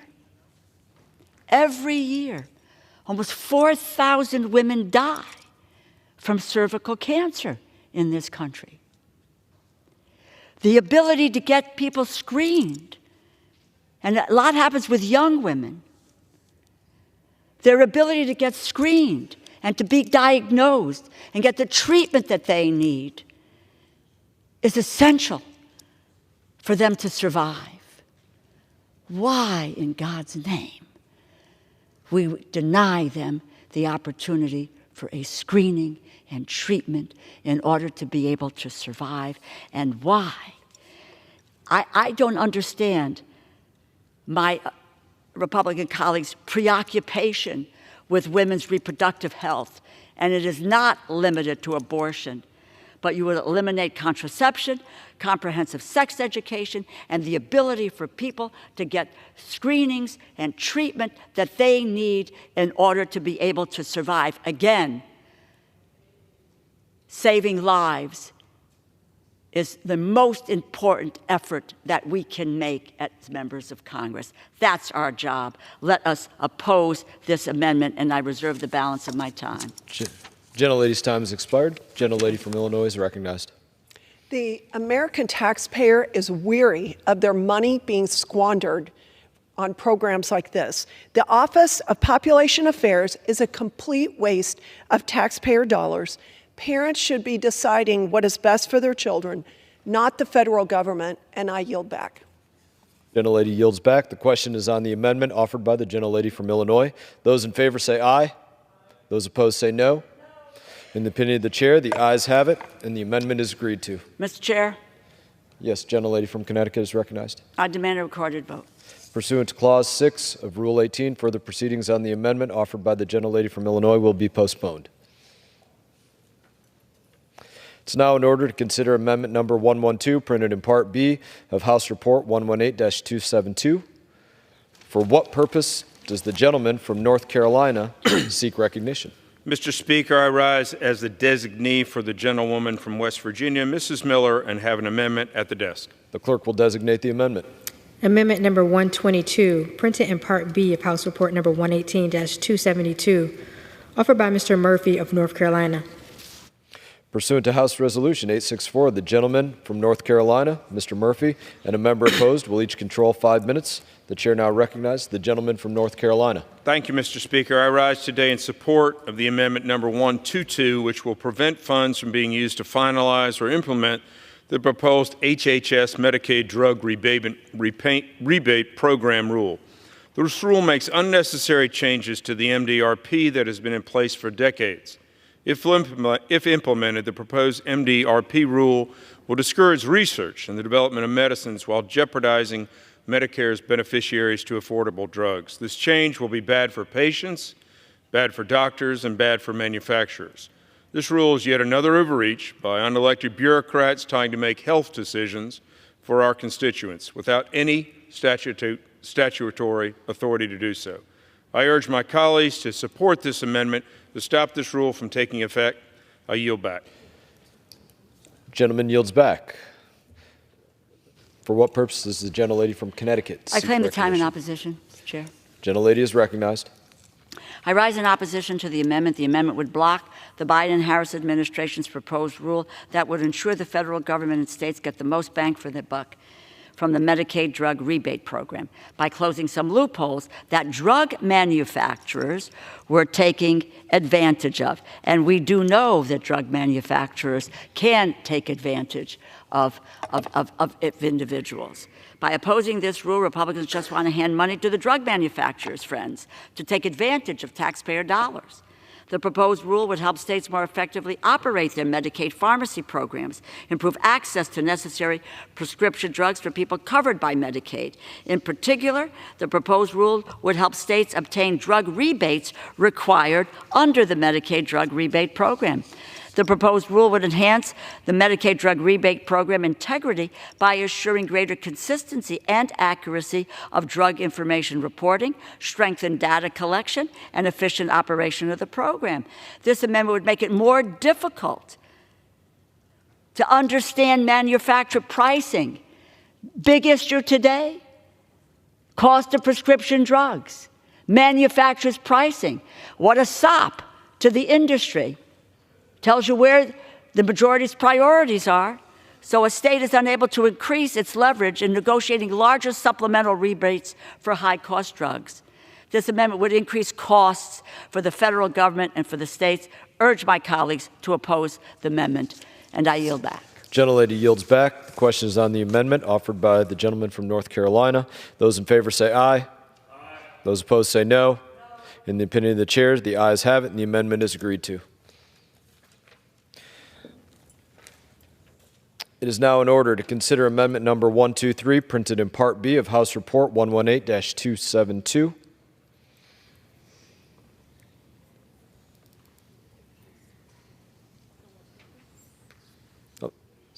For what purpose does the gentlewoman from Iowa seek recognition? Mr. Chair, I have an amendment at the desk. The clerk will designate the amendment. Amendment number 123, printed in Part B of House Report number 118-272, offered by Mrs. Miller Meeks of Iowa. I rise in support of my amendment number 123. Gentlelady will suspend. Pursuant to House Resolution A64, the gentlewoman from Iowa, Ms. Miller Meeks, and a member opposed, each will control 5 minutes. The chair now recognizes the gentlewoman from Iowa. Thank you, Mr. Chair. I rise in support of my amendment number 123, which seeks to ban funding from going towards funding the Centers for Disease Control and Prevention's firearm injury and mortality prevention research. President Biden requested $35 million for this program in his fiscal year 2024 budget request, which is a $22.5 million increase from fiscal year 2023. Mr. Chair, I was the Director of Public Health in the great state of Iowa before coming to Congress and a practicing physician for decades. I not only have served in public health, but I value public health and believe that robust public health infrastructure nationwide is crucial to the health and well-being of our country. That's why I released a request for information earlier this year on how to strengthen and reform the CDC to ensure that our nation's leading public health agency is performing as it should. Part of evaluating our public health departments is realizing when there are programs that do not add value or belong in the public health landscape.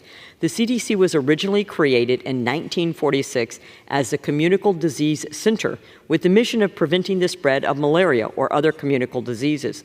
Since then, the agency has grown into a massive bureaucracy and now is the Centers for Disease Control and Prevention with a $9 billion budget that supports research and initiatives which are not within the communicable diseases landscape. And as we saw, there were failures of this institution in both the initial testing for COVID-19 and in the response to COVID-19. My amendment is an important first step in costly programs at the CDC, which urges the CDC to get back to its main mission and to help prevent a pandemic in the future. With that, I reserve my time. Gentlelady reserves. For what purpose does the gentlewoman from Connecticut seek recognition? Mr. Chair, I claim the time in opposition. Gentlelady is recognized. I rise to claim time in opposition to this amendment. The amendment would prohibit the Centers for Disease Control and Prevention to conduct or support any firearm injury and mortality prevention research. Stat. Firearm injury is among the 5 leading causes of death for people aged 1 through 44 in the United States, and the leading cause of death among children and teens aged 1 through 19. Let me repeat. I have to repeat the last statement. Firearm injury is the leading cause of death among children and teens aged 1 through 19. The gentlelady said, this is not about public health. Leading cause of death among children and teens aged 1 through 19. This is all about public health. unless we don't believe that death is a part of, or the causes of death are a part of public health. Maybe that's true. And this amendment to prohibit CDC from conducting research on the leading cause of death of our young people to a bill that already removes the funding for this research. This amendment is absurd. Read the bill. Collecting timely data, addressing the gaps in knowledge around this issue, and identifying effective prevention strategies are needed to keep individuals, families, schools, and communities safe from firearm injury and death, and to enhance safe firearm practices.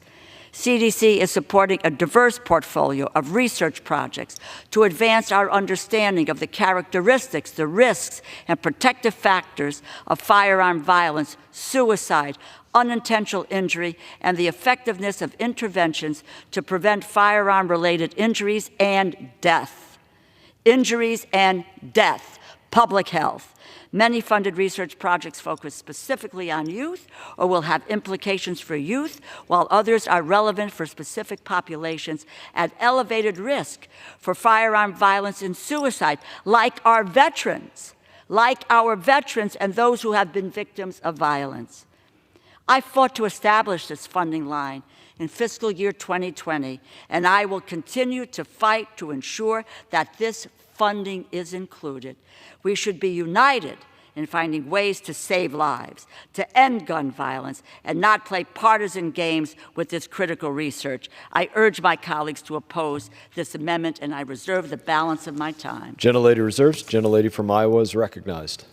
Thank you, Mr. Chair. Again, I would like to say that the mission of the CDC should be to combat communicable diseases. As we saw during the COVID-19 pandemic, the agency had lost part of its focus and has been distracted. There are multiple agencies that collect data on gun violence and also interventions and strategy and research. I think that we can refocus the CDC on its true mission so that another 1 million American lives are not lost in the next pandemic. With that, I yield the balance of my time. Gentlelady yields back. Gentlelady from Connecticut is recognized. I just want to make one point. I'm opposed to this amendment, obviously, because it's an absurd amendment. Firearm injury, leading cause of death among children and teens 1 through 19. Public health. This is all about public health. Let us not turn it into a debate or a discussion on anything else. And what this says to me is there really isn't a desire or the understanding of what we try to do to save lives of teens, of adults, of veterans, or anything else, which really falls into the litany of amendments that we've seen here tonight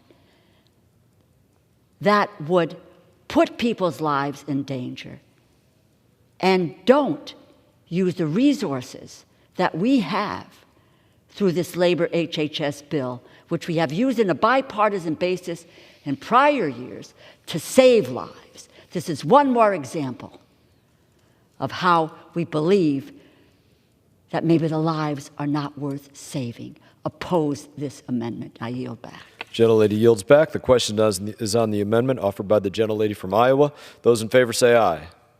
Those opposed say no. In the opinion of the chair, the ayes have it, and the amendment is agreed to. Mr. Chair. Gentlelady is recognized. I demand a recorded vote. Pursuant to Clause 6 of Rule 18, further proceedings on the amendment offered by the gentlelady from Iowa will be postponed. It's now in order to consider amendment number 124, printed in Part B of House Report 118-272. For what purpose does the gentleman from Utah seek recognition? I have an amendment at the desk. The clerk will designate the amendment. Amendment number 124, printed in Part B of House Report number 118-272, offered by Mr. Moore of Utah. Pursuant to House Resolution 864, the gentleman from Utah, Mr. Moore, and a member opposed will control 5 minutes. The chair now recognizes the gentleman from Utah. Thank you, Mr. Speaker, and Mr. Chairman, thank you. I rise today in support of my bipartisan amendment urging the Health Resources and Service Administration, or HRSA, to provide a complete accounting of unpaid and partially paid claims by the COVID-19 uninsured program, as well as an accounting of how funding from various pandemic-era laws have been used to pay claims generated by providers under this program since it began. The amendment also presses HRSA to provide a plan for the payment of remaining legitimate claims that were made under this program. The COVID-19 uninsured program provided reimbursements for claims submitted by healthcare providers who provided testing, treatment, and vaccination services for uninsured individuals during the COVID-19 pandemic. In the spring of 2022, HRSA closed the program and provided little notice or time to submit claims for services already provided under that program. I have heard from providers in my home state of Utah who are owed funds by the administration for services performed prior to the program's closure. Providers that submitted legitimate claims should be compensated for these medical services. I also believe that Congress must continue to provide robust oversight on this program and other pandemic-era laws to ensure funds were used appropriately and in line with congressional intent. For example, a July 2023 HHS OIG report estimated that nearly 19% of uninsured program payments made on behalf of 3.7 million patients were improper.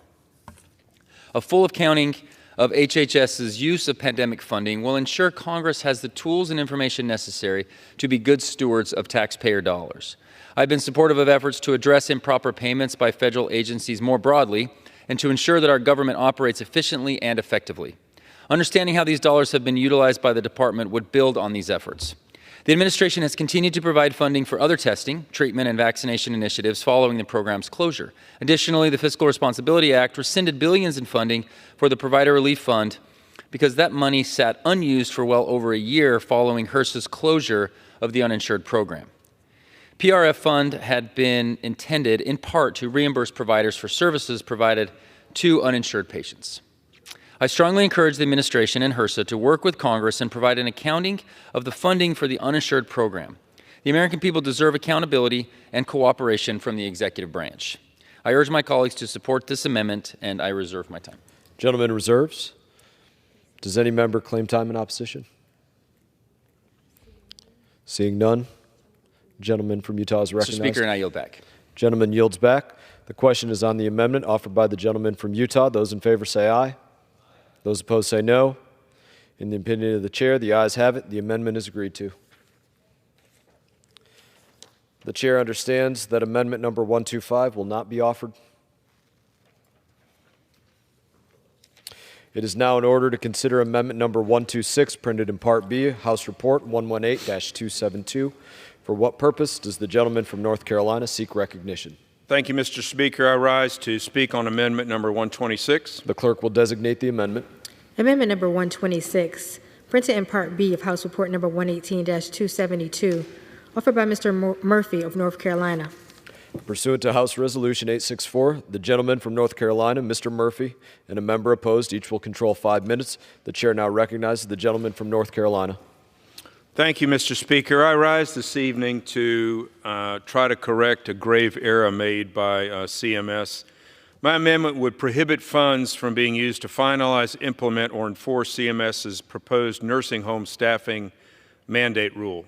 It's insane. The proposed rule would require nursing homes to provide 24/7 on-site nurse coverage and a minimum of 0.55 RN, 2.45 nurse aides per hour per resident. Hours per resident. As CMS noted in the proposed rule, the proposed NA and RN requirements exceed those in nearly all states. And if finalized, new floors would increase staffing in more than 75% of nursing homes nationwide. In other words, more than 3/4 of nursing homes in America today would not be compliant if the proposal went into effect. To comply with the hours per resident day requirement, urban facilities would be required to hire an additional 10,495 RNs and 61,348 NAs. Rural facilities required to hire additional 2,100 RNs, 15,000 NAs. Likewise, to comply with the 24/7 RN requirement, additional 1,900 RNs would be needed in urban areas, 1,300 in rural areas.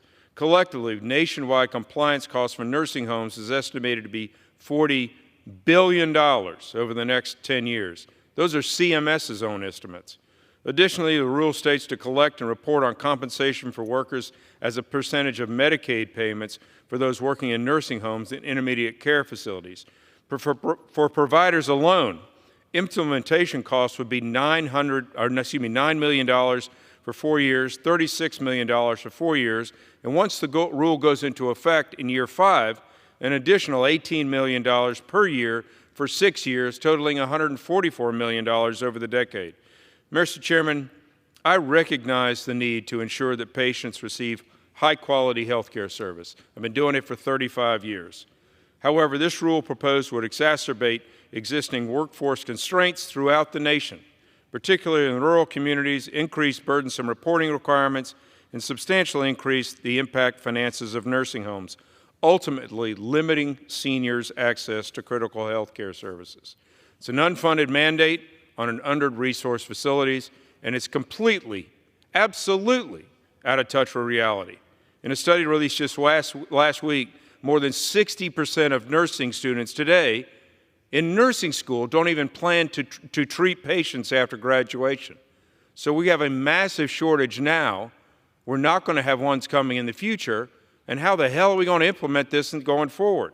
Where are the nurses going to come from?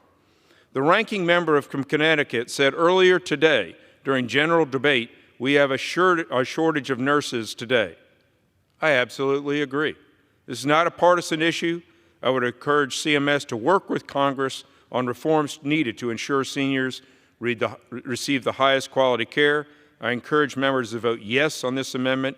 Thank you. I'll reserve the balance of my time. The gentleman reserves. For what purpose does the gentlewoman from Connecticut seek recognition? Mr. Chair, I claim the time in opposition. The gentlelady is recognized. I rise in strong opposition to the amendment. The amendment would block the Department of Health and Human Services from requiring minimum staffing levels at long-term care facilities. Understaffing in nursing homes is in a full-blown crisis. To address the staffing crisis, the proposed rule would require a minimum number of certified nursing assistants who provide the bulk of personalized care for our loved ones, as well as registered nurses. Staffing minimums will ensure that high-quality care and patient safety are prioritized, as decades of research demonstrate a clear association between higher staffing levels and a higher quality of care. In contrast, low staffing levels have been linked to increased cases of abuse and the overuse of antipsychotics and psychotropic drugs. In addition, minimum staffing levels are needed to support a long-term care workforce that has relied for too long on the sacrifice of underpaid caregivers who often earn below 200% of the poverty level.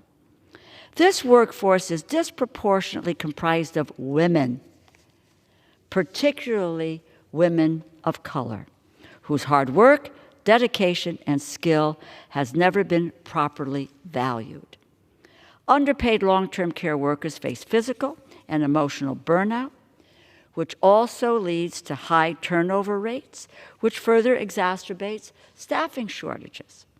And let us be clear, the long-term care industry is making record profits in Medicare.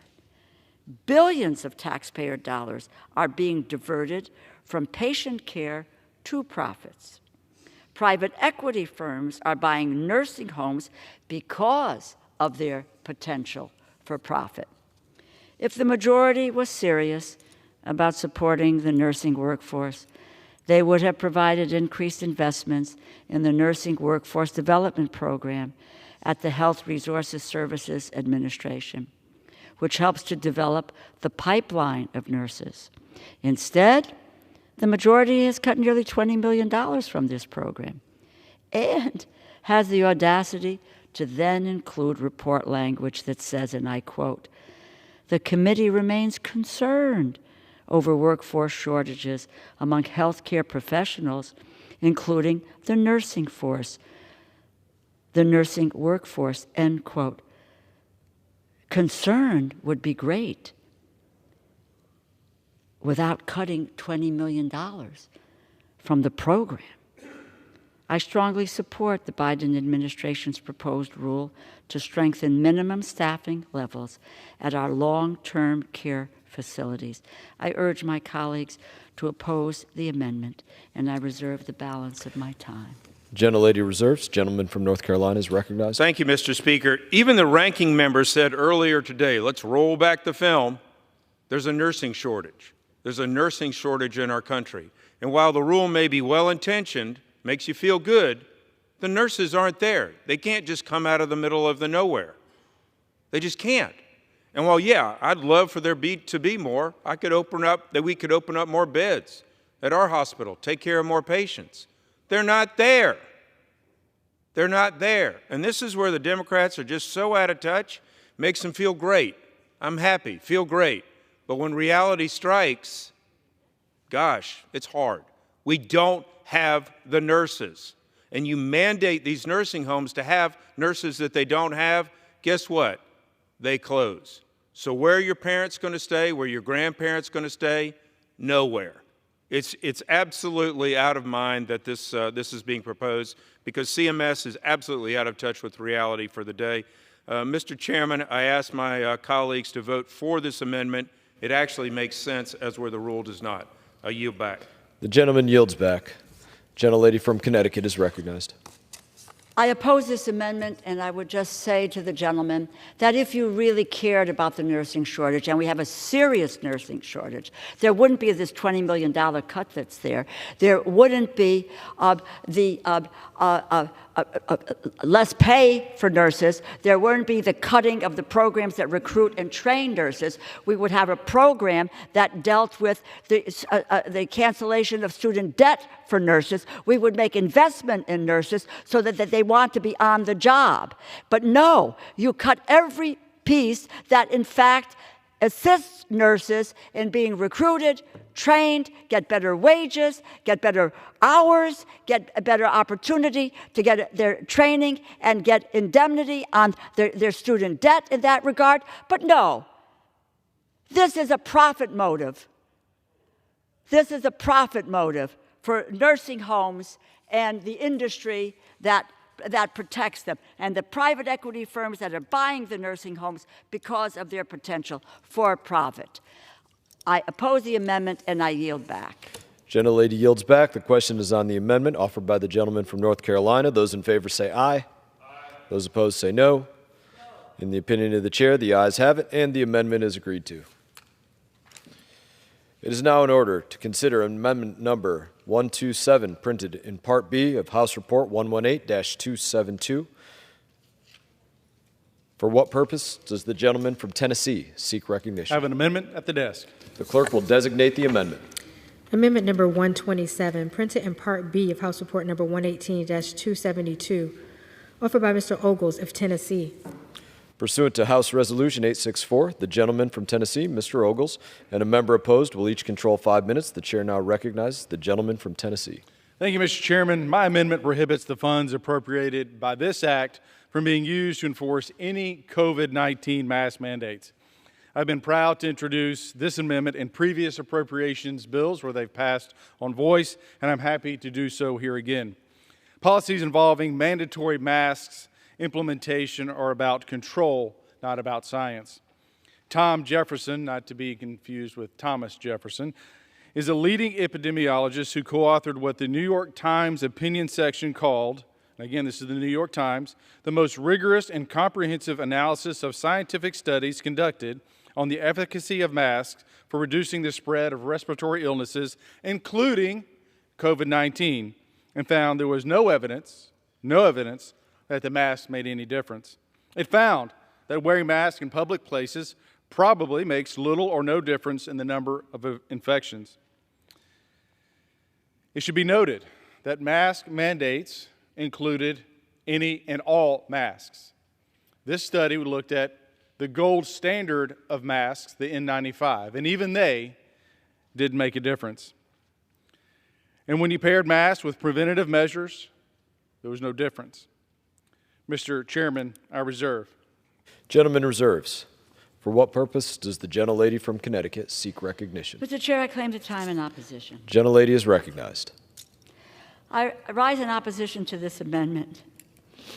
This amendment prohibits the use of funds to enforce any COVID-19 mask mandate. Let me just say it. I don't know how many times I've said it here this evening. There is currently no federal mask requirement in place. What is it that my colleagues on the other side of the aisle don't understand? No federal mask requirement in place. Is that not the Queen's English? It's there. But I will just say that masks have been used in medical settings to prevent respiratory infections for decades. Healthcare professionals wear masks for a simple reason, that they work. Let me repeat one more time. There currently is no federal mask requirement in place. So let's not continue to waste more time when we need to proceed with getting appropriations bills funded. I oppose this amendment, and I yield back my time. Gentlelady yields back.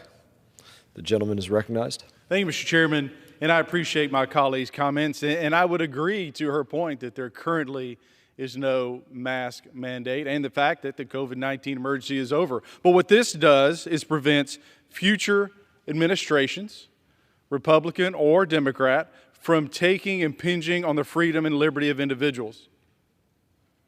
Going back to Dr. Jefferson and his study that was quoted by the New York Times, it noted that the so-called science that infringed on the liberty by forcing masks was based off of non-scientific, non-randomized trials, that the data was flawed. We allowed ourselves and our freedoms and our liberties to be infringed. Our founding fathers warned us that it is in times of crisis that the Constitution and the rule of law are most in jeopardy. Look, I lost friends to COVID. I'm not saying that COVID wasn't serious. But what I'm saying is this does not give the government the right to infringe on your liberty. You had a choice. It's up to you to make it. Mr. Chairman, I would urge adoption of my amendment. I thank my colleagues, and I yield back. Gentleman yields back. The question is on the amendment offered by the gentleman from Tennessee. Those in favor say aye. Aye. Those opposed say no. In the opinion of the chair, the ayes have it, and the amendment is agreed to.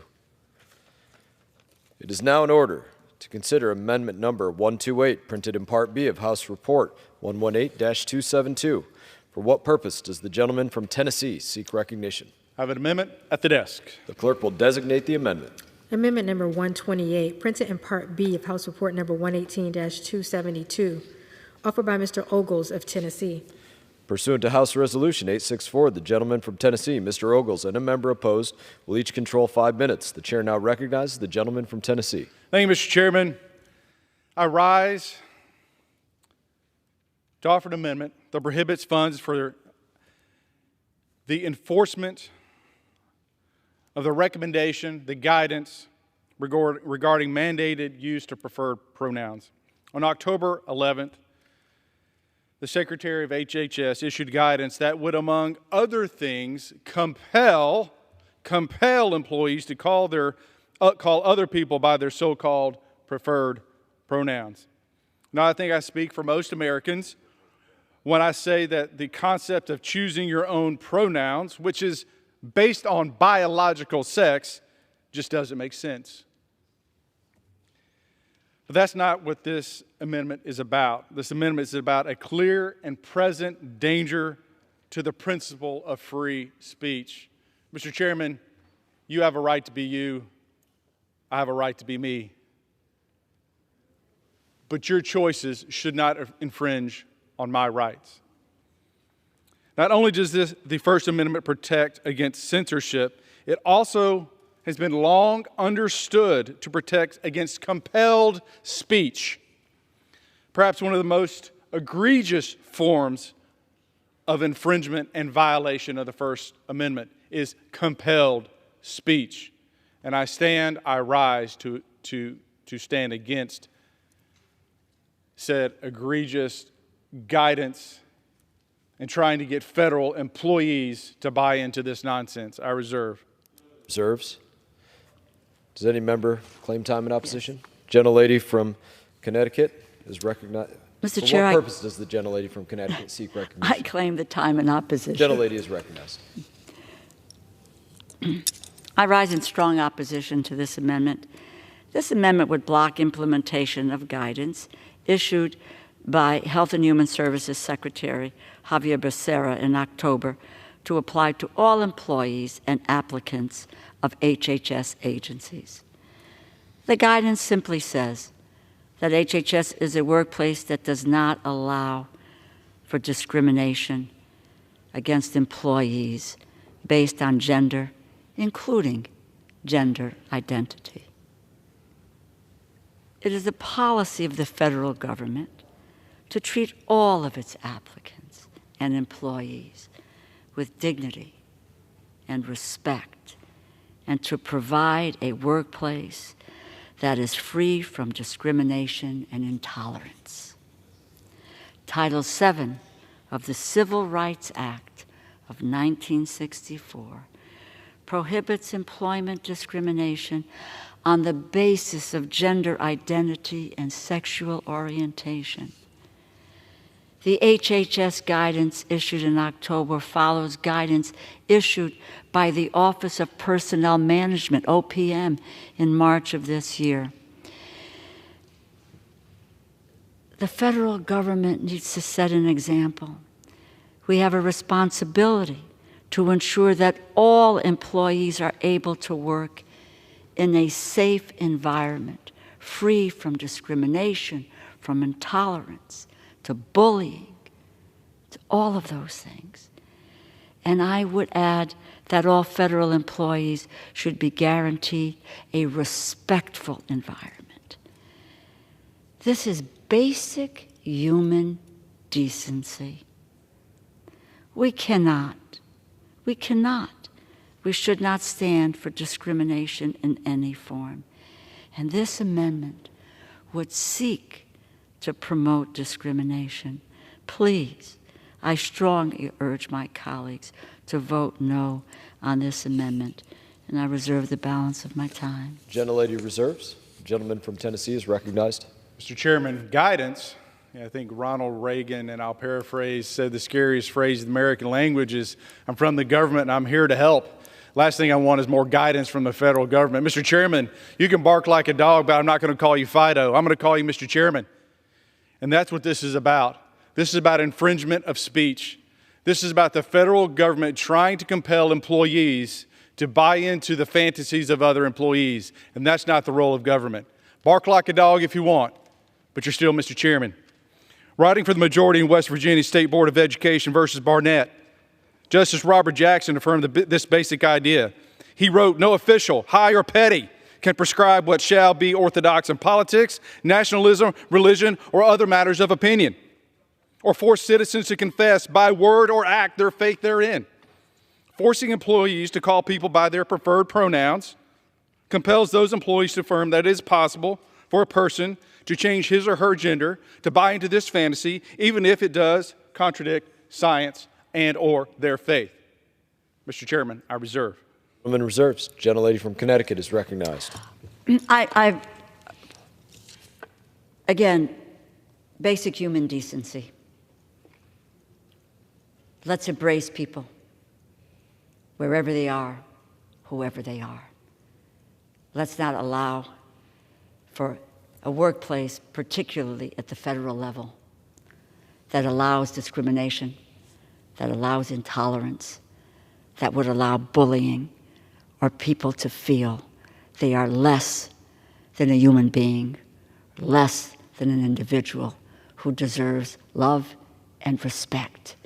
That has to be starting from the top at the federal level. We need to set an example. I oppose this amendment, and I yield back. Gentlelady yields back. Gentleman from Tennessee is recognized.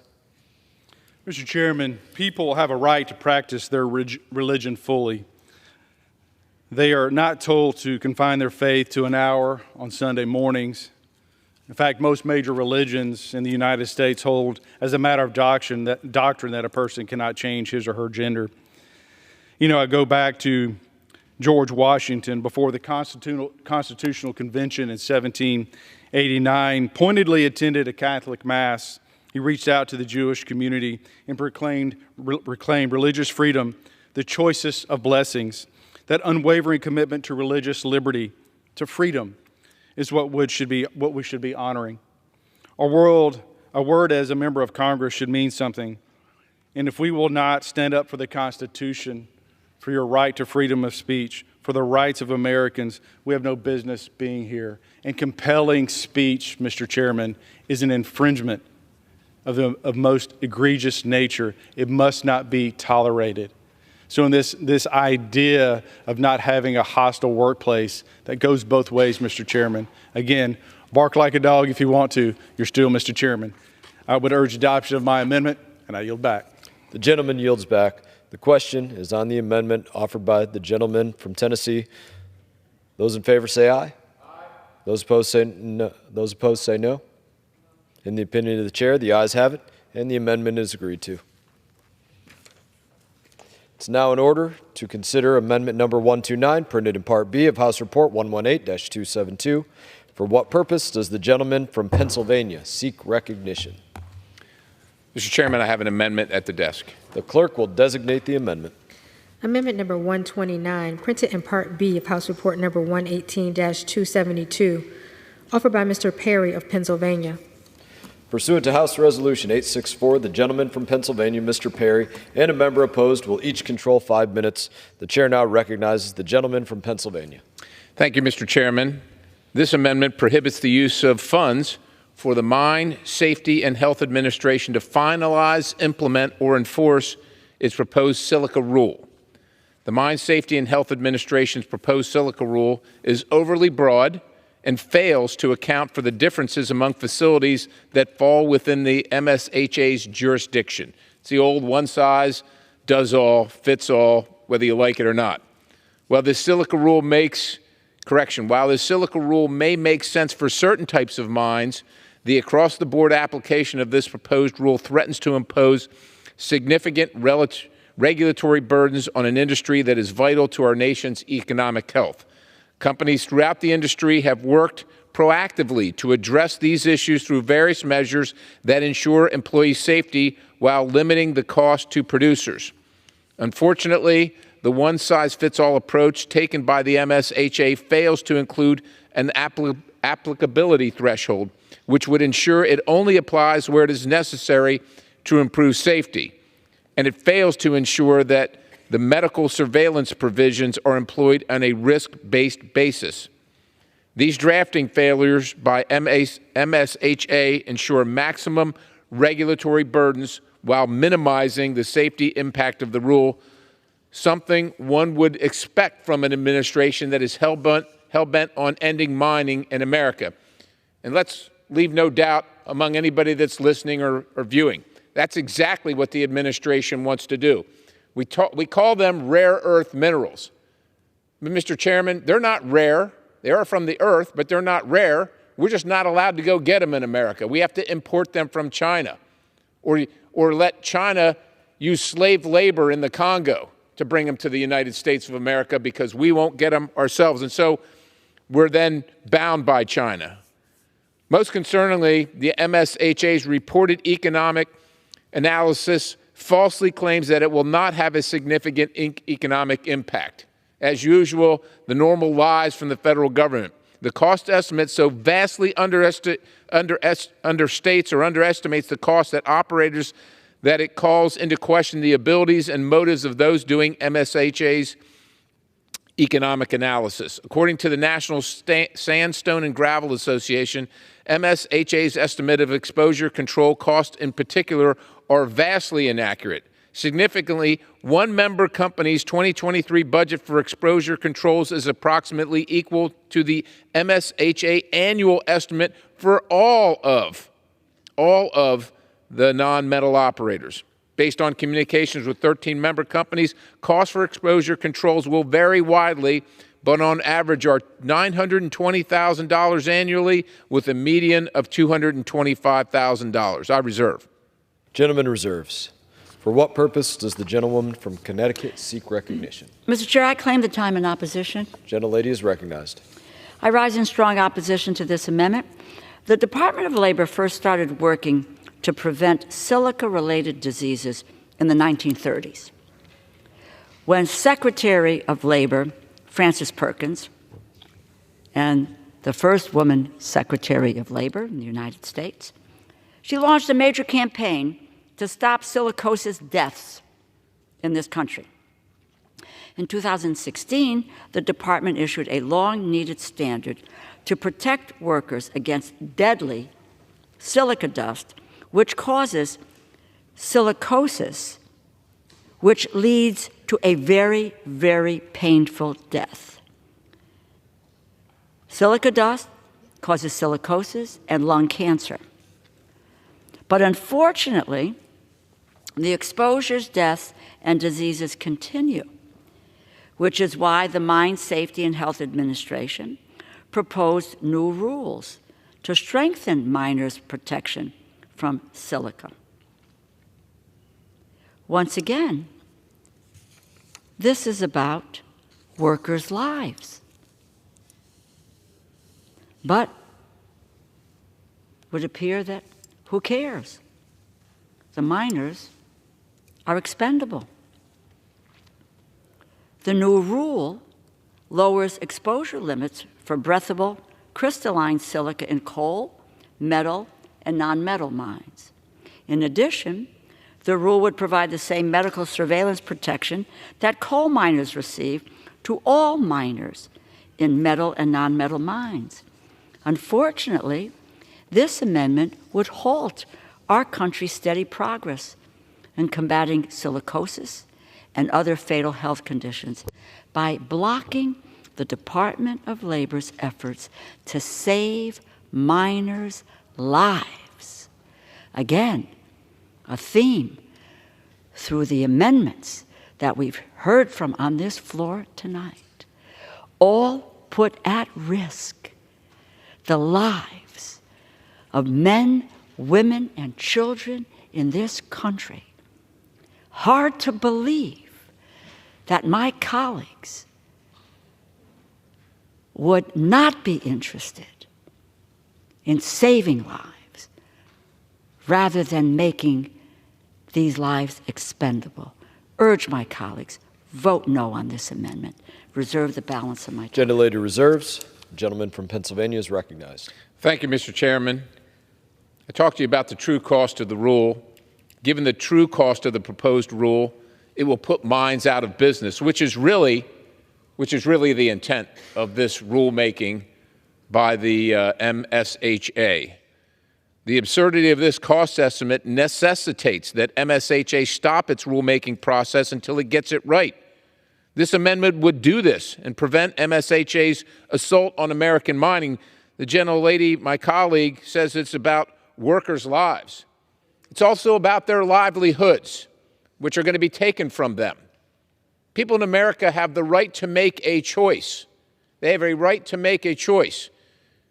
And when faced with the facts, the fact that this rulemaking underestimates the cost vastly and is intended to put mines out of business. Put mines out of business. We don't mine much coal in America anymore. I come from Pennsylvania. Used to be a great coal mining state. But not only is that happening, the opposition, my friends on the other side of the aisle, while demanding everybody electrify their lives, electric vehicles only, that's what's coming. They're shutting down copper mines in the United States of America. When's the last time a new mine opened up? They're not going to allow it, Mr. Chairman. They're not going to allow it, which is why this amendment is necessary. I reserve. And reserves. Gentlelady from Connecticut is recognized. Mr. Chair, I continue to oppose this amendment. I think in one of the pieces of information I just found out that the miners will die a lot younger from silicosis. But I have to think about the logic that my colleague mentioned. that if we put this rule into effect, that the mines will close. But having dead miners will somehow keep the mines open? The miners who are not there? It would just seem to me there's a cost-benefit analysis here. Let's put the rule into place. Let's save miners and let the mine thrive. Instead of no rule, no miners, closed mines. No logic. I yield back and oppose this amendment. Gentlelady yields back. Gentleman from Pennsylvania is recognized. Thank you, Mr. Chairman. My friend from the other side would like you to believe that mining companies want to kill all their employees. I assure you they do not. And I also assure you that we won't go to a position where there will be no regulations. We will have appropriate regulations with the appropriate costs assigned to them. That's why this amendment is necessary. That's why it's needed. I urge members to vote in favor. I yield the balance. Gentleman yields back. The question is on the amendment offered by the gentleman from Pennsylvania. Those in favor say aye. Aye. Those opposed say no. In the opinion of the chair, the ayes have it, and the amendment is agreed to. It is now in order to consider amendment number 130, printed in Part B of House Report 118-272.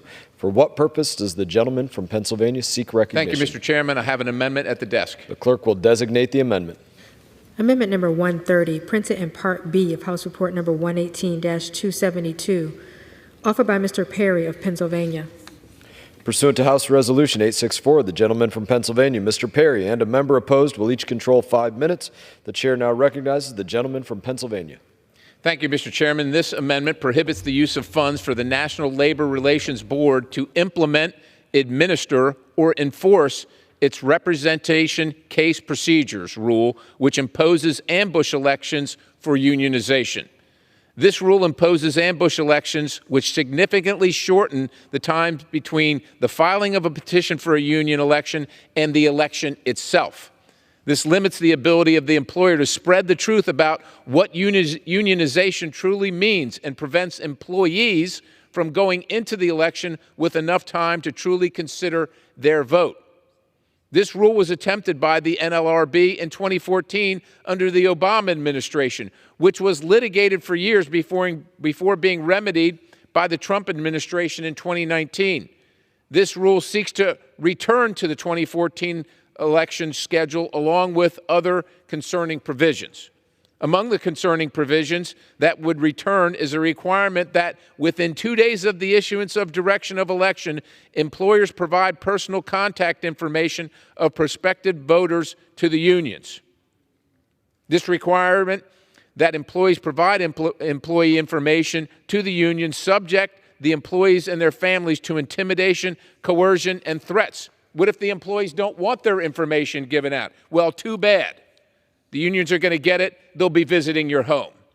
These provisions were also included in the PRO Act, a bill that failed legislatively when Democrats had the White House and control of both chambers. And like the Obama administration, this administration seeks an end around, to end around the legislative branch and impose an agenda too unpopular to become law. They want to just do it by executive fiat. We don't have a king in this country. That's why we have a legislature. More fundamentally, this is yet another example in a disturbing trend of the NLRB, the activist, the left-wing radical activist NLRB, trying to remove the rights of employees to determine their own fate by rigging the game in favor of leftist Democrats' special interest. I reserve. Gentleman reserves. For what purpose does the gentlewoman from Connecticut seek recognition? Mr. Chair, I claim the time in opposition. Gentlelady is recognized. I rise strong opposition to this amendment. The amendment is yet another effort by the House Republican majority to curtail the rights of workers, many of whom are living paycheck to paycheck, in order to enrich the big businesses and corporations that they serve. The amendment blocks the National Labor Relations Board's new election rules, which will reduce unnecessary delays in the union election process. This allows employees to realize their free choice of representation more quickly, and if a majority supports the union, get parties to the bargaining table. And it does not subject employees to intimidation by employers. The previous board, which answered to their allies at big corporations, drafted election rules in 2019 that were struck down by the D.C. Circuit. So those unlawful rules were already struck down under the current board. This amendment would prevent the board from finishing the process of restoring the prior rules that have already been held up by the federal courts. A point to be made. It is the unions who created the middle class in this country. It's the unions that have provided a work week, a safe workplace,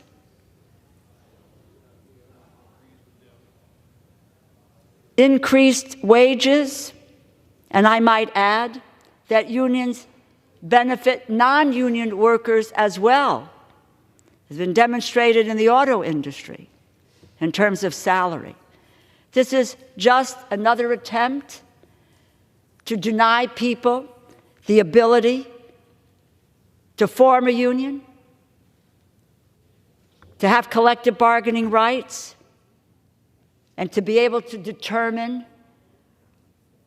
what kind of representation they need and that they want in the workplace. It's about getting to the bargaining table and making sure that workers' rights are respected and honored in this country. And I urge my colleagues to vote no on this amendment, and I reserve the balance of my time. The gentlelady reserves. The gentleman is recognized. I thank the chairman. And as I said, the ambush election simply shortens the time between the filing of a petition for a union election and the election itself. Now, nobody on this side of the aisle has any issue or problem with collective bargaining or the ability to unionize. But unfortunately, my friends on the other side of the aisle just wanted to move more quickly, and I would characterize it this way. You got to vote for it to find out what's in it. We're used to that from my friends on the other side. We want people to understand and have the time to understand and to know what the election's about. There's no reason to rush into it. There's no reason. What's the reason to rush into it? Learn the facts and then decide what's best for yourself. But the people should decide, not the union bosses, and certainly not this place jamming it down their throat. Unions are associated with creating the middle class, and they've done a great job at doing that. Unfortunately, in some cases, the NLRB has outlived its usefulness, and this is one of them. This is one of them. People have every right in the United States of America to unionize. They don't have to do it in 2 days, though.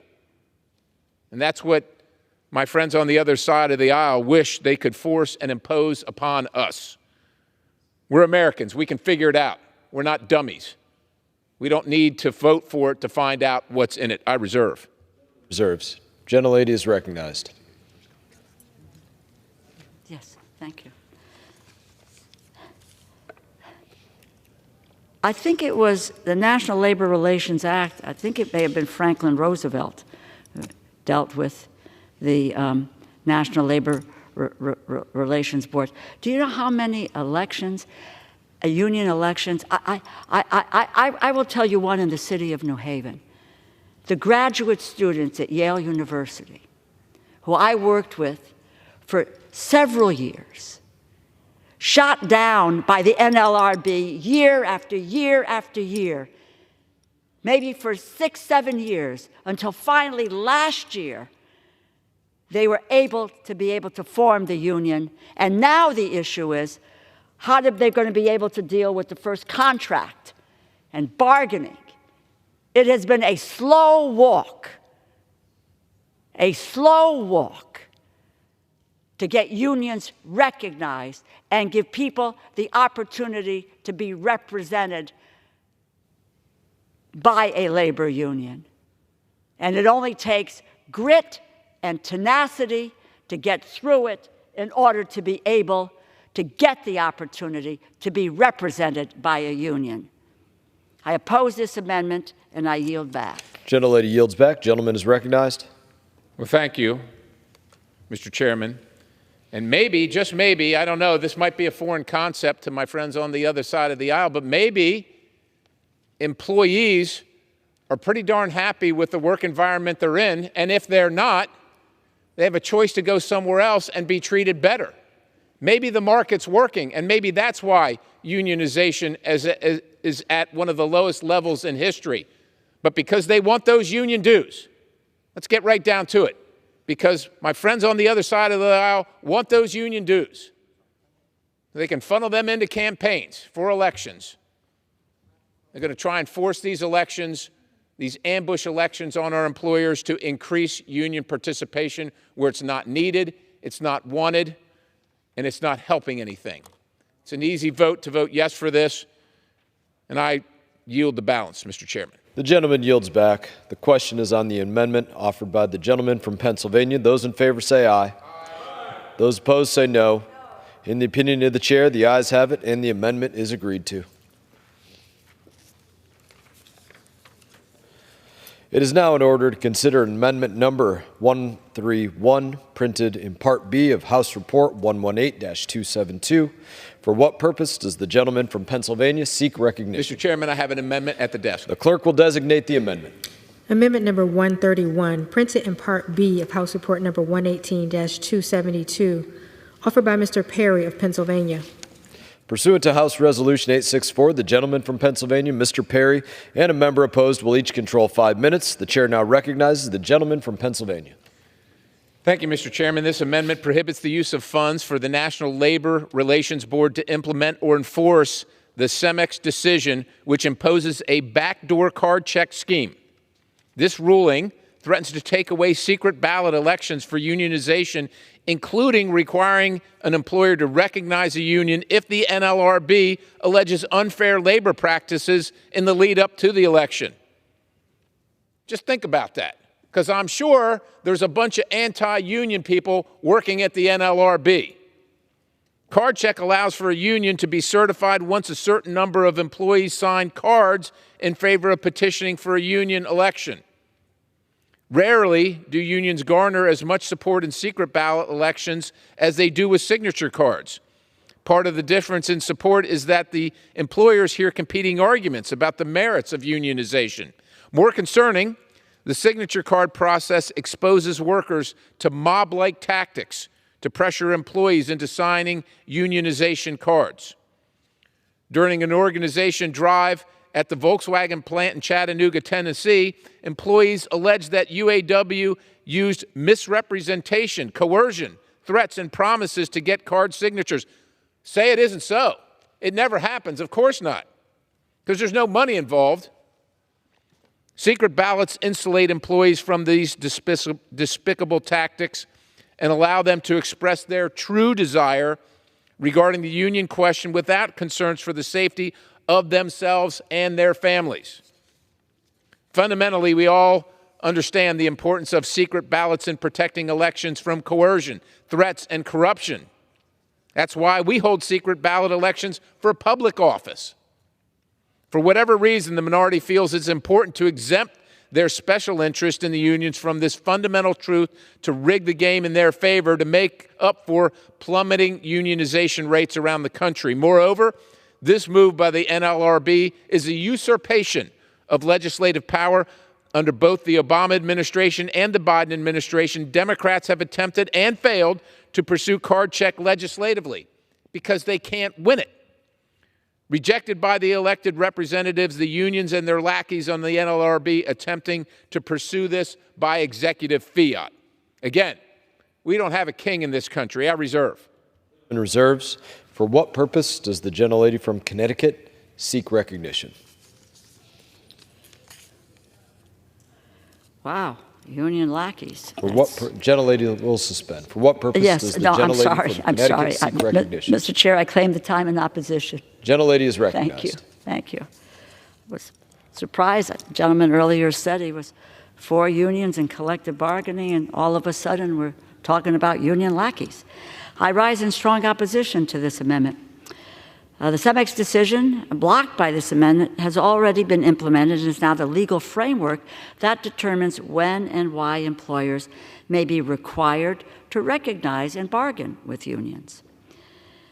CEMEX preserves employers' discretion to voluntarily recognize unions based on a demonstration of majority support, and many employers are doing so. But employers are always free instead to timely request an election to test a union's support.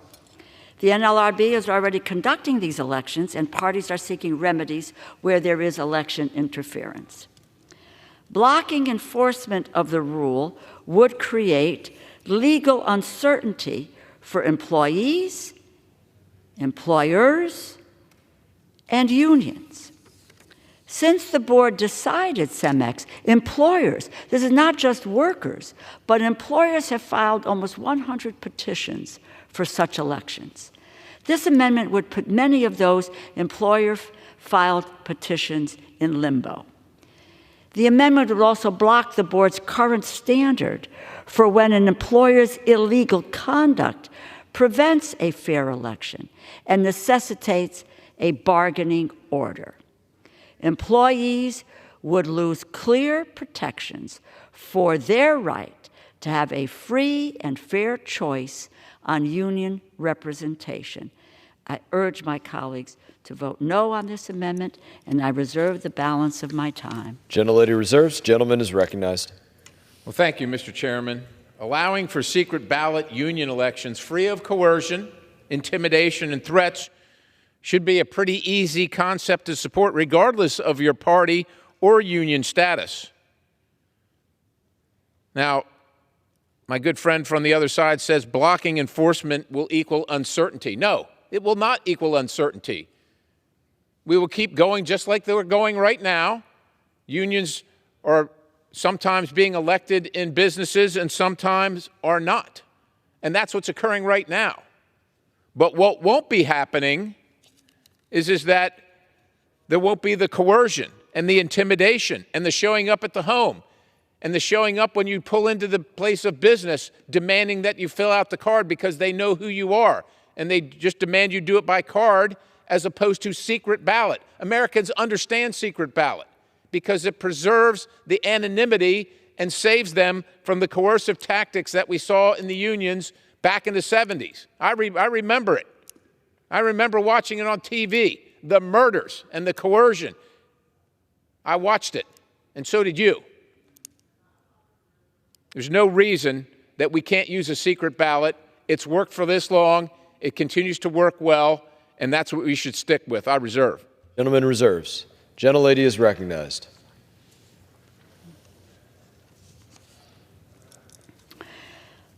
Again, I oppose this amendment.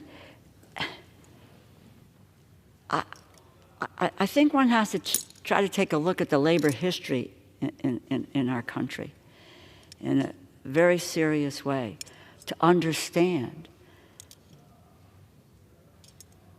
that the birthing of unions, the struggle for workers' rights, the violence against workers who have tried to form unions in this country, it has been not an acceptance of the collective bargaining rights of workers in this nation. Workers have sacrificed. Some sacrificed their lives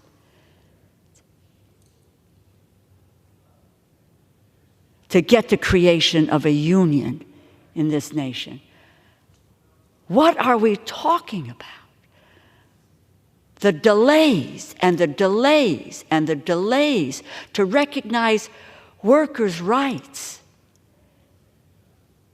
Just study labor history in this nation and what a difficult time it has been for workers to be able to be represented by a union of their choice and not have to fight over and over and over again for their rights. It can't be that my colleagues on the other side of the aisle don't understand the labor history and what's happened and the forces that have tried to keep labor unions from forming. And I think we had a point of agreement. Labor unions created the middle class of this nation.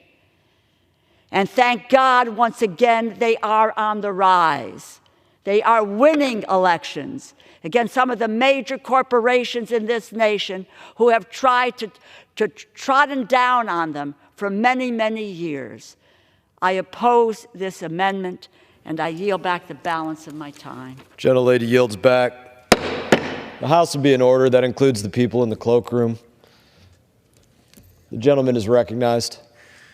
Well, I thank the chairman, and the gentlelady talks about the violence against workers from trying to form unions. And of course, we know the labor history, but this isn't the 1800s.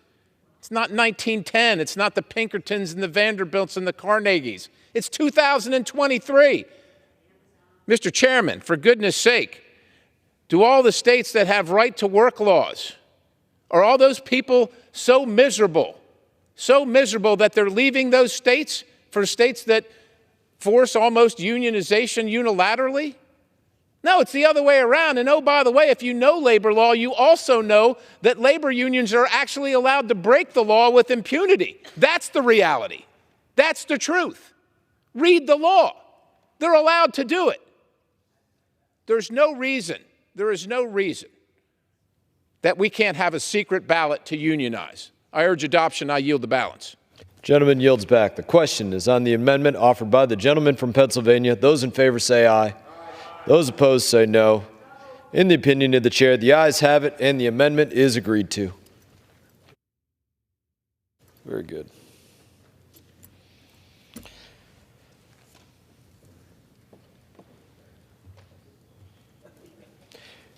It is now in order to consider amendment number 132, printed in Part B of House Report 118-272. For what purpose does the gentleman from Texas seek recognition? Mr. Chair, I have an amendment at the desk. The clerk will designate the amendment. Amendment number 132, printed in Part B of House Report number 118-272, offered by Mr. Pfluger of Texas. Pursuant to House Resolution 864, the gentleman from Texas, Mr. Pfluger, and a member opposed will each control 5 minutes. The chair recognizes the gentleman from Texas. Thank you, Mr. Chair. Thank you for joining me today as I bring forth a matter of great concern and shed light on recently proposed regulatory changes that will severely impact Medicaid programs across the country, including Texas, and have profound consequences on the 90 million Americans who rely on Medicaid to access health care.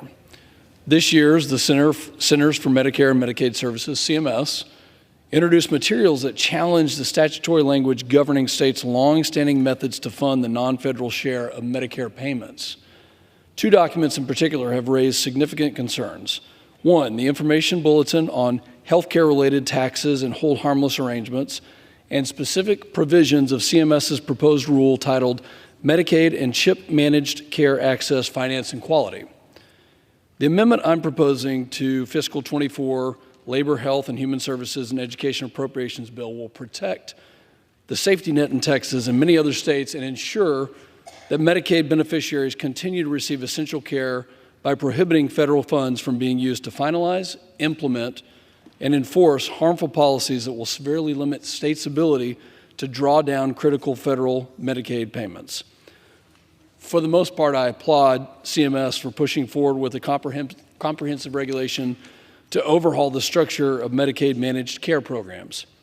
I acknowledge the potential positive impact of certain provisions that could enhance access to coverage and care if implemented. However, there are legitimate concerns that specific policies within this framework will compromise states' access to vital financial resources, undermining the intended improvements. First, CMS's recently proposed changes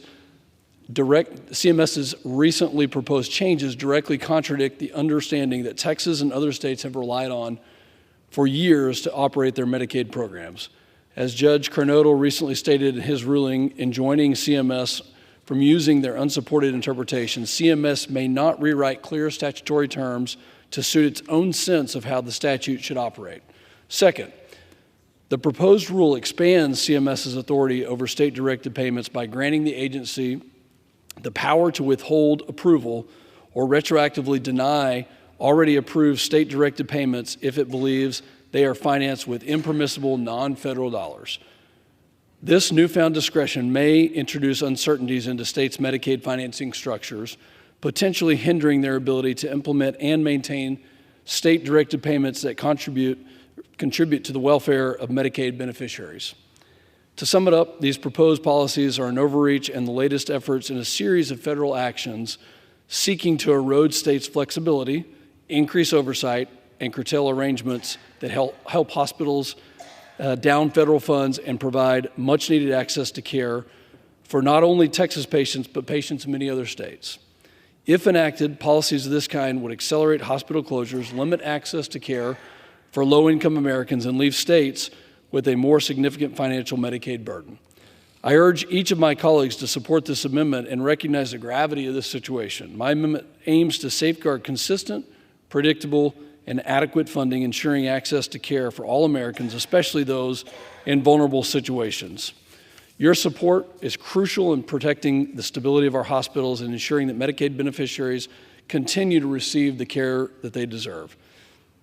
At this point, Mr. Chair, I'll reserve my time.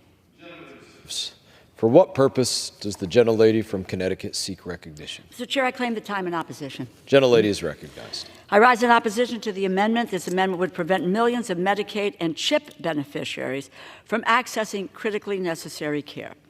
The Biden-Harris administration's proposed rule seeks to strengthen access to coverage for children and adults covered by Medicaid and CHIP to access the health care providers and services they not only need, but that they are entitled to.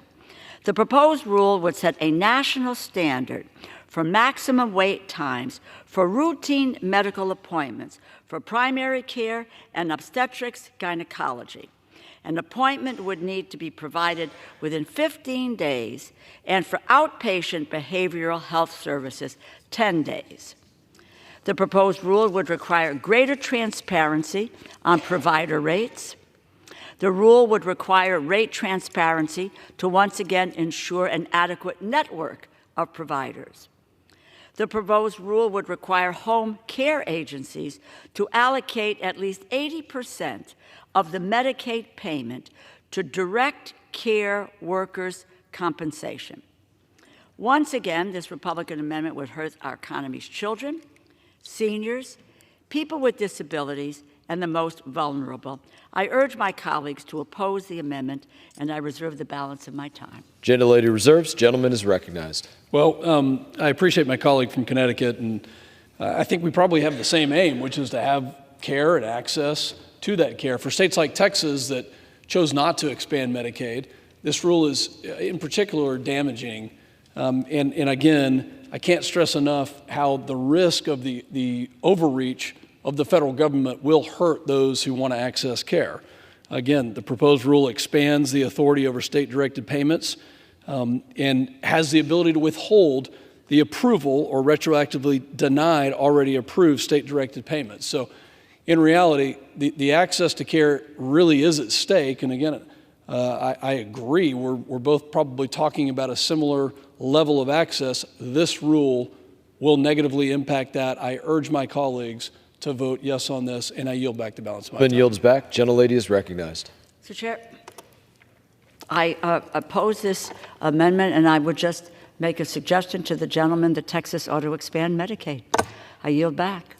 The lady yields back. The question is on the amendment offered by the gentleman from Texas. Those in favor say aye. Those opposed say no. In the opinion of the chair, the ayes have it, and the amendment is agreed to.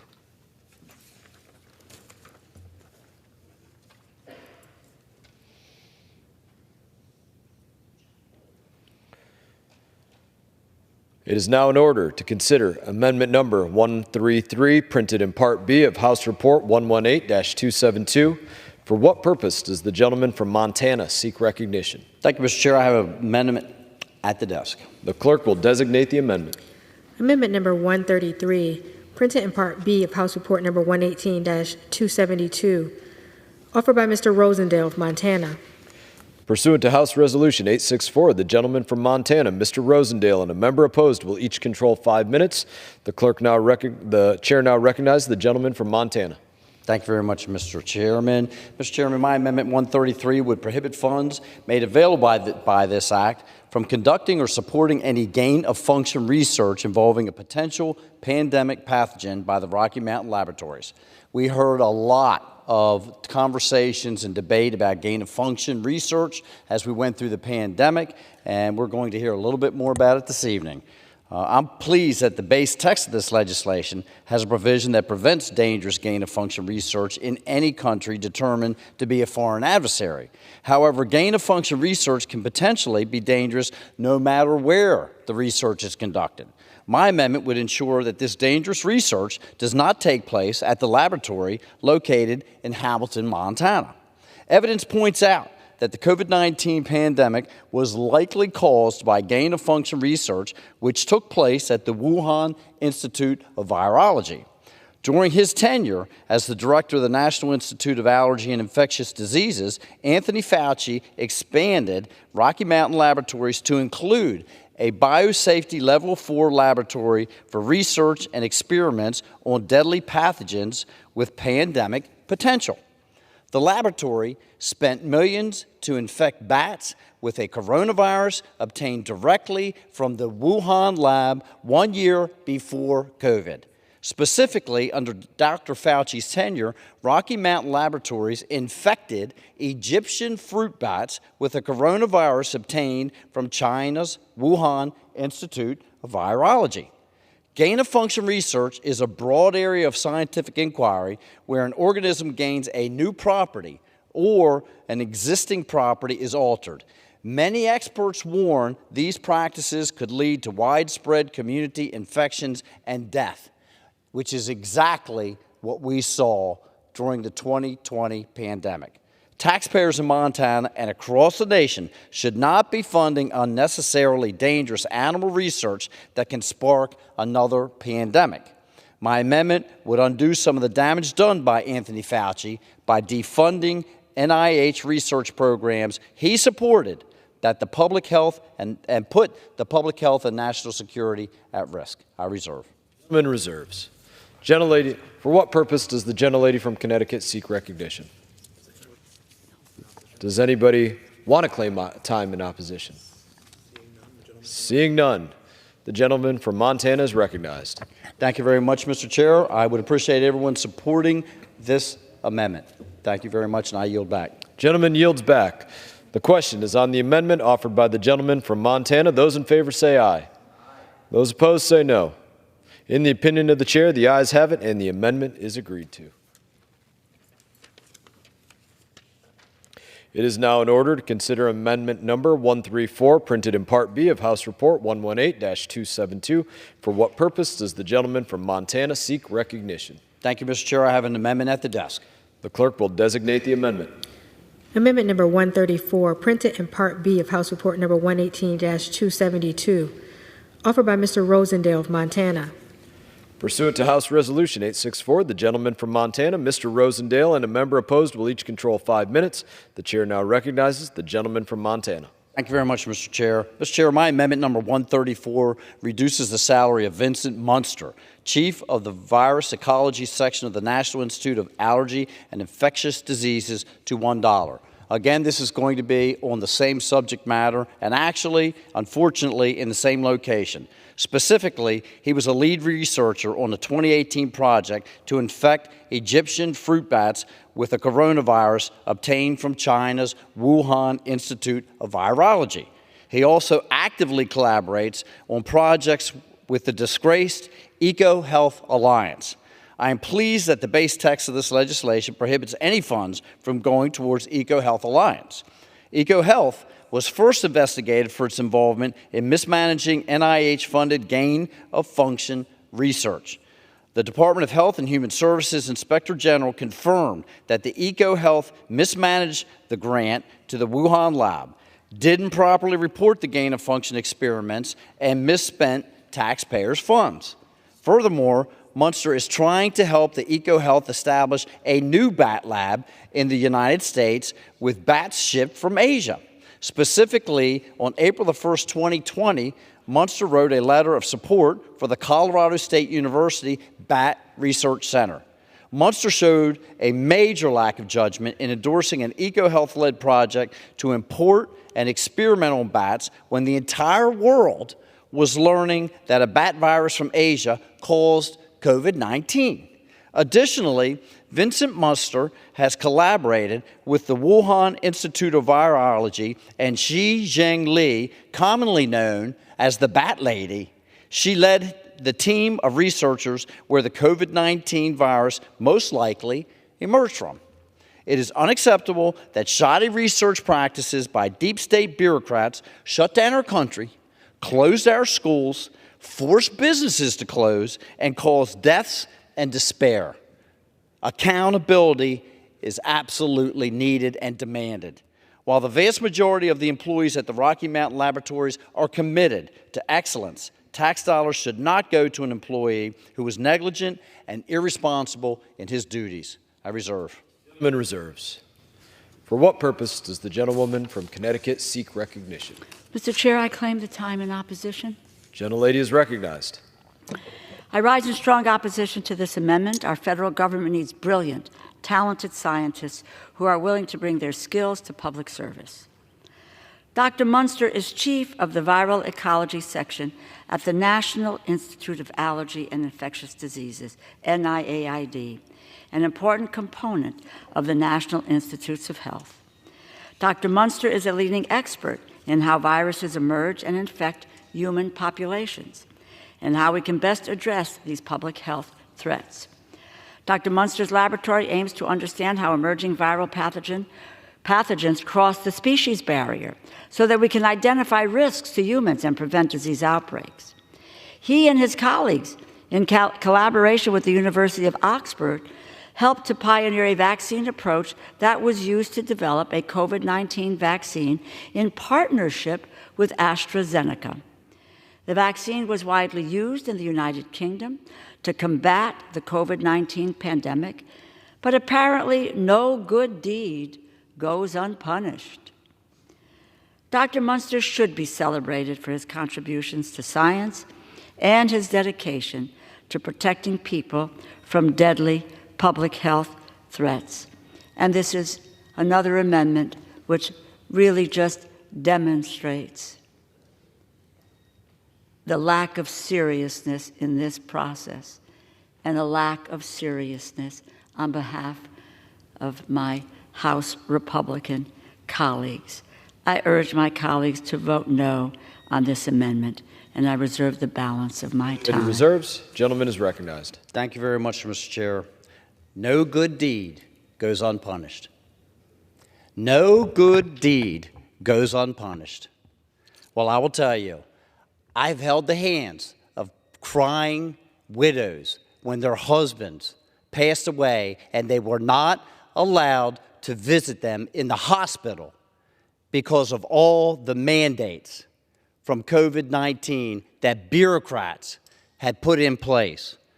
Our public health experts, Mr. Chair, the experts have been wrong about everything from the beginning on COVID-19. They told us that masks would work. They told us that vaccines would prevent transmission. They told us that shutting down our country was necessary in order to keep COVID-19 from spreading. And they were all wrong. And they were wrong for bringing the virus to our country and experimenting on gain of function anyway. So excuse me if I don't take the recommendations of the experts. I will reserve. Reserves. Gentlelady is recognized.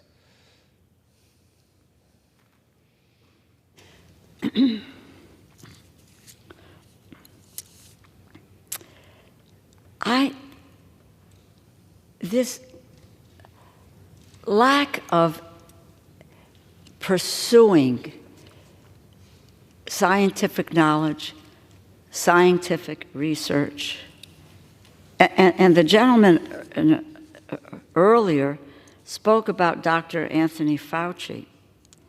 Dr. Fauci's contributions to HIV/AIDS research for over 50 years and other immunodeficiency diseases is heralded in the annals of discovery to cure. This basic view that the pursuit of the answers to chronic illnesses, to diseases, to pandemics, somehow is not understood for what its potential is and what it can do to save lives.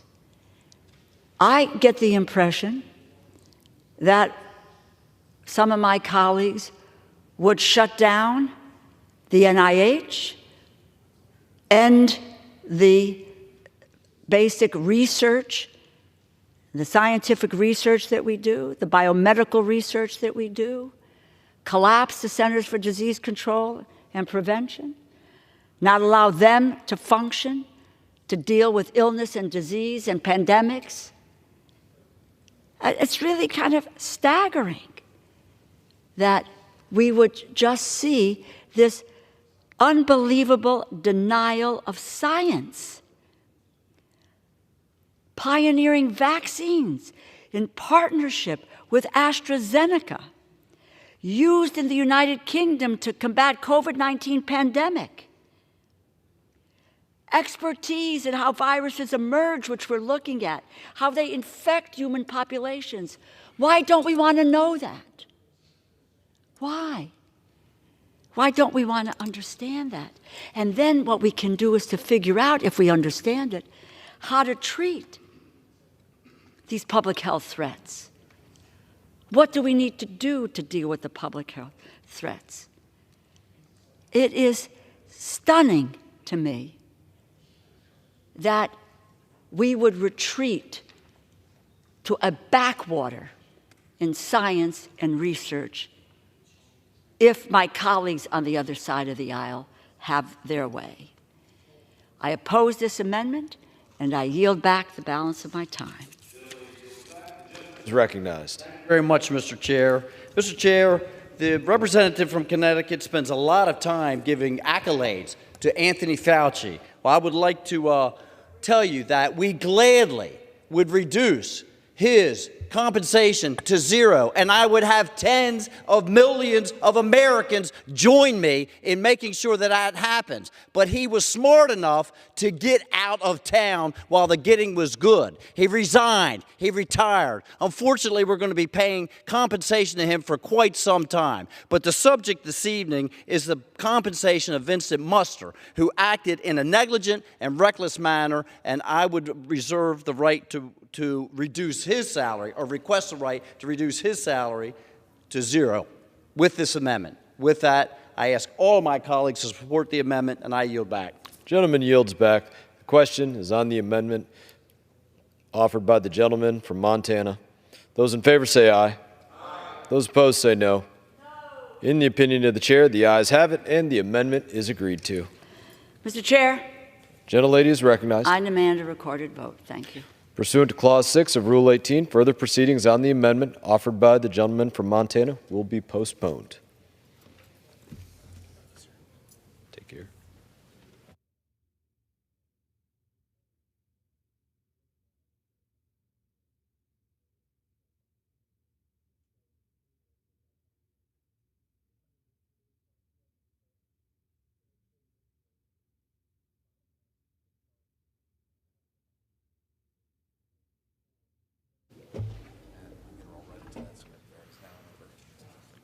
It is now in order to consider amendment number 135, printed in Part B of the House Report 118-272. For what purpose does the gentleman from Montana seek recognition? Thank you, Mr. Chair. I have an amendment at the desk. The clerk will designate the amendment. Amendment number 135, printed in Part B of House Report number 118-272, offered by Mr. Rosendale of Montana. Pursuant to House Resolution 864, the gentleman from Montana, Mr. Rosendale, and the member opposed will each control 5 minutes. The chair recognizes the gentleman from Montana. Thank you very much, Mr. Chair. Mr. Chair, my amendment number 135 would prohibit funds from being used to implement the Office of Refugee Resettlement's proposed rule, which allows for the use of taxpayers' dollars to fund abortions for unaccompanied minors. This proposed rule is a flagrant violation of the Hyde Amendment, which prohibits the use of federal tax dollars from paying for abortions and completely ignores the crisis at our border. The southern border under the Biden administration is wide open, with up to 10 million illegal aliens encountered at our borders in fiscal year 2023. Due to these failed policies, fentanyl deaths are up a staggering 1,425% from just 6 years ago in my home state of Montana. It's appalling that Joe Biden and his Department of Health and Human Services are demanding Americans to fund abortions for migrant children. These are the kinds of policies being pushed by the Biden administration instead of closing our border and providing relief to the countless communities ravaged by these disastrous open border policies. Regrettably, this president is far more concerned with advancing a far-left abortion agenda instead of securing our border and saving American lives. I reserve. The gentleman reserves. Does any member claim time in opposition? For what purpose does the gentlewoman from Connecticut seek recognition? Mr. Chair, I claim the time in opposition. The gentlewoman is recognized. Thank you so much. I'm unclear because it says that the amendment offered by Mr. Rosendale of Montana, none of the funds made available by this act may be used to finalize, implement, or enforce the rule titled Unaccompanied Children Program Foundational Rule, published in the Federal Register on October 4th. I think what the gentleman is speaking about, if there's another amendment that you're making reference to, that what you're talking about is providing abortions to unaccompanied children, that isn't the basis of your amendment at all here. So can we get some clarity on your amendment? It's my understanding that it is about the Unaccompanied Children Program Foundational Rule. Is that what this amendment is about? Mr. Speaker, Mr. Chair, LHS Amendment 135, abortions for unaccompanied minors, allowing or disallowing taxpayers' dollars to be used for abortions on unaccompanied minors. Rule, it says 135 amendment, and I would need to, do you have an amendment that deals with the Unaccompanied Children Program Foundational Rule?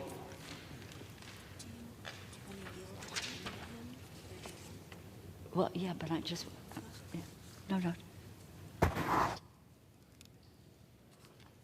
Okay.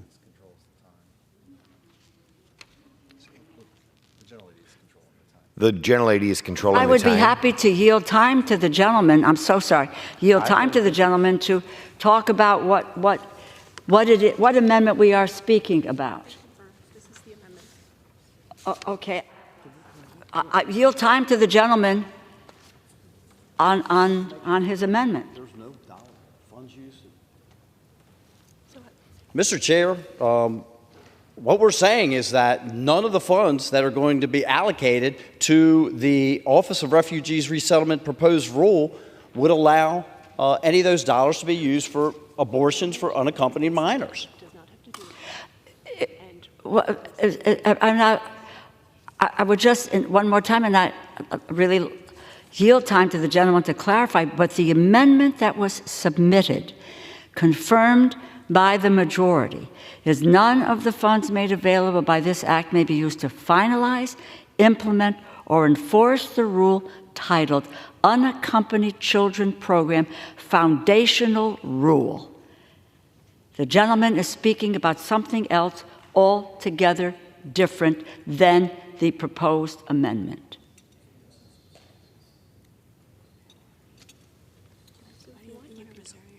I reserve my time. I'm sorry. The gentlelady reserves. The gentleman is recognized. Mr. Chair, apparently we don't have good clarification here, and rather than to go on through this debate this evening, I don't have good clarification either, so I would withdraw this amendment. Is there objection? Without objection, the amendment is withdrawn. Thank you.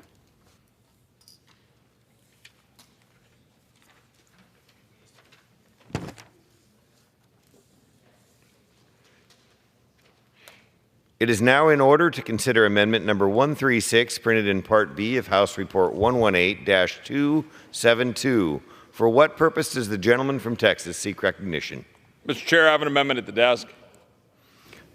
The clerk will designate the amendment. Amendment number 136, printed in Part B of House Report number 118-272, offered by Mr. Roy of Texas. Pursuant to House Resolution 864, the gentleman from Texas, Mr. Roy, and a member opposed will each control 5 minutes. The chair recognizes the gentleman from Texas.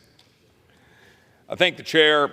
The amendment that I'm offering here prohibits any of the funds in the labor age appropriations bill from being used to carry out President Biden's executive orders on climate change. Now, I've been offering this amendment to each of the appropriations bills.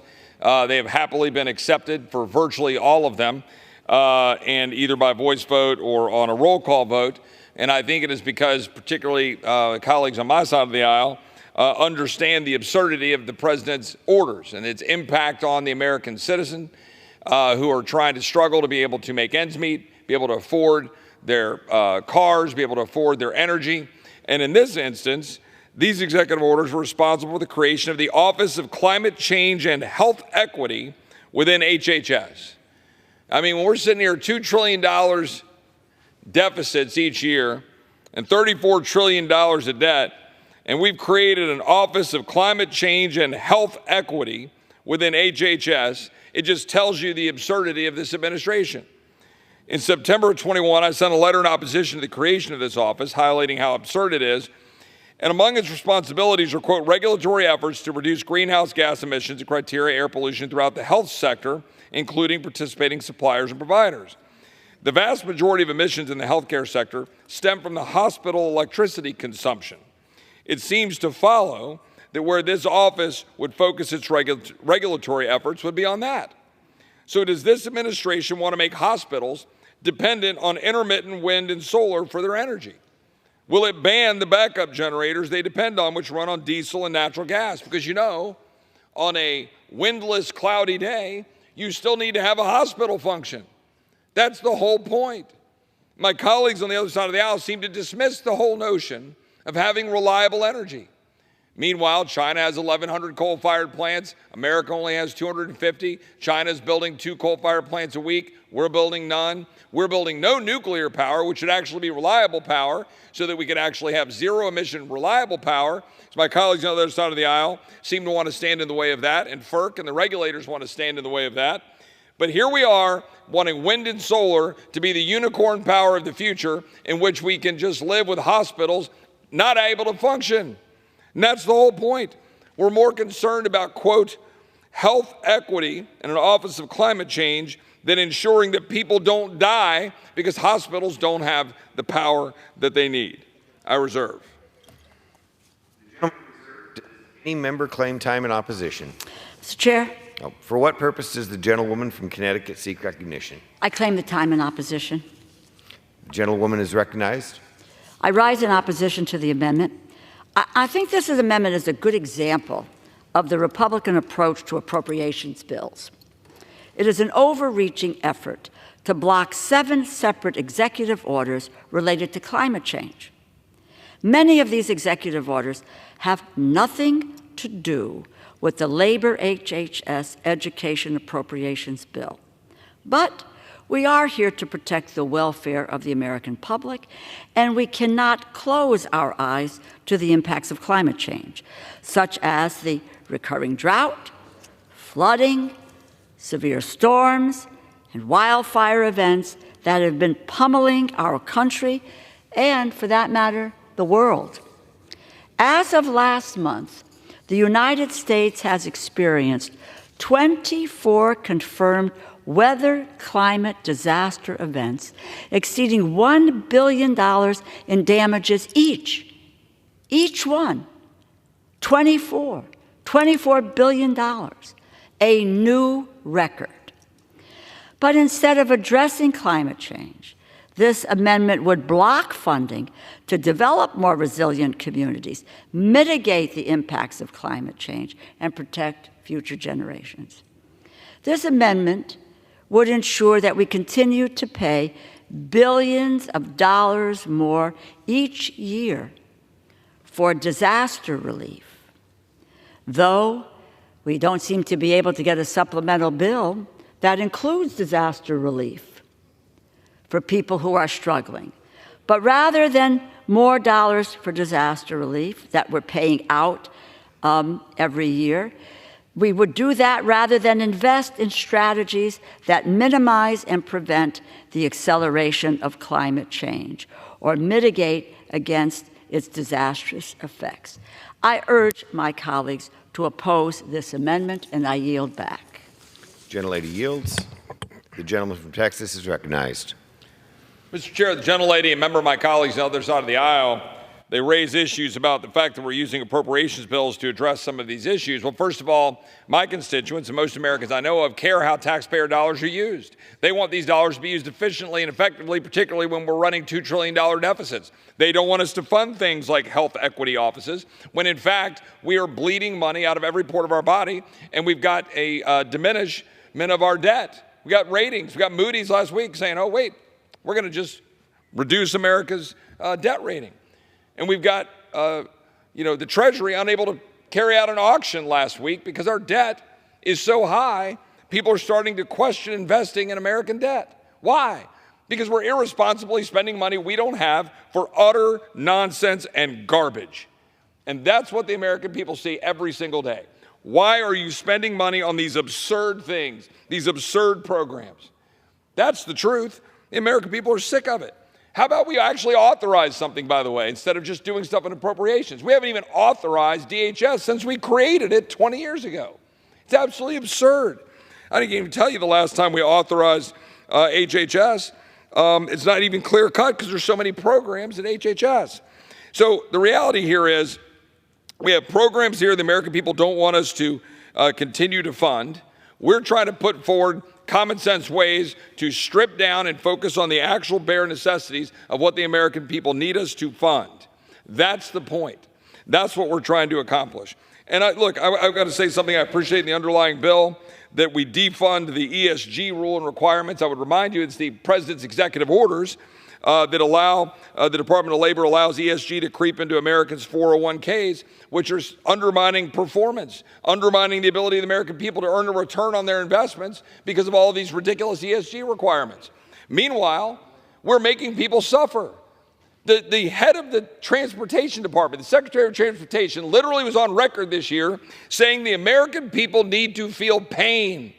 And I've gotten the same answer from every Democratic colleague, that they want the American people to suffer so they can push forward this radical, nonsensical agenda.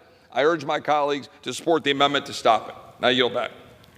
The question is on the amendment offered by the gentleman from Texas. Those in favor say aye. Those opposed, no. In the opinion of the chair, the ayes have it. The amendment is agreed to.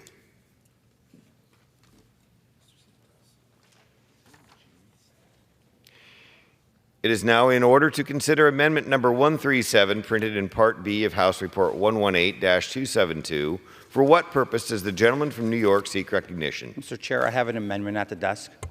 The clerk will designate the amendment.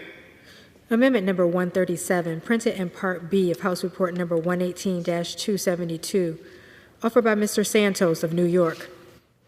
Pursuant to House Resolution 864, the gentleman from New York, Mr. Santos, and a member opposed will each control 5 minutes. The chair recognizes the gentleman from New York. Thank you, Mr. Chair. One of the biggest infringements on the American people's rights happened shortly after the Chinese Communist Party unleashed a genetically modified coronavirus across the globe, infecting and killing millions. To combat the virus and save the most vulnerable, President Trump initiated Operation Warp Speed, which put on display American exceptionalism when it successfully created a COVID-19 vaccine in under a year. However, what ensued thereafter was far more un-American than anything we can resemble. It actually resembled more authoritarianism. States and federal agencies made continued employment contingent on vaccine status. Businesses who did not comply were fined. Churches that did not comply were shut down. And people who did not comply were fired. Some states were freer than others, but the federal government was the most draconian of them all. Federal workers, including over 8,400 United States service members, lost their jobs because they refused to take a novel vaccine with minimal testing. I'm not standing here before you today questioning the legitimacy of the vaccine or calling the creation of the vaccine a net negative. Actually, I'm doing the complete opposite. In fact, it was a net positive for society to give vulnerable individuals with autoimmune disease an extra layer of protection against COVID-19. However, I'm standing before you today raging against the government overreach that is vaccine mandates. The American people were given freedoms not guaranteed to other populations across the globe. We have the freedom to choose what vaccines we get. I and millions of other Americans think it is immoral and un-American to force a person to get a vaccine in order to pay their rent, mortgage, or feed their families, Mr. Chair. What my amendment will do is ensure that the funds in the Labor, Health, and Human Services Education Appropriations Act be barred from getting allocated to establishing, implementing, or enforcing any vaccine mandate within those agencies. Mr. Chair, I want to be clear. I'm not standing here spewing and spreading anti-vax talking points. In fact, I'm standing up for the working men and women of this great country and giving power back to the people and taking it out of the clutches of government and government mandates. I reserve. For what purpose does the gentlewoman from Connecticut seek recognition? Mr. Chair, I claim the time in opposition. Gentlewoman is recognized. Mr. Chairman, I rise in opposition to this amendment. Over and over and over again, I've said tonight, there is no vaccine mandate.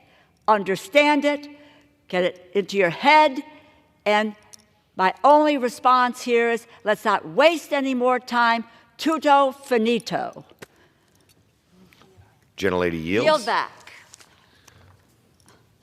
The gentleman from New York is recognized.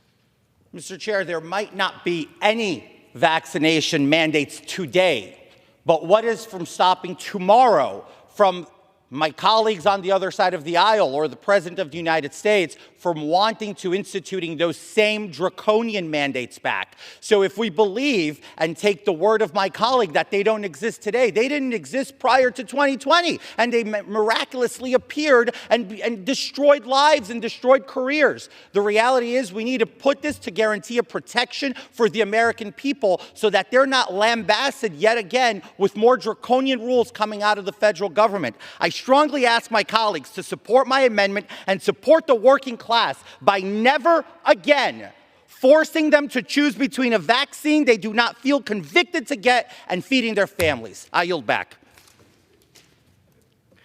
The question on the amendment offered by the gentleman from New York. Those in favor say aye. Aye. Those opposed say no. In the opinion of the chair, the ayes have it. The amendment is agreed to.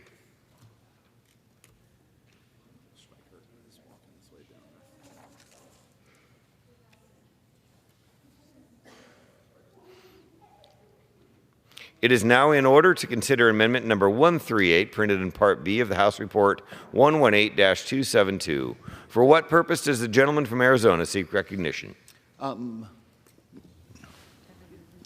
Mr. Chairman, I have an amendment at the desk.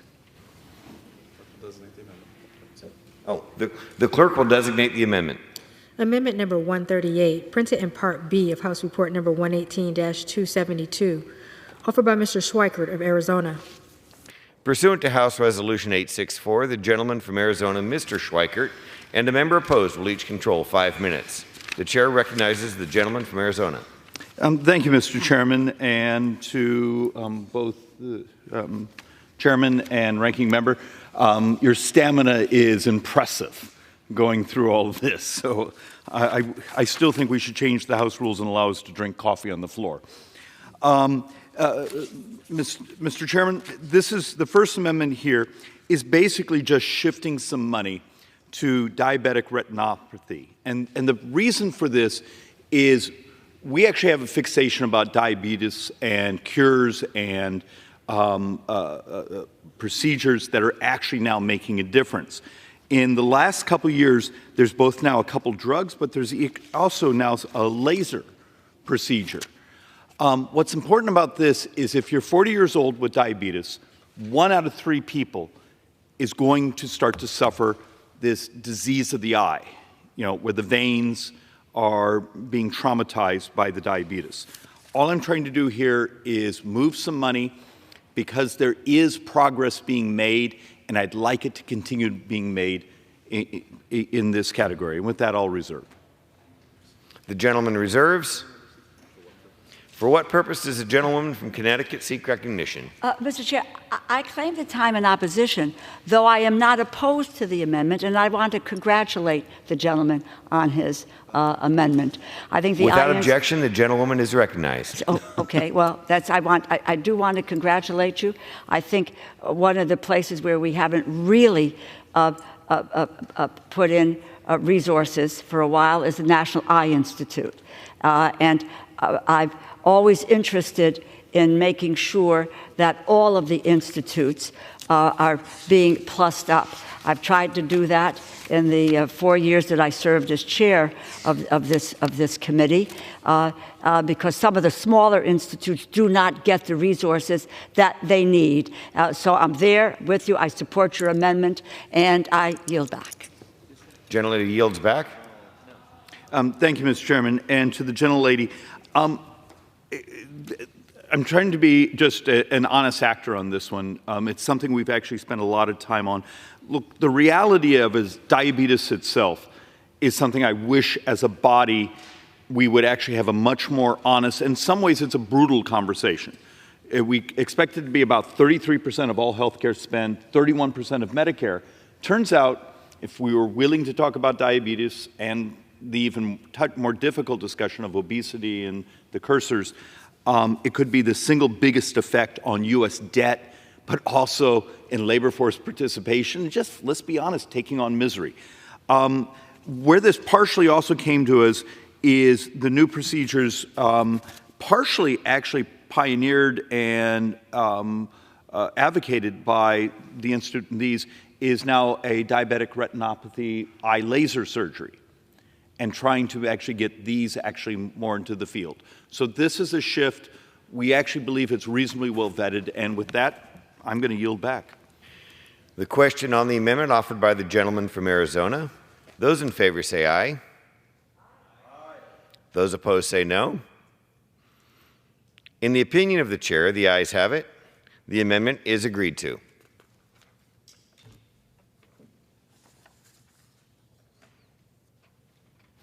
It is now in order to consider the amendment number 139, printed in Part 118-272. For what purpose does the gentleman from Arizona seek recognition? Have an amendment at the desk. The clerk will designate the amendment. Amendment number 139, printed in Part B of House Report number 118,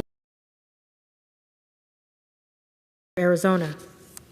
Pursuant to House Resolution 864, the gentleman from Arizona, Mr. Schweikert, and a member opposed will each control 5.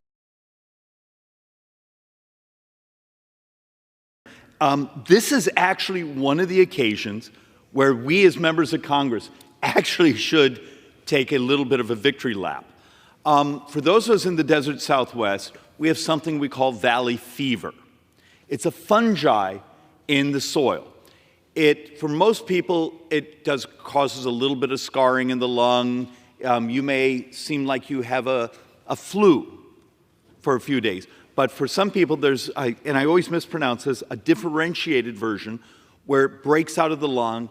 I have a neighbor who's a former Vietnam helicopter pilot that within his hands, he has to have the valley fever carved out of his bones. It's horrible. I met someone at the National Institute a few years ago, a young African-American male that just traveling through the Southwest picked up this fungi, picked up a spore, and it was dissolving his spine. They were wiring him back together. Well, guess what's happened? Almost 8 years ago, Kevin McCarthy, who's also in one of the pandemic areas, as myself in the Maricopa County area, we actually started to do this. We moved some resources around. We're on the cusp of the vaccine. The canine vaccine is out, we believe, this December. And it turns out they believe that basically the same formulary will work with humans. And the phase 1 trials in humans, I actually believe, begins this coming year. What's miraculous about this is the concept of a vaccine for a fungi, and it may actually cover much more than what we call valley fever. This is a big deal. This is actually, in some ways, a small amount of money considering the amounts that are spent on this particular disease, but it's partially because as we're getting ready to head to now the human trials, it just seemed irrational to sort of keep the progress going. And with that, I reserve. The gentleman reserves. For what purpose does the gentlelady from Connecticut seek recognition? Mr. Chair, I claim the time in opposition, though I am not opposed to the amendment. Without objection. So I guess this is kind of kumbaya here. I rise in support of the amendment. The amendment would add $2 million to the funding already provided to the Centers for Disease Control and Prevention to address valley fever. CDC's valley fever efforts received annual increases while I was chair of this subcommittee, and the bill before us includes an additional $10 million increase. The intention of offering of this amendment is to highlight that even more should be done given the growing impact of this fungus. But to me, this amendment highlights the significant need to support the Centers for Disease Control and Prevention overall. CDC has a wide range of programs. Each one does not operate in a vacuum. Core activities of public health data, infrastructure, workforce, health statistics, laboratory science at CDC must be supported to raise the tide for all programs. The majority of CDC's funding is provided to state, local, tribal, and territorial public health partners. CDC is supporting efforts in each of our communities, and this amendment highlights the needs of public health efforts are growing. I urge my colleagues to support the amendment, and I yield back my time. Gentlelady yields back. Gentleman's recognized. Mr. Chairman, and should I be creeped out? We're about to have a group hug. It's late in the night. Look, for those of us that refer to this often as COXI, this is more than just the desert Southwest. Do understand, we're now actually seeing versions of these fungi in northern Minnesota, Wisconsin, other parts moving through the country. And why this one's important, instead of just plussing up something to just continue to maintain services, this is actually moving some resources around because we're on the cusp of the cure. And for those of you who've ever tolerated my evening diatribes, I believe the morality is in the cure, in the misery, in the cost. And with that, yield back. Gentleman yields. The question on the amendment offered by the gentleman from Arizona. Those in favor say aye. Those opposed say no. In the opinion of the chairs, the ayes have it. The amendment is agreed to. It is now in order to consider amendment number 140, printed on Part B of House Report 118-272, For what purpose does the gentleman from Arizona seek recognition? Mr. Chairman, I have an amendment at the desk. The clerk will designate the amendment. Amendment number 140, printed in Part B of House Report number 118-272, offered by Mr. Schweikert of Arizona. Pursuant to House Resolution 864, the gentleman from Arizona, Mr. Schweikert, and a member opposed, each will control 5 minutes. The chair recognizes the gentleman from Arizona. Thank you, Mr. Chairman. And look, this is actually just an amendment I've introduced on a number of these bills to make a point. I'm not going to ask for a vote on it. But I do want us to conceptually think about something, and I've been trying to find forms to say it over and over and over and over. We borrow every dime we as members of Congress vote on. Every dime of defense is now borrowed. Every dime of non-defense discretionary now is borrowed. And last fiscal year, we had what, 300 billion, maybe 400 billion of, let's call it Medicare, but in mandatory, that was borrowed. In this piece of legislation, 26.2% is our best calculation of the resources here, and many of them are really good programs, but we're borrowing it to send it to entities that do have their own taxing authority. It's an uncomfortable, but I do want us to think about, as we get more and more of our financial stresses, as our borrowing costs, now we saw Treasury yesterday basically release an update that's saying gross interest this fiscal year will top $1 trillion. You know what that means? Social Security is our number one spend. Interest just became our number 2 spend. Medicare is our number 3 spend. And defense now is our number 4 spend. We're not going to balance the budget through discretionary. But somewhere here, I don't know how to get it into our lexicon and our culture that everything we now vote on as members of Congress comes off of borrowed money. And with that, I reserve. The gentleman reserves. For what purpose does the gentlewoman from Connecticut seek recognition? Mr. Chair, I claim the time in opposition. The gentlewoman is recognized. Our luck ran out. I rise in strong opposition to the amendment. This amendment would further cut funding by 26% for important programs and services that provide opportunities for working families. The underlying bill already cuts tens of billions of dollars from programs that help families and low-income workers. This amendment would cut an additional $38 billion from education, health, job training, worker protection, and the Social Security Administration's operating budget.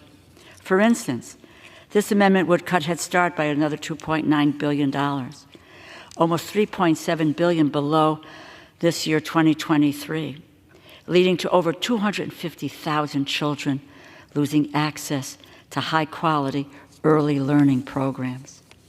It would cut child care, the Child Care and Development Block Grant, by $2.1 billion.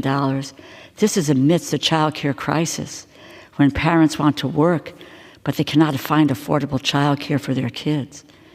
It would cut the Low-Income Home Energy Assistance Program, LIHEAP, which is a bipartisan priority, by more than $1 billion. It would cut senior nutrition, including Meals on Wheels, by $277 million, resulting in more than 1 million low-income seniors losing access to home-delivered or prepackaged meals. Cut biomedical research at the National Institutes of Health by more than $11 billion, resulting in a reduction of more than 10,000 new grants for potentially life-saving research. Cut nearly $2 billion for mental health and substance use disorder services, when CDC data show nearly 110,000 deaths in 2022 related to drug overdoses, the highest number ever. Cut Title I funding for low-income public schools by $3.2 billion, reducing needed resources for 25 million low-income students. Cut special education grants to states by $3.8 billion, reducing support for services for 7.5 million students with disabilities. cut Pell Grants by $5.8 billion for students and families in need. And yes, cut the Social Security Administration's operating budget by more than $3 billion. It would shutter field offices and eliminate service for seniors. It's interesting to me that when it comes to the programs that are encompassed in the labor, health, human services, and education appropriations bills, that there's a great worry about a deficit. There's a great worry about borrowing. But when we did $2 trillion for the richest 0.1% of the people in this country and the biggest corporations who pay no taxes, no one batted an eyelash. We continue on that road of looking at the biggest corporations who pay no taxes. And we will continue to make sure that they profit and that working families, middle-class families, the most vulnerable families are at risk because someone has decided that it's no time to borrow and it's no time to make public investments in their lives.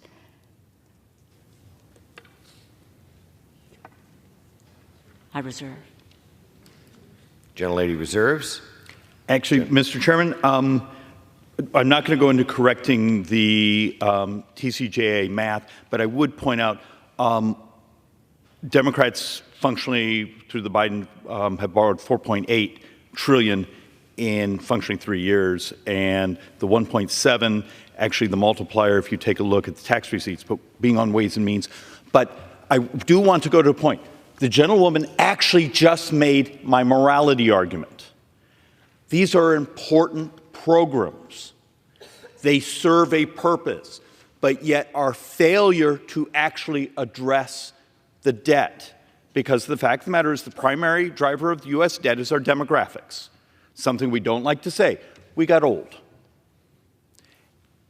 Today and the 30 years forward, 100% of the growth of debt, and our office now is calculating 130, 140 billion during that time, particularly if we start to calculate in the new interest rate regime, that Medicare, and if we backfill Social Security in 9 years when the trust fund is gone, it's going to consume every available dollar. And you're going to see programs like this that we care about squeezed. So that's actually, my point is, if these are moral, they serve a purpose, our inability to have an honest conversation about the debt is immoral. And I've come here, and even last night, I spent 1 hour showing Democrat tax hikes. Fine. But the tax hikes that have been proposed for every category on $400,000 and up only brought in about 1.5% of GDP when adjusted. We borrowed 8.4 last year. We have a math problem. And I'm saddened because it will always break down to Republican versus Democrat. It's demographics. But I think the reason I do this amendment is to force a little bit of contemplation of the reality we're at, that if we don't step and do this, these are the sorts of cuts that are in our future. And with that, I yield back. The gentleman yields. Mr. Chair. The gentlelady from Connecticut is recognized. We have a revenue problem. We have a serious revenue problem. And the majority looks for every excuse to cut back the opportunity for increased revenues. Why do I say that? We are told that we leave $1 trillion on the table every year because we do not enforce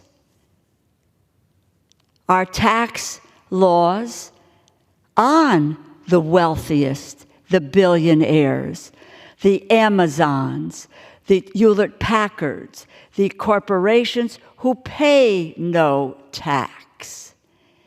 We cut the heart and soul out of the IRS when they're collecting millions of dollars from tax cheats. It's a revenue problem. The gentlelady's tax is retired. I yield back. Gentlelady yields. The question on the amendment offered by the gentleman from Arizona. Those in favor say aye. Those opposed say no. No. In the opinion of the chair, the no has it. The amendment is agreed to. Not agreed to.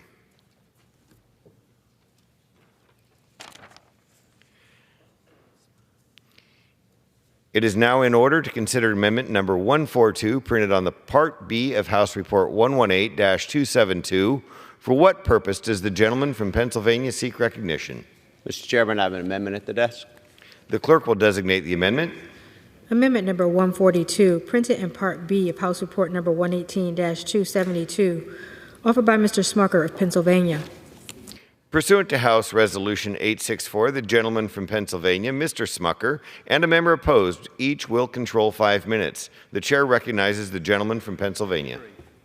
Thank you, Mr. Chair. I rise today to ask for my colleagues' support for this amendment, number 142, which would protect students' access to programs that prepare them for the workforce for a great career.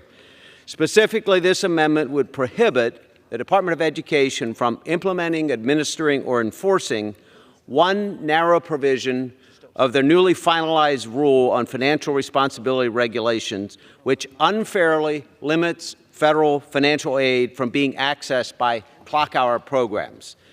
What are clock hour programs? Career-oriented programs in some community colleges use clock hours to measure a student's progress rather than the credit-based system that traditional colleges use.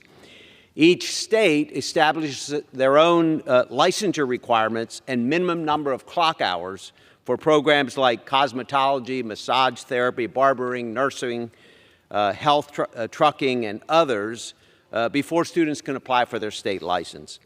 Many programs at facilities, at schools that offer these programs, go beyond the state's minimum number of clock hours. And there's a number of good reasons for that. They may allow students more time to practice the trade, to increase their speed or income when they get to the job, or it may be necessary to have more hours of instruction time because of new techniques and practices in instruction. And again, to ensure that students are prepared to pass the licensure exams. The Department of Ed has traditionally allowed career-oriented programs and some community college programs to go above 150% of a state's minimum number of clock hours and still be eligible for federal financial aid. That changes in their new rule. They would now eliminate from federal financial aid any program that goes above 150% of the minimum hours.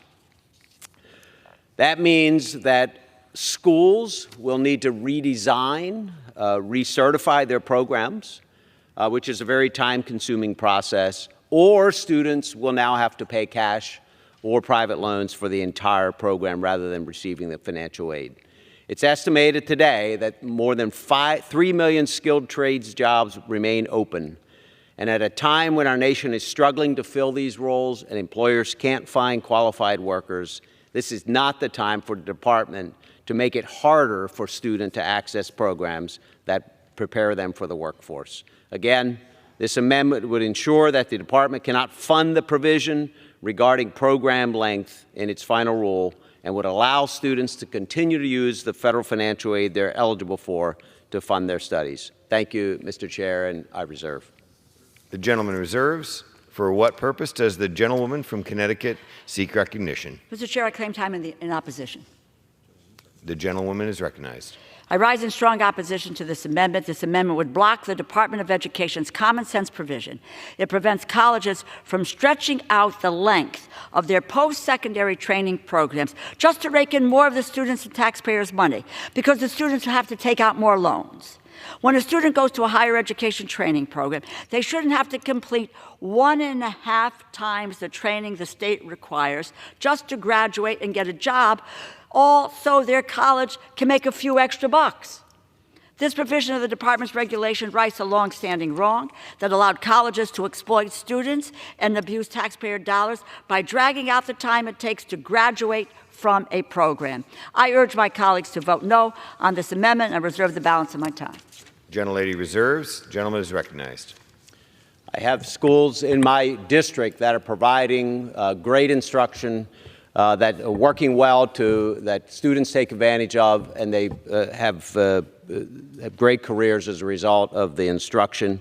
And as I mentioned, there are good reasons that these programs in some cases need to go beyond the minimum hours. They may help a student to qualify to do well on the exam. And again, there's no mistaking that our workforce is in a dire state. There are 9.6 million open jobs across the country right now, and only 5.4 million individuals looking for jobs. There are not enough people to fill all of these open positions. Employers in my area are keenly aware of this.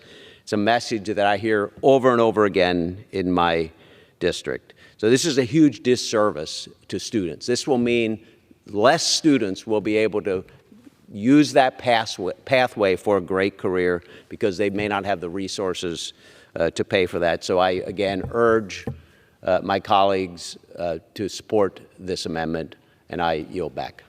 The gentleman yields back. The gentlelady is recognized. I continue to oppose this amendment, and I yield back. The gentlelady yields. The question on the amendment offered by the gentleman from Pennsylvania. Those in favor say aye. Those opposed say no. In the opinion of the chair, the ayes have it. The amendment is agreed to.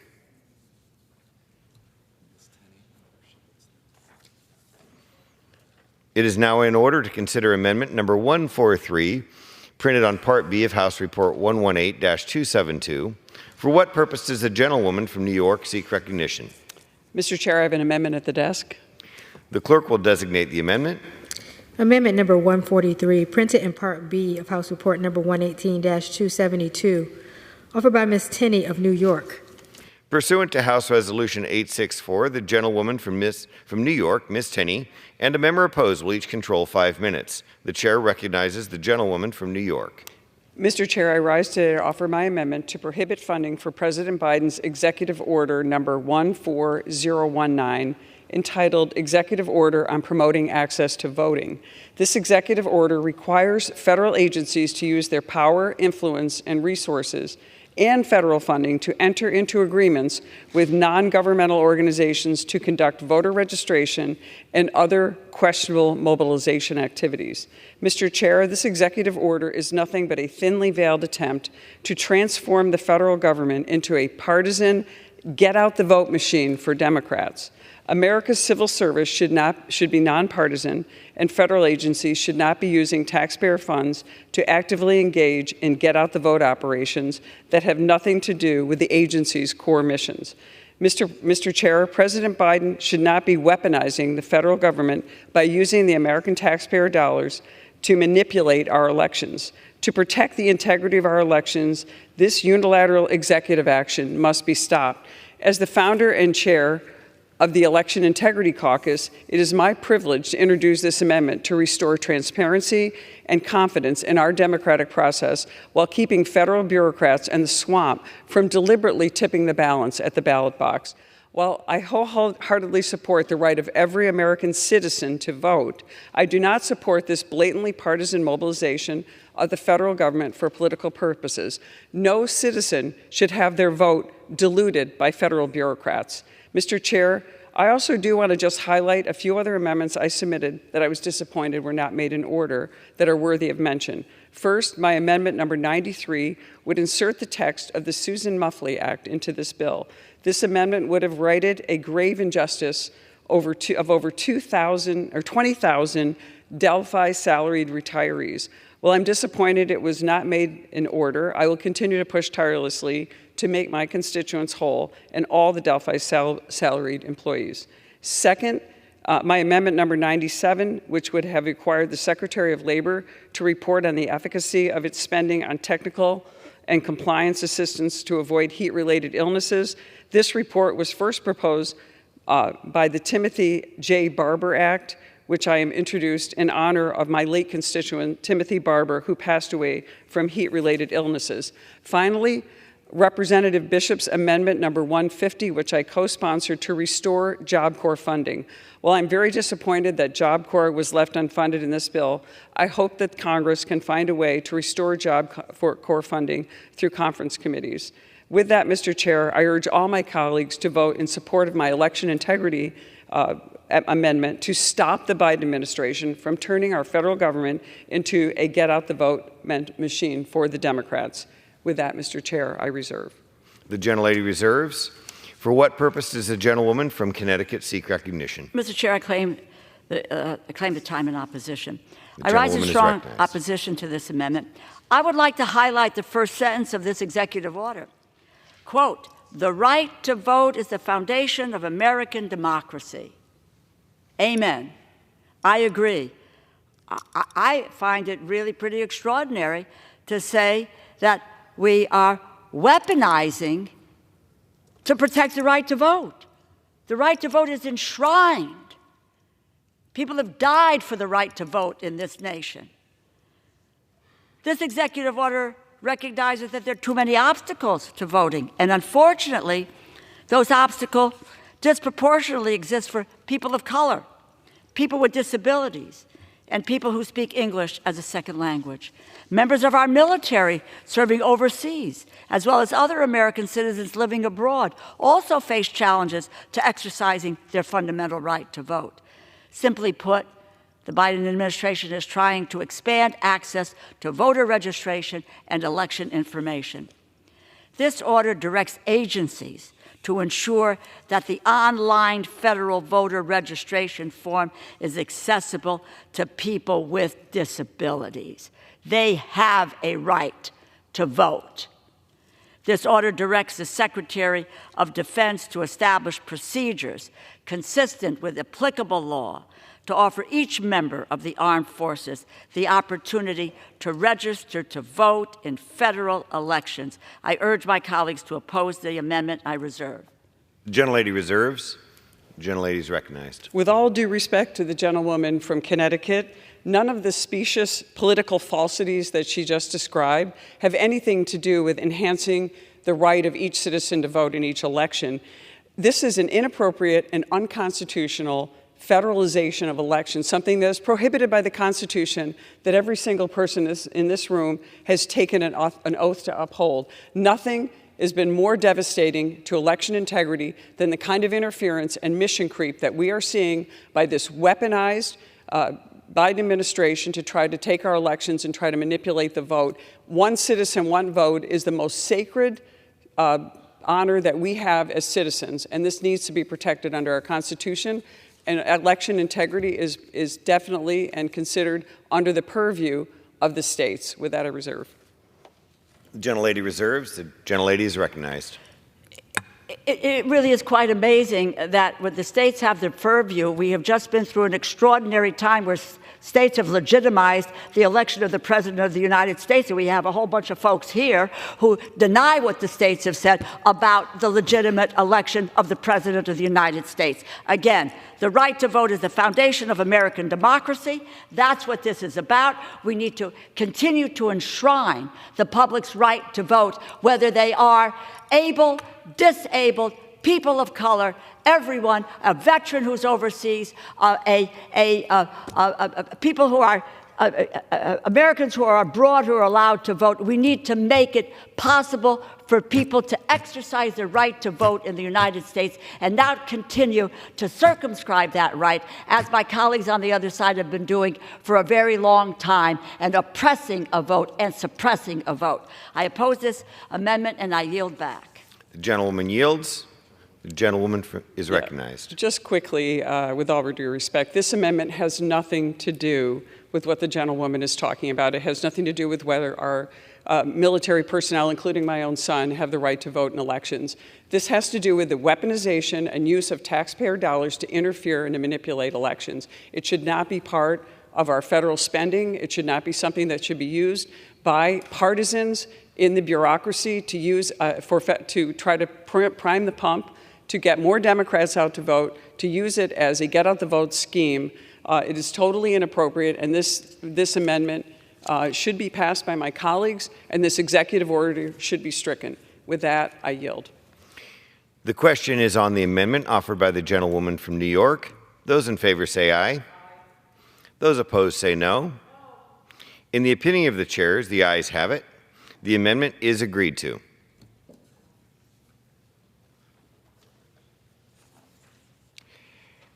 It is now in order to consider Amendment Number 144, printed in Part B of House Report 118-272. For what purpose does the gentlewoman from Texas seek recognition? Mr. Chair, I have an amendment at the desk. The clerk will designate the amendment. Amendment number 144, printed in Part B of House Report number 118-272, offered by Ms. Van Dyne of Texas. Pursuant to House Resolution 864, the gentlewoman from Texas, Ms. Van Dyne, and a member opposed will each control 5 minutes. The chair recognizes the gentlewoman from Texas. Thank you, Mr. Chair. My amendment number 144 prohibits funds from being used to enforce an unnecessary reporting requirements from the Centers of Medicare and Medicaid Services on ambulatory surgical centers. I was first made aware of this requirement by my constituents when I toured a local outpatient facility back home in North Texas. And as they pointed out, this forces ambulatory surgical centers to report COVID-19 vaccination status of each employee every quarter, or it punishes them with a pay reduction. Now, Mr. Chair, I'm sure that my colleagues on both sides of the aisle hear the same thing when we return to our districts. Healthcare facilities are struggling to find workers at every single level. And yet, CMS does not hold every facility to the same standard. CMS removed COVID-19 vaccination and testing requirements for hospitals on May 31st, which was 20 days after the president declared the public health emergency was over. Meanwhile, CMS continues to require ambulatory surgery centers to report their workers' vaccination status or face a sharp cut in payments. To be clear, my amendment is not meant to dissuade individuals from choosing to receive a vaccine. Rather, it will give them a choice similar to every other healthcare worker who wants to have the freedom to choose what is best for their health. So, Mr. Chair, I urge all of my colleagues on both sides of the aisle to support this amendment and to support our healthcare workers, who not only serve our communities, but also support thousands of small ambulatory surgery center businesses. And Mr. Chair, I reserve. Gentlelady reserves. For what purpose does the gentlewoman from Connecticut seek recognition? Mr. Chair, I claim the time in opposition. The gentlewoman is recognized. I rise in opposition to the amendment. The amendment would block a reporting requirement related to COVID-19 vaccination coverage among healthcare personnel, which is submitted quarterly via a web-based tool. Mr. Chair, we know vaccines work. And in the case of the COVID vaccines, we know they help to prevent illness, as well as mitigate the severity of illness for those who do get sick.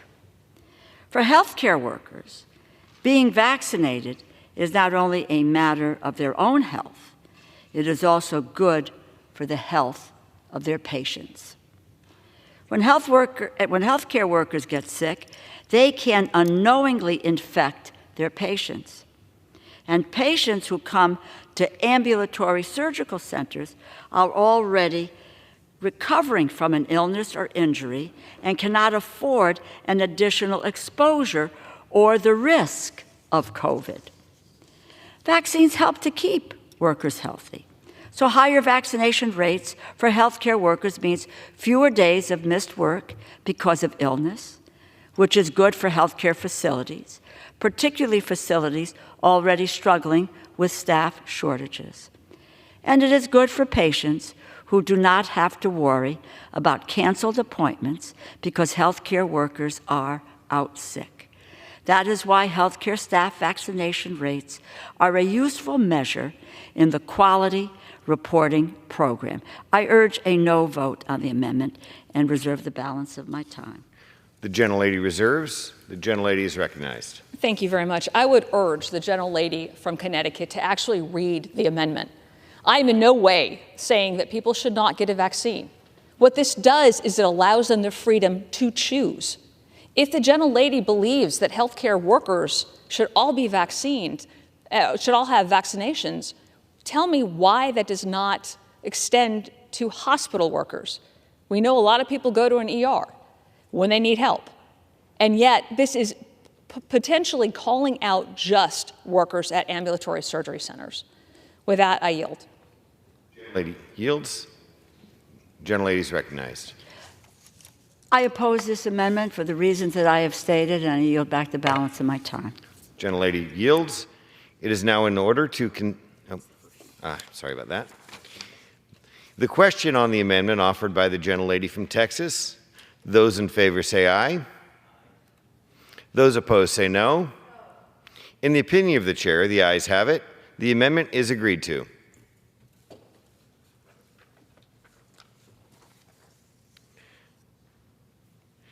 The chair understands that amendment number 145 will not be offered.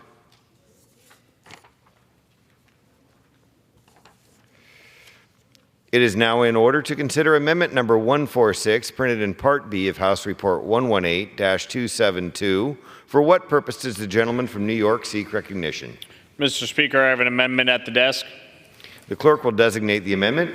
Amendment number 146, printed in Part B of House Report number 118-272, offered by Mr. Lawler of New York. Pursuant to House Resolution 864, the gentleman from New York, Mr. Lawler, and a member opposed will each control 5 minutes. The chair recognizes the gentleman from New York. Thank you, Mr. Chair. Today I rise in support of my amendment, amendment number 146 to the Labor, Health, and Human Services and Education Appropriations Bill, which increases funding for the Head Start program.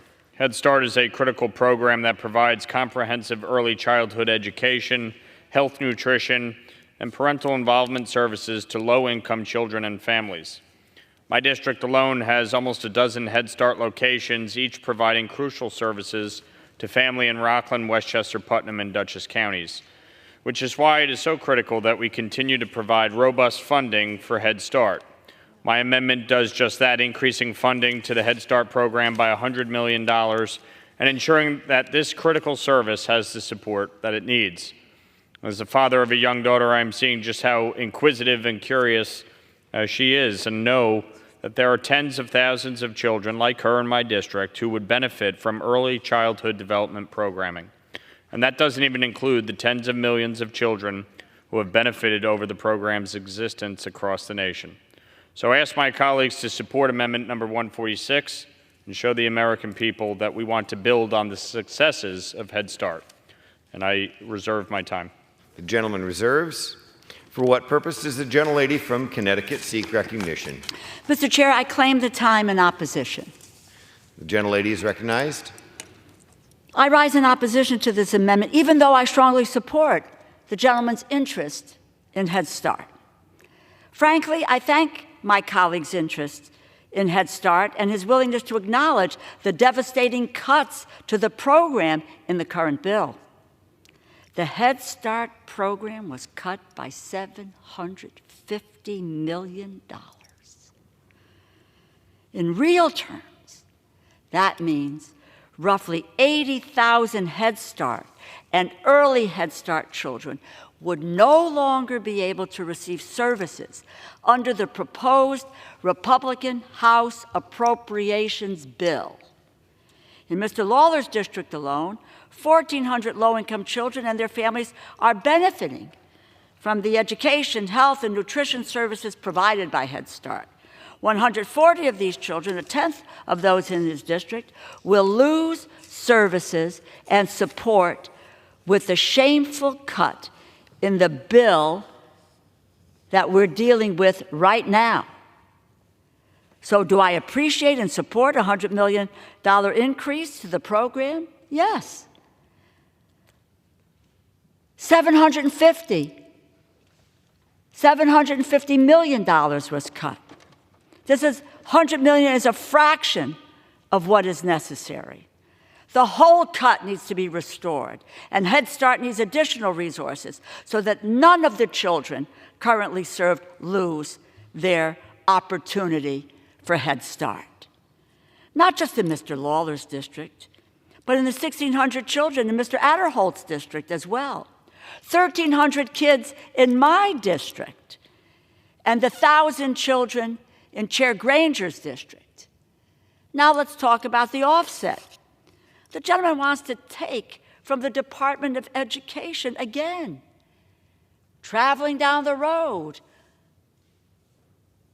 of eliminating public education in the United States. House Republicans don't support the Department of Education. We get it. But the departmental management account has already been cut 18%. This amendment would slash another $100 million from this account, bring the total cut to $177 million, or a stunning 41%. You know, the program administration account funds the federal civil servants who provide grants to states. You need a grant for your state. This is where you go. School districts need a grant. This is where they go. Institutes of higher education, this is where they go. These staff answer the questions. They provide vital funding to communities across the country. Head Start is critical for fostering school readiness, family development, and creating lifelong learners. And when these opportunities are taken from children, all of us in every community suffer. So I appreciate my colleagues' intent to increase Head Start. And I appreciate that another colleague on the other side of the aisle is willing to stand up and acknowledge how inadequate the funding level in this bill is. But we cannot destroy the Department of Education by decimating the non-political career staff that administer its vital programs. For this reason, I oppose this amendment, and I reserve. Gentlelady reserves. The gentleman is recognized. I would remind the gentlelady from Connecticut there's a reason she's the ranking member and not the chair, and it's because when her party was in complete control of Washington, they spent $5 trillion in new spending in just 2 years.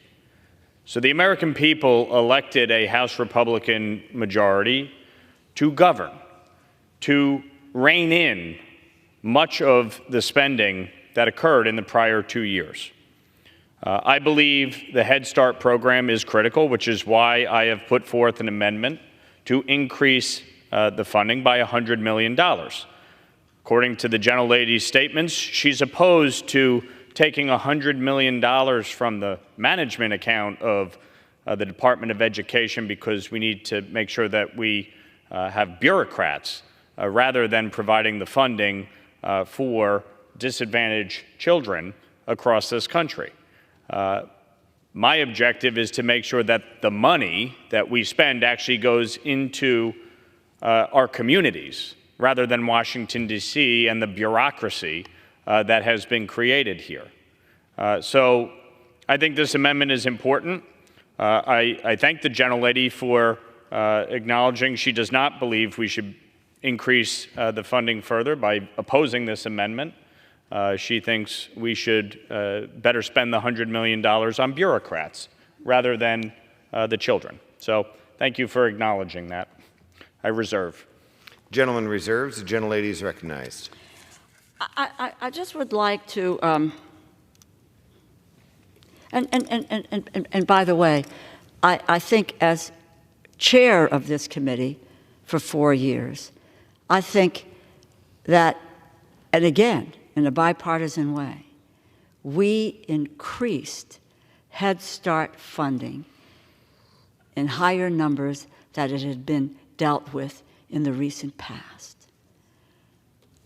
And I applaud the bipartisanship of that effort to deal with Head Start funding because of how critically important Head Start is. But it is stunning to me that we could look at a $750 million cut in Head Start with this bill. And you mentioned spending. I'll get back to you on revenue. Let's collect revenue so we can make the public investments in Head Start and in education and other areas that have been going begging. Let me assure the gentleman I'll work along with all of my colleagues. Time has expired. I'll fight against cuts to Head Start. Head Start will always and ever be a priority for me. Gentleman from New York is recognized. Clearly, the gentlelady hasn't met a dollar that she doesn't like to spend. We don't have a revenue problem in Washington, D.C. In fact, our revenue is at its highest levels ever. So this is not an issue of revenue. It is an issue of spending. In the prior 2 years, in the prior Congress, the Democrat majority increased spending by $5 trillion in 2 years in new spending. It's unsustainable. It's why we dealt with record inflation under this administration. It's why energy costs have skyrocketed. Grocery costs have skyrocketed. The gentlelady would like to continue down that path and just keep spending money we don't have. So this appropriations process that we are going through, we have to make decisions. We have to make cuts that actually bring our government into size. If it was up to her, not only would we spend everything they've spent over the last 2 years, they would probably increase it another $5 trillion, because, hey, who cares? Not their money. It's the American people's money. It's the taxpayers' money. We have to make decisions. That's why we were elected, to govern. So I felt this amendment appropriate because I do think the Head Start program is important. I do think it provides valuable opportunity for underprivileged children across this country, and we need to continue to fund it. But the gentlelady would just like to spend money we don't have, make it up out of thin air. Doesn't work that way. So I would encourage all of my colleagues to support this amendment, to increase funding for this critical program, and pay for it by eliminating funding for bureaucrats in Washington and spending that money on the children. Its time's expired. The question on the amendment offered by the gentleman from New York. Those in favor say aye. Aye. Those opposed say no. In the opinion of the chair, the ayes have it. The amendment is agreed to.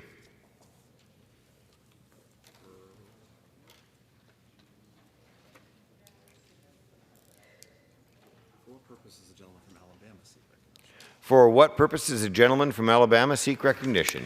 Mr. Chair, I move that the committee do now rise. The question is on the motion that the committee rise. All those in favor say aye. All those opposed say no. The ayes have it. The motion is adopted, or accordingly the committee arises.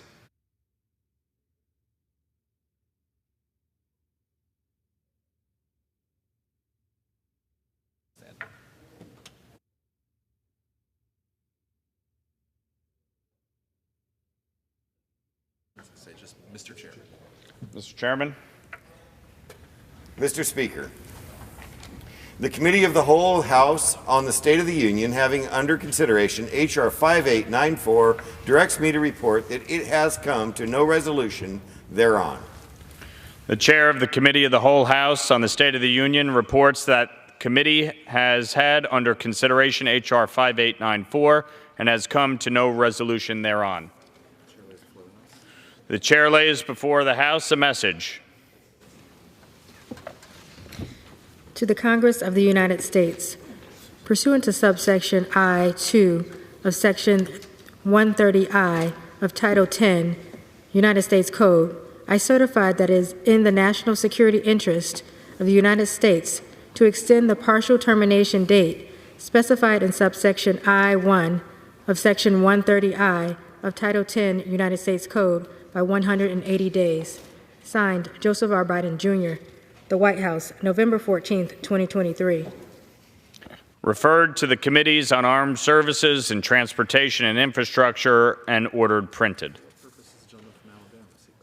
For what purpose does the gentleman from Alabama seek recognition? Mr. Speaker, I rise and ask for unanimous consent that when the House adjourns today, it will adjourn to meet at 9 a.m. today.